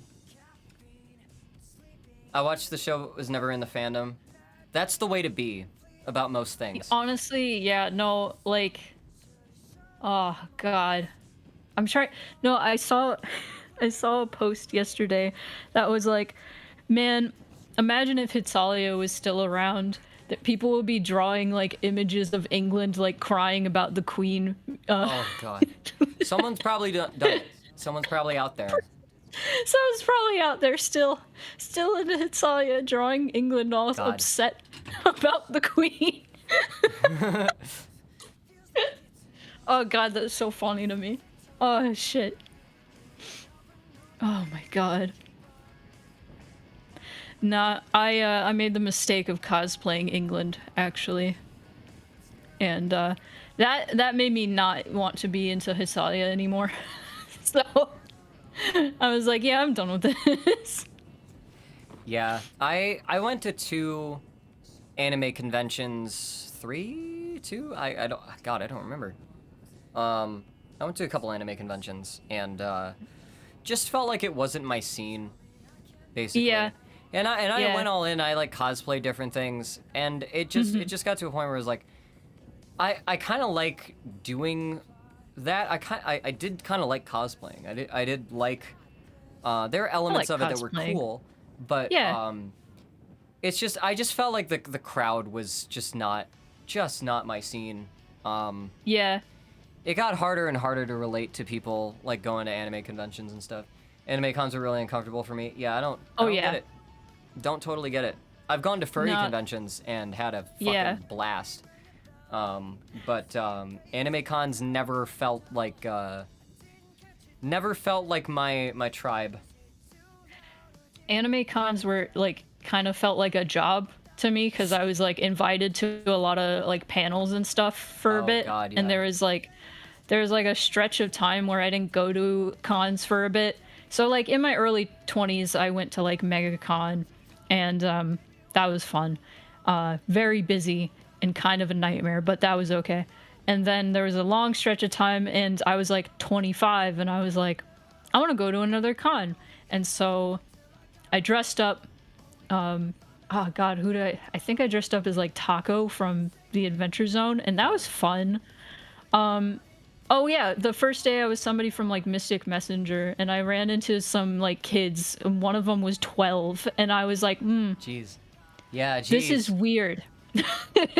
And then like the last day I didn't dress up. I was like, I'm just going as myself, and I was like, I don't think I like this anymore. And then I went to a furry con, and then I was like, yeah, this is more what I'm about. Yeah, the thing about anime is there's so many like dumb kids.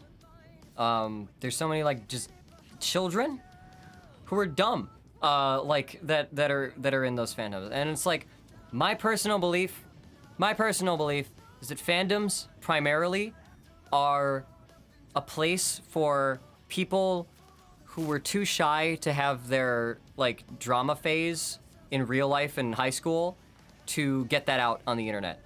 That seems to be all that they're for. They can Yeah. be creative inspirations, and they can be, people can have cosplay groups, or people can do fan art, people can do fan projects and stuff, and that's an anomaly. But that's an anomaly. My friends typecast me as Grease, the horny one, even though we were in middle school and I was not very horny. Ugh. That's Ugh. another fucking problem. And here's yeah. something about like millennials versus Zoomers. Is there were so many people like in fandoms like in the millennial years who were like totally fine with being like sexually objectified because all of like the characters in anime are like 15.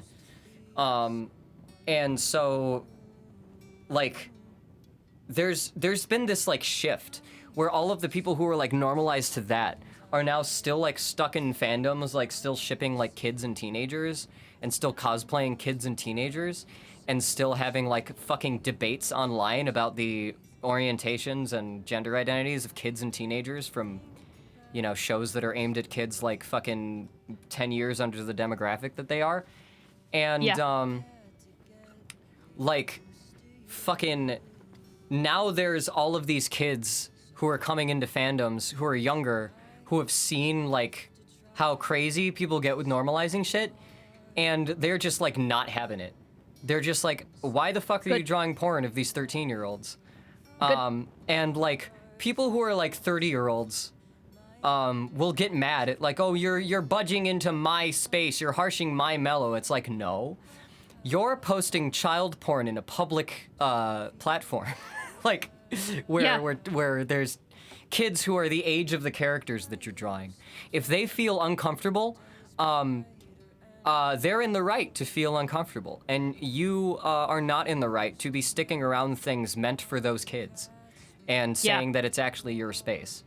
But you know, that's a weird fucking thing that like fandom has evolved into, and I 100% support antis. There's some people who throw around the whole like, you know, everybody's a pedophile like accusations and stuff. A lot of people got some, you know, internal trauma to work out, and a lot of people are just trying to target people for the hell of it. But by and large, I think the shift from, you know, letting adults in chat rooms call some, like, you know, refer to people with like fetishistic terms when they're like underage, versus like the new like, if you see me like this, that's fucked up. I think that's a better reaction for the kids to have. I am so glad, honestly. There are kids who try to barge into adult spaces trying to sanitize it. Yeah, and that's where that, any kind of rhetoric that is applicable somewhere has another place where it is not at all applicable. And you know, that happens. A lot of people just need to keep to their lane.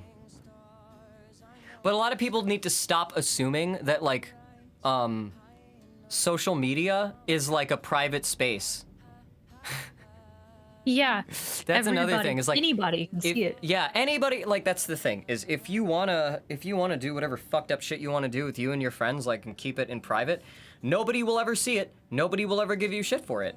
But if it's out there in public, like, you're gonna be open to scrutiny. Like, that's just the nature of your fucking posting things on the internet in public. Like, I don't know what you expect. But yeah.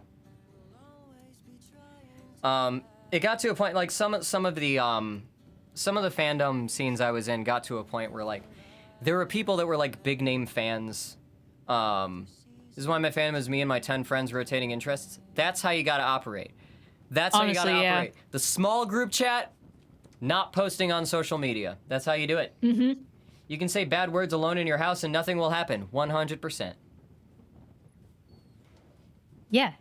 Yeah. That's a thing I think most people need to learn, is you don't have to post everything on social media. You don't need to post everything for the whole fucking world to see. You can limit things the amount that you want to limit things, you know? And more people need to want to have more limits, in my opinion. You know, they should be learning those things better. I should probably wind down the stream because I have a headache and I need to like chill the fuck out Rest. a little bit. Yeah. Yeah. But yeah, it's been fun. Any other comments? Anybody have any crazy things they want to contribute in the last like 15 minutes or 5 minutes of the stream? Speak now. Speak now. Forever Speak hold your now. peace. I was literally about to say that. The same exact time. Last chance. God. You'll never get this chance again. But yeah, I think go fast, skip class, smoke grass, eat ass. Amazing. That's the real way to be. That's the true privilege to live by. Or that's the true principle to live by. No, you gotta eat grass. Yeah, eat grass too. Eat grass. Like a cat trying to clear a hairball. Yeah. Holy shit.